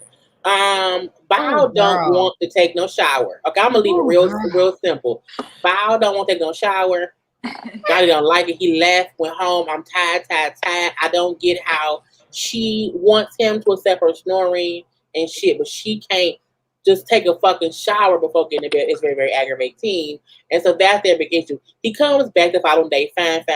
But with them talking to Pastor Cal, and she brings up how she feels like since she said she was her snoring shit, he doesn't initiate affection. Okay. And he said, well, I that's true or whatever. And when he then said the reason is because she comes off like a child when she is either happy or too giddy, or even when she's asking for a kiss, it's really childlike. I can see that because one, she acts immature for one, and I get what he means. That doesn't mean that she is doing anything wrong, but I can get that just who she is. I think she has always wanted someone to be like her father figure. And so she's like, please, you know what I'm saying? And it's weird. And I like him saying, like, that's not a turn on for me. That turns me off because, again, you're a child and I see that and it's weird to me. However, that is a Johnny issue. It's not a Bao issue, but I feel like you can't not want to take showers and be like a child, but you want him to accept your snoring like it's no big deal. It's weird that she wants him to accommodate her, but I feel like she won't accommodate him. Because the big thing to me is, bitch, take a shower. And she won't do it. It's like, how that's the thing, you refuse a shower? I just, go ahead. I can't. You know, I said that this was a bowel issue. Her acting like a kid, because I think you need to figure out why is it that you have childlike tendencies. Like it kind of is exaggerated down to the way, like, he wasn't lying with the in the giddiness. I don't know. I think there's something there. There's a reason why you retreat to acting like a kid. And I also think Johnny just didn't want to say that I'm not attracted to you because you don't shower. That's all it was. He was trying to come up with something else, which I'm sure he probably wasn't attracted to her acting like a kid, but he chose to bring that up rather than the fact that she didn't shower. And then he came to the house saying that he was willing to compromise. Compromise on what? Her not showering as much. And then people were really saying, no, you guys, I think it's being over exaggerated. I think she just don't want to shower 3 times a day. I think she showers, but not 3 times a day. No, I don't think she showers. Because who the fuck is going to go work out, lay your nasty, sweaty ass in the bed, and not want to wash the sheets either? And then have the audacity to not just be in bed by yourself. You want to lay up next to somebody and make them smell you. Girl, in a pandemic. I agree, Necey. You took the words out my mouth on him mentioning. I felt like when it came down to Pastor Kyle, he wanted to know like why he's not affectionate towards her or physically or whatever. He definitely, I felt like, of course he didn't tell her the real reason. He gave her the lightest blow he could because he was already afraid of hurting her feelings. So let me give her the softer thing. And even with that, because he exposed us to something that we didn't even really know until they did the flashbacks. And I was like, he's right. Because there are a ton of men out here that are not trying to be your father figure.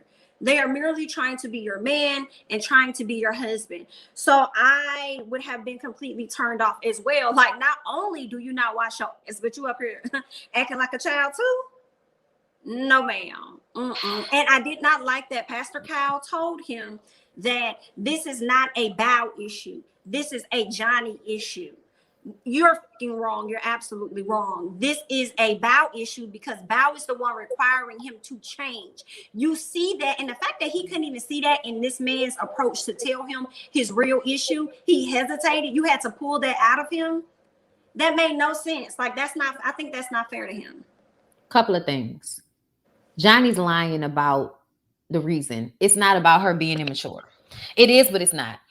It's not about the immaturity in her affection. You know, when she's like, come on, get in with me. I'm like, really? You saw a problem with her saying, come on and get on the canopy with me, or, you know, give me a kiss? Like, it's not that big of a deal to me. I think what he's unattracted to is her being dirty, and he didn't want to say that. And I also feel like her pretending as if she's more emotionally mature than him when she can't even deal with when he tells her he has an issue without, well, oh my God, I just feel attacked. Bitch, this is what y'all are here for, so that you can get to know him. And I feel like when Pastor Cal said that this is a Johnny issue, not a Bow issue, it's because at the end of the day, if that's your real issue, that she's childlike, you were happy about it when you pulled out the lightsabers and y'all was in there having a fucking lightsaber fight like 2 nerds. Her childlikeness is cool for you when y'all are having a good time and flying up in the sky and doing all of this fun, you know, kitty shit and not taking herself too seriously. And you know, it's all good then.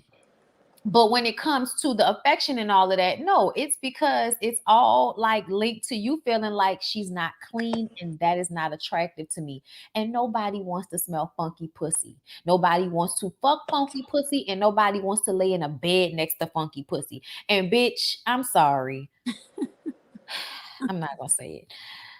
But y'all just know, like, certain ethnicities, I'm gonna let it go. Ma'am, your breath and your pussy can't stink at the same time, okay? So you can't, I'm not going to say it. I'm not going to say it because I really want to say it because it's a joke, but it's so offensive. You know. Don't do it. Okay. No. No, you can't eat cat and smell like it too. I couldn't do it. Damn. Anyway, I'm sorry. Forget it. Fuck it. It never happened. Johnny, it's your fault because you weren't honest. And I feel like he shouldn't have left the apartment. He should have slept in the other bed and said that your BO, your lack of cleanliness is a problem for me. So I'm going to go lay in the other bed. And if you can't clean yourself, if you can't be clean enough for me, then we can't be together. He should have said that instead of saying that, oh, she's so childish after you just finished playing with the fucking lightsabers in your apartment. Like, get the fuck out of here, nigga. You're childish too, which is why your response to her is to run. Because you're a child too. You just act like a child in a different way. Let's move on to lastly, Michaela and Zach. Let's look. Zach got back. Okay, he don't have COVID no more. Zach fell asleep on the couch. Okay, we see Zach wake up at 7 a.m. Zach leaves. Okay, we see 1 hour later, Michaela wakes up. Okay, Michaela is looking for Zach. Zach isn't there. Michaela abuses a Clorox bottle. She smashes up the paper towel or whatever. She there packs her shit. That poor Lysol bottle went down hard. She packs her shit and she leaves. Okay, after telling him the day before, that if she's upset, if they're arguing, she would not ever walk away. She would not leave. She would not walk out because, as she said, that's like toxic. It's abusive. It is, I would not abandon someone. That's what she said the day before. Now he also wrote, I can't wait to see how we handle our first fight. So she leaves, fine. They come back together to meet at the cow, and he's asking her like, I know something's wrong. What's wrong? And she proceeds to tell him that he purposely left the house, did not tell her, was not coming back, and he looked at her like, the fuck is she? I feel like she was tripping, personally, because I feel like, look, if I wake up and you ain't there, I ain't tripping because you went somewhere. Whatever. I do feel like she went overboard because she flipped out before even talking to him in the meeting. You on hidden camera, bitch, abusing a Clorox bottle. Okay, so I feel like she was already on edge or whatever. It's so That's weird. It was so weird. So I feel like it even her in the scene, she looked a little bit tick tick boom, and I feel like when she is like you can say to him, I want you to let me know when you leave, because when you don't, it brings up the enemy that makes you flip out. But I feel like she didn't even warn him about why she was upset. She just got pissed and left. And it's weird to me that she wanted to make it seem as if he had a reason to want to do that. Like, Hurricane Michaela is on the way, and I just want to see it. It's not weird. It's not weird. I'm gonna tell you why. The only reason it's not weird, Jaylee. The only reason it's not weird is because she absolutely 100% communicated to him that him ghosting her in any form or fashion would make her feel away. When did she say that? Right before, like you say, she talked about. She was like, if you get up and leave, or we get into it and you get up and leave, no note, nothing. Like her saying that if you leave and don't say, that don't mean, but if I wake up in the morning and you sleep, but you now take my daughter to daycare. They had just come back together after being apart for all of that time. I think she crazy. I think I'm not saying she's not crazy. Not real crazy. But I need for y'all to understand what it must have looked like when she first got up after he never came to bed. Honestly, until I saw him at 7:15 walk out with the dogs, I was like, you know what I'm saying? It just seemed like she was overreacting. But at the same time, when I saw her sit down and had that conversation with him, for him to turn around, not leave a note, not answer her phone calls, not answer her text messages, it really made me feel like he maybe wasn't running 100%, but I think he absolutely was trying. Remember when Chris ran off because he needed to figure his shit out for a second? Chris, a whole different alligator in the it still made me feel like he needed to go and have some time by himself, but he did not tell her, and he didn't say anything, and then he didn't answer when she called, he didn't answer when she texted, and he was gone for 2+ hours. So I think she felt like, oh, he's backing out of this. Maybe, the feelings were gone when they were apart for those 8 days. They had just met each other, fucked and all of that. And then he gets put in COVID lockdown. And then 8 days go by and she tells him, I don't like abandonment. I go to sleep, I wake up and you're fucking gone. You didn't say anything and you're not answering me. So if I already have abandonment issues, I feel like I can understand how that situation triggered her. I really could. Not saying that I feel like he did it on purpose, but I can understand why she felt that way, because I think she felt like I had communicated to you I don't like when people just disappear on me, and you just disappeared on me. But she didn't left. That's why I'm about to say, I'm going to take it back to Necey. Necey said in her review, he did not take any of his clothes. So why the fuck did you assume that he was gone for good? But I think it was the fact that she had texted and called and he didn't answer. And that made her flip out. And the way she responded, that girl had some type of mental PTSD that she needs to go and deal with. Mm-hmm. But he also bothered me when they were talking to Pastor Cal. It was something about his energy that I might have gaslit you, but I don't feel like dealing with this no more. So hurry up and get the fuck over it. It was something. And I feel like that's not the only time he's going to do this. Like, didn't we see him in the future get in his car and roll off and she's standing there talking about, oh, I feel like he's going to keep running. I think this was just, I'm just saying, it just seemed like he was running and pretending like, oh yeah, I just needed to go and do something with the dogs. Then why you ain't text her? Why you ain't answer her phone calls? I agree, Bondy. So somebody brought up that point of view in my comments about how he didn't respond to her phone calls or text messages. Once they brought that up, I immediately was like, okay, maybe you're right. Maybe he is trying to run, but I see why. Whenever we seen the picture of him and her in her apartment, that should have been like an all moment. But for me, I was kind of like, ugh. Me too. I was like, already, bitch? You got a picture framed? Oh, you went to call this into Walgreens, got a printout, got a frame already, and got this man in your house. So when visitors come, you can say that's my husband. Something about Michaela is not all there. I think that Zach is feeling a little bit suffocated. I definitely think she need to go to some sort of counseling, because I don't know how the hell she chalked that up to abandonment. I think she's used to operating in toxicity, and I think she only acted an ass for him to comfort her and be like, I'm so sorry. And I feel like she gonna do a bunch of that up and down shit as a way to manipulate. And I don't think that he did anything wrong when Pastor Cal was there, because she was really cursing him out like he was a damn kid. So yeah, I think she need to do some self work. He need to leave though. Mm-hmm. Can I just ask a question? And I might be tripping, but it was something about the way it went down. I don't know if y'all, recognize when dudes do this, but if a dude knows you have like a weakness and he feels the desperation, he'll press on the weakness to see if you're going to respond. You know what I'm saying? To see how you respond so he can have a little bit more control over you. Like, I've just seen that, and it was something about their interaction that made me feel like, yeah, she overreacting, but that nigga knew that was going to bother her, and he still went about it the way he did. I don't think so. I think that I can look at it that way if in the future he leaves again. But that situation, she definitely OD'd the fuck out of that situation. I feel like your regular person would not have assumed that she was gonna react like that. So that's why I don't think he was trying to manipulate in that moment.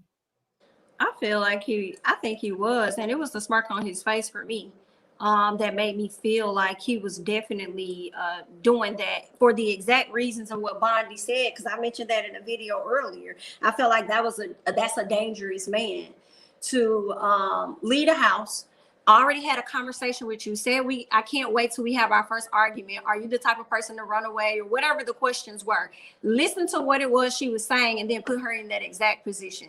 So for me, I feel like That's a dangerous man for exactly what Bondy just said. He's watching you. He's paying attention. What triggers you? It gives me the energy that Zach was a person that wasn't always desired. And once he gets a person right where he can have them, he's going to continue to do that because it feeds something within him to make him feel wanted or something like that. Like it's a weird, twisted thing.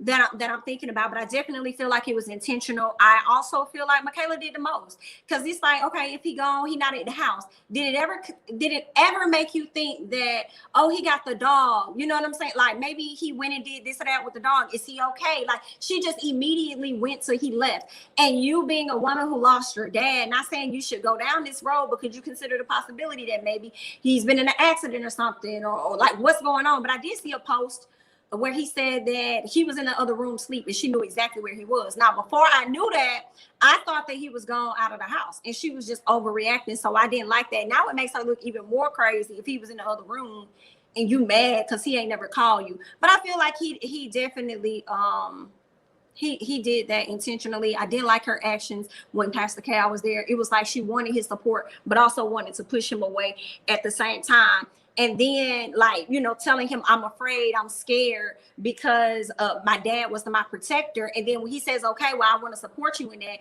you turn around and tell him, I don't think that's your responsibility. I'm like, this woman is so conflicted within herself, and she's been like that for many years. Hurricane K has been around for a while. It definitely has something to do with her parents not having healthy arguments, I guess, or disagreements in front of her. And then that transpired into how she handles relationships, and it's just continuing to show up now that she's married, unfortunately. I just still feel like it would have been so simple for him to shoot her a text when he was walking out the door. Like, hey, I'm about to go drop the dogs off. Just wanted to let you know, I want you to wake up and think that I had left again, knowing how bad she responded to y'all not being able to be together when the shit I feel like as an adult. But that's the weird part. I'm sorry, I forgot what I wanted to say before I started saying that. Remember when he said he liked the fact that she was jealous? Yes, he did. That's another thing that made me feel like he's gonna like to invoke these reactions out of her because it makes him feel wanted. It makes him feel like this bitch crazy about me. Even when they were sitting there talking to Pastor Cal and they're both laughing, she's laughing because it's a nervous energy situation. He's laughing because I got her.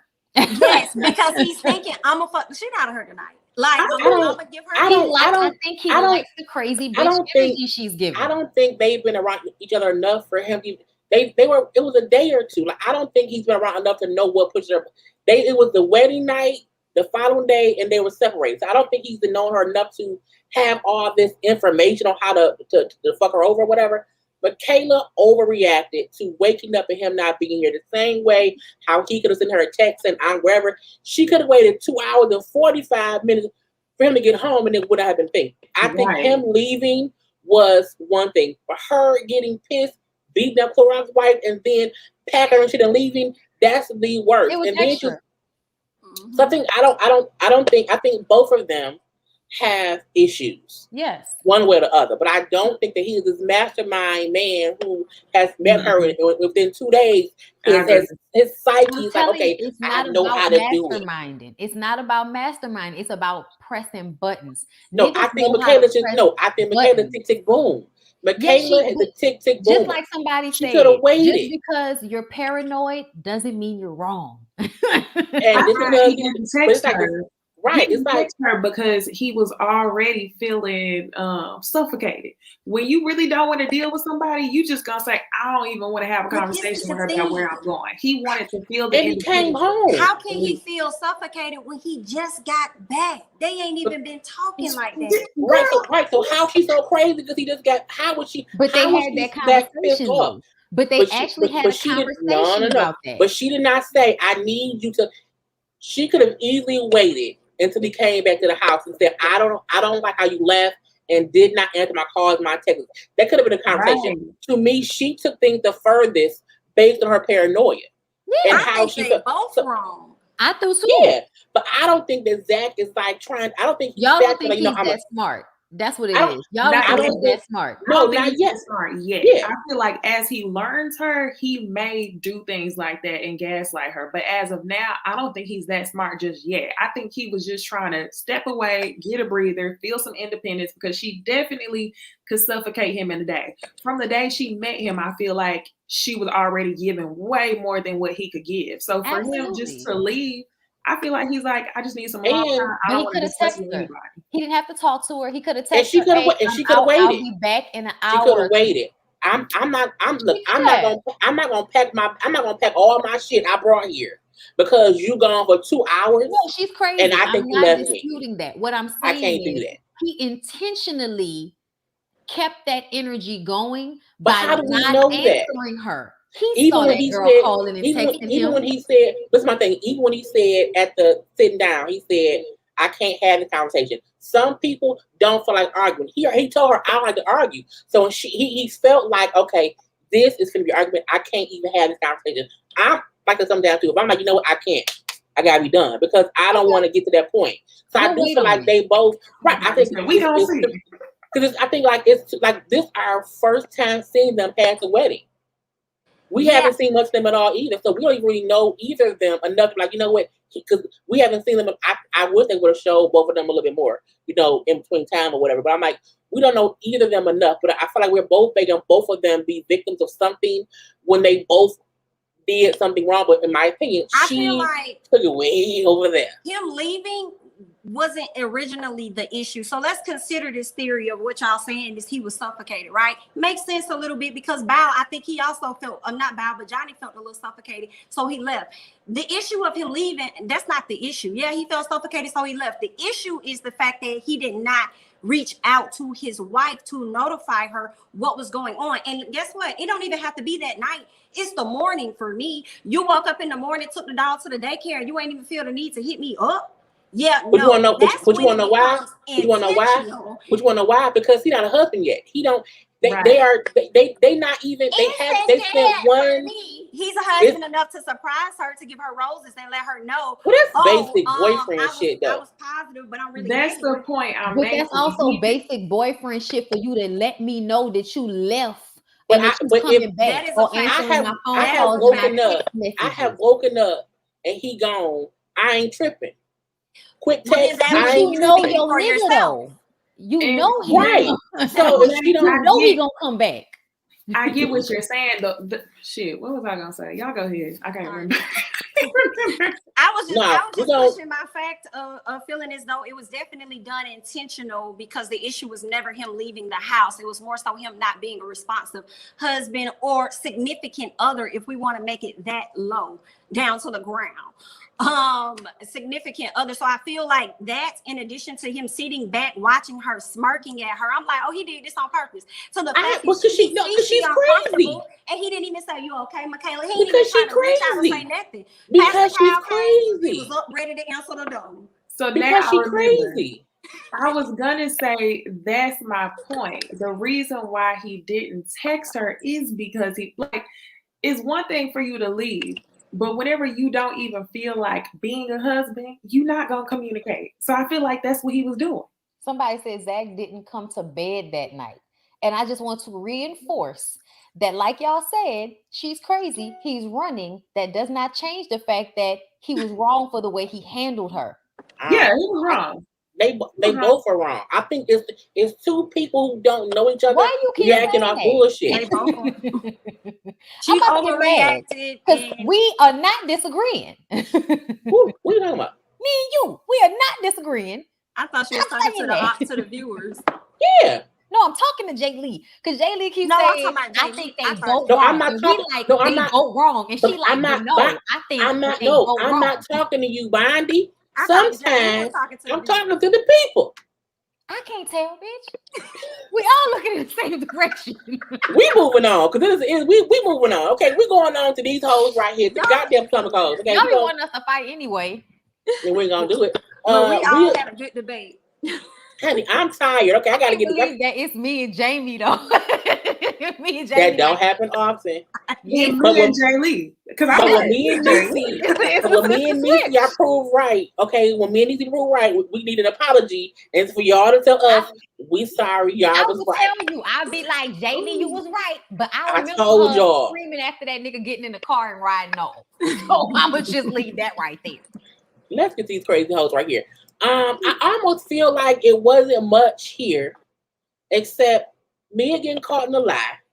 Again. Robin being fake and telling Juan, you know, say, hey, fake boyfriend and fake whatever he was. I was right about that. I'm not fucking with y'all. Okay. Karen and her candle, her 3 week, not 1 week. And I don't think it was much more than that. But I want to say with Mia, let's address the Mia in the room. Look. Mia saying, Giselle said, don't be a weak bitch. That was a whole lie. However, in my defense, because I'm always paraphrasing, okay? I'm always paraphrasing. I do feel like I felt that's what Giselle meant. But I do wish that Mia would have said what Giselle really said, because that's just an easier thing to do when you're saying she said this versus saying when she said something like da da da da da. So I do think the way she worded it was wrong, flat out. But I do feel like Giselle was saying, don't be a weak bitch. Don't be wrong. That's what she said. So my thing is, I don't feel like Mia lied, but I feel like Mia was trying to create some kind of situation between Giselle and Wendy to make it worse. I don't know why, because I'm like, bitch, whose friend are you? I'm so confused, Mia. Like, do you want to be Giselle's friend? Or do you not want to be a friend? But I also feel like if you felt like that's what she meant and you said it that way, just say that ain't what she said. So I'm going to leave Mia alone, but I do think she playing the wrong game. But I think Mia's being smart. Mia wants to come back next season. And she knows to do that, I have to make waves. So I hope next season she's not just dumb with how she's moving, because it's a real stake. Like, at the same time, who's a scholar? A scholar should have been a little bit more involved in making things happen, because to get on the show, you have to be a little bit popping. And Mia, for her first season, she's a topic every week. So she's smart, but she's also stupid. It was the impersonation for me. How you gonna sit in that van and impersonate Giselle down to the T as if a weak bitch came out of her mouth? You don't need to be a weak bitch. She said weak bitch? Yeah, something along those lines. How the hell you gonna impersonate Giselle and then basically summarize up what she was saying? Mia, keep eating your food. Don't say nothing. Don't say nothing else. Mia is a mess for me. Mia flat out lied. Whether I can't say that was implied by Giselle, right? The lies. She just flat out lied. I feel like if Mia would have never said weak BIT, nobody else would be running around like, well, that's what you meant. They would have took it for face value originally as they were watching the episode to begin with. They waited till Mia said weak BIT, and then they felt the same way. And I just disagree with that. I feel like, no, like, you lied on this lady. That's not what she implied, in my opinion. I feel like if you fucking somebody and you like, girl, how was the sex? Oh, it was wet. And then she run back and be like, oh, she said your dick small. Like, what the fuck? I didn't, who said that? I just said the sex was bad, ma'am. How did we get here? So that's how I'm looking at it. I feel like Mia full of shit, but I like her though. That's the crazy part. I think she's a good addition. I hate the lies, but I like her. I'm conflicted. The show needed somebody who was a bit messy, but also a bit like fabulous, and she's both. And I like that she's honest. At least when she's honest to where what you see is what you get with her. And I like that. I think with some of the women before, we didn't know who they were. And with Mia, like, she is who she is. So I don't mind her. I think you can't be a rock. You can't be a sit back and just such as their pussy, whatever, and be nothing. So I like the fact that Mia is giving us something to either like or dislike. She giving, for sure. Behind it. I have nothing. Okay, I'm done. We're gonna move on. Wait, no. No, I told you we don't do dead air here, okay? That what happens around these parts. Y'all know when I be talking for a long time in a previous segment, I like to, give room. Mia in that extra shit, she didn't need to do that. However, I do feel like she was in general saying what you said, bitch. Like in general, that's what you meant. And it's funny because child, back when Giselle had that bayang, you was pressed about Sherman. You were pressed. And Robin, this entire episode, you were pressed like a motherfucking hot, fresh panini about the minuscule thing that Wendy said about your fake relationship. Ma'am, it hurt because it was true. So yeah, Mia might have been fucked up, but she got the ball rolling, and it made for more mess. And I'm gonna leave it at that because I have negative things to say about Mia, and I don't want to do that here. So move on. I don't dislike her, but I just be honest. I probably have the same negative thoughts. Okay. How much money do you have, and do you have access to a dermatologist? And if you don't, I was waiting on you to go there. Please stop caking the makeup on. Please stop caking the makeup on, ma'am, because that's all I can see. I feel like I'm gonna say this. In her recent stuff, her face isn't like that. So I do want to. She has some kind of a reaction because of her current. I haven't seen her even in the confessionals. Her face, her makeup isn't that bad. So I wonder if in scenes, whatever's going on, because on the confessional she looks much smoother. I'm gonna just say, I want them to drag Mia. I hate to say it. Now y'all know I like Mia for right now. But if she's on that bullshit next season, y'all gonna create something else for that. Like, oh no, you can't be face shaming. It's gonna go from body shaming to face shaming. The same way y'all drag Kenya Moore for craters. Hey Mia. Same thing. Let's not give her a pass because she likes skin. I'm not even giving her a pass. I personally don't like to speak on people's skin like that because I don't have the best skin all the time. So I'm not about to sit up here and shit on you when I know good and goddamn well that my skin don't always look good without a filter. But it's the pancake for me. It's the casket shot for me. It was the shot at the end of last week's episode where she looked dead. It was the ash around her face. It's her first season. I think it's because she's wearing her own makeup. If we go back to Karen's if we first don't season, tell her, she won't get better. I think they told her. I'm sorry. I'm reviewing the show. I just want her to get dragged equally. That's all I'm asking across the board. And I want to be a part of that. So, ma'am, you're beautiful. You are. And it's not your fault because it's not my fault when I had issues. But BB cream.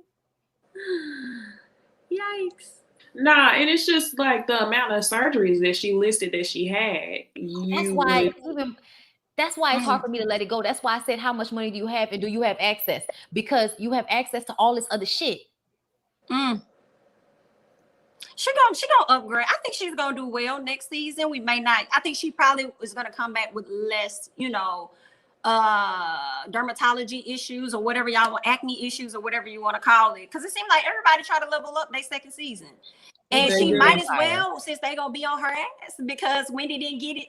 They weren't able to be on Wendy's ass last year because they were on Monique's. It's gonna be Mia's turn next season. So make sure you look good while you being dragged. That's all I can say. And don't look too good, or else they gonna think that your husband got a side baby on you. Oh, we the way her husband act in that preview, bitch. Child, the way that husband act in that preview, bitch, I say, oh no, he embarrassing the shit out of you, and it's only the trailer, bitch. I said, put him home. Bring him home, bitch. Don't bring him back. Are we getting a Michael Darby minus the sexual allegations?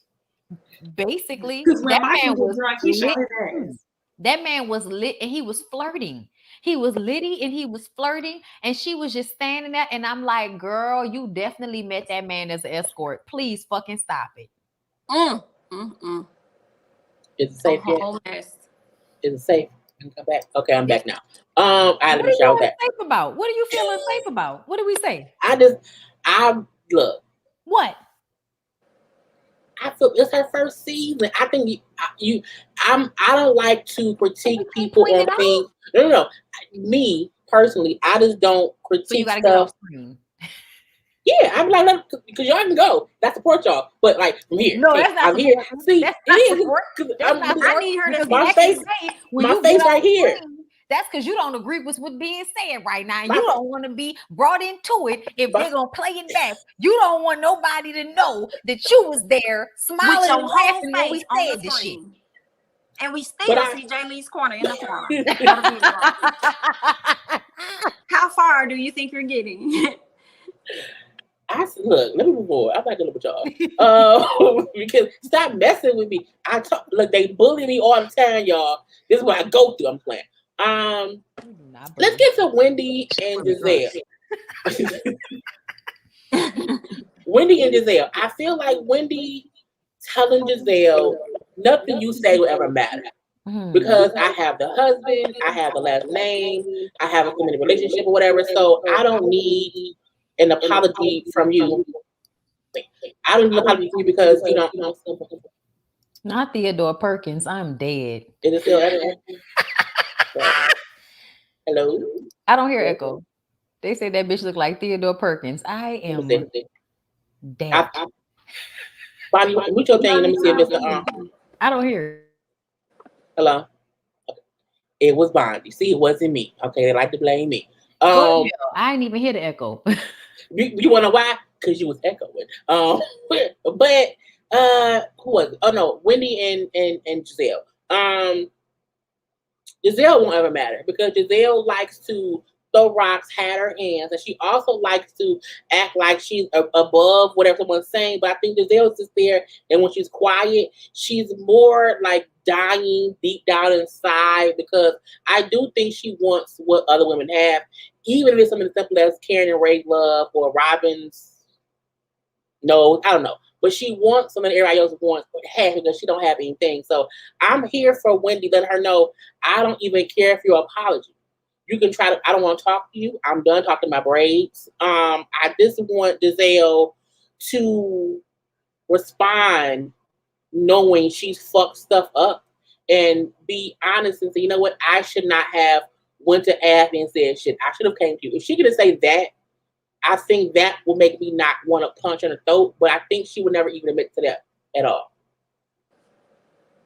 As far as Giselle, like admitting whatever she's done wrong, it seems like Giselle don't want to have no real conversations with nobody in front of nobody. It's like she wants to pull them to the side because that's what she wanted to do with Wendy. She did that with Robin. You know, she'll question everybody else or talk about their business, some folks. But when it's a touchy thing, she don't want to talk about it. She'd rather pull Wendy to the side and have the conversation. And I don't understand that. But I think that was a good read that Wendy had gave her as far as like, I feel, you know, validated, I guess you can say, because I am married. I got his name and stuff. Yeah, that's that. My issue with the table, to be honest, not even thinking about Wendy, it was more so Mia and Robin. It was coming from this side of the table for me. It was Robin getting on the phone with Juan. That was my issue. Getting on the phone with Juan and including your husband in the BS when he probably calling you back or calling to check on you, and you over here talking about I would have hung up on her. You know, I'm glad he hurried up and got off that phone because she know Juan ain't with the BS, and he dang sure ain't with no BS when it comes to Real Housewives of Potomac. He was like, what? What? He said, yo, call me back. Yeah, he got off that phone real quick. So I just didn't like how she did that. And when she talked to Wendy, I felt like she was dragging it. She wasn't expecting Wendy to actually apologize. She was ready for the rah-rah. And I just felt like, Robin, is some of this true because you're doing a bit too much, you know? That's really all I got for the table. Robin's trying to cling. She's trying to make fetch happen. She's trying to cling on to a storyline. She's trying to have her moment for the season because how many seasons are we going to talk about you having a child? I don't know how many seasons. You keep talking about who isn't invited to your wedding or your bridal shower. What wedding? What bridal shower? Yes, where is it at? I don't see it. So she was really reaching in this moment, and it was just real ugly. I'm actually very tired of seeing Robin on the screen. Just seeing Robin is aggravating at this point. Mm-hmm. Giselle's trying to lose this fight gracefully. Like Jami said, she only wants to have real conversations in private. It's because she likes to act the ass in front of everybody, act like she ain't sweating or shit or anything like that. And then meet up with Wendy. And then when you come back to the group, oh, it's all good. Like, everybody chill out. Because you don't want her to continue to light your ass up in public. So I don't think Wendy should have that conversation. Now, Wendy, I was so upset that Wendy apologized to Robin, because regardless of if Wendy had even came for Robin or not, Robin was going to claim that beef through Giselle anyway. So I think Wendy should have just held on to how she was feeling. You said what the fuck you said, and you should have just stuck by it. So I just hate all that backpedaling. I know people, multiple people have said what you said. I actually did not mind Wendy apologizing to Robin because it felt like the ball was back in your court now. So any other antics that you do, you making yourself look more like a fool because I've already done my part. So I didn't really mind her being like right out the gate, shutting her up, but she continued to talk. It took the wind out her sails. Like you said, she was ready for that fight. That's why as soon as she said, you know what, I'm not, and if I said anything to offend you while I was getting your friend together because you decided to get into our mess, okay? You see that, huh? Get him the fuck out of here, man. Get him out of here, okay? But yeah, I definitely felt like you were trying to make that moment happen. Like Wendy said last episode, oh, you just want a moment. Yeah, that is absolutely right. Your drunk ass wanted a moment. And Wendy wasn't gonna give it to you. She was like, I'm sorry. And I think at first I thought I was gonna be aggravated too when I saw the preview, because I saw like a little snippet of her apologizing, and I was like, damn, Wendy, why are you punking out? But when I watched it, I feel like Robin was like gearing herself up and revving herself up the whole episode to have this big blowout fight with Wendy at that dinner. And Wendy came and gave y'all the exact opposite. Y'all keep talking about Wendy's so different. She's so different. Wendy said, bitch, I was working for CNN today, bitch. I'm going to give you exactly what I gave CNN in my white sweater earlier. I'm so sorry that I offended you when I was getting your stupid ass friend together, but I said what I said. Okay. And that was basically what Wendy said. And we want to talk about paraphrasing. She basically told that bitch, Robin, you're entitled to feel how you feel, but I said what I said. Your relationship is fake and mine isn't, so you can kiss my ass. And you bitch over here, it doesn't matter what you have to say because you don't have any of that. You don't even have a fake nigga at the house with you. So ultimately, it doesn't even matter what you have to say. So thank you for that, but you can keep that and your vagina neck to yourself. Thanks. I love Wendy. I thought when Wendy walked in her dress with the shit wrapped around and her braids, honestly, y'all, Wendy gave at every turn as far as the looks. And I firmly believe that they got so comfortable thinking that Wendy was the smart one that was not a physical competitor for them because they're still childish enough to see other beautiful women as competition. They absolutely are upset by the fact that she is coming in with the titties in the body and giving looks and giving y'all competition in that way. I do. Not at every turn. She didn't set it off at every turn, but there were definitely a few this episode. Oh, you talking about this episode? Okay, I mean, this episode. Let me specify.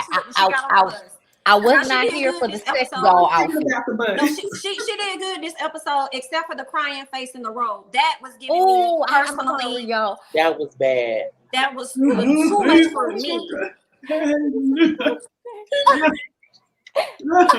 I said, bitch, you was crying like me in the bathroom this afternoon, thinking about losing my house for a sec. You know, I said, girl, listen, going through Katrina, bitch, I cried like that in the bathroom over being displaced. And you crying like that over these hoes, you're doing too much. You're doing too much, Wendy. Pull your pussy up. You're doing too much. Those were tears for Eddie's family. Ooh. That's why she was crying like that. Don't play with my husband like that. When I think about it like that, them Nigerian people do not play. Them aunties probably would have called and cussed her ass out and everything if she did not adequately defend Eddie. So with that being said, I'm not mad at you defending your man. I already told y'all, Giselle, I would have, when I tell you Robin and Giselle wouldn't have had anything left because I would have read them down to their fucking Birkenstocks. Like Robin looks like somebody sad, dead dick dog laying in a corner with that sweater on. I want her to get that the fuck together. Her and her Rachel Dolezal braids need to get the fuck out of my face. She is atrocious. She is sad. Everybody else look good, and this bitch still got them braids in a ponytail. Bitch, if you were gonna keep the braids in a ponytail the whole time, you shouldn't have worn them. Especially not with that big ass crunchy. I like that long sleeve leopard dress.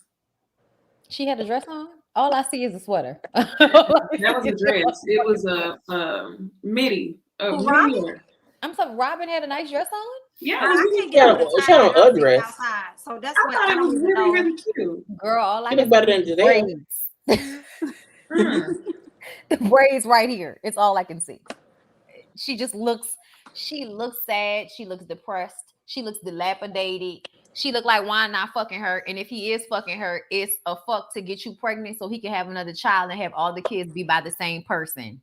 But I don't think Juan really wants to be with Robin. And I think Robin's depression and her lack of being happy is a result of her never creating space for herself. And that's who they need to be questioning. I actually think differently. I feel like he does want to be with her because she's giving him so many outs and he hasn't necessarily left. I also think the show, I mean, shoot, they make sure they plug in his appearing to be unhappy moments. You know what I'm saying? But I think there may be some love between them for sure. I don't know if he has a tough time in showing it based on the fact that he lost his parents and just probably had like a bad time showing it or whatnot. I'm not sure, but I think they do love each other. I think he loves her.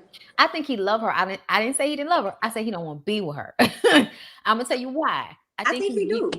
I think he views her as a wife in a capacity. You cook, clean, and take care of our kids and our household. Because as soon as she stopped doing that, then it's a fucking problem. He's not coming from a place of loving his wife. Like maybe you need to go and talk to somebody. Maybe you need to go and get some help. No, it's get your ass up so you can take care of these fucking kids like you're supposed to be doing. And then he wants to have another child with her, but he still hasn't taken her down to the courthouse to legitimize their relationship when he knows that's what she wants. I feel like she's convenient. I think it is cheaper to keep her. It's cheaper for him to be in their household while she collects her Real Housewives of Potomac check, which is the only reason why I think he hasn't really left her, because her having that job helps him with his finances and he's still holding it over her head that she lost all that money. I don't give a fuck what he's talking about. Michael, we're gonna see how the rest of the season play out. We gonna see how it plays out. I would love to be wrong, y'all, but when I tell y'all, I have not seen this man in the entire time he's been on this show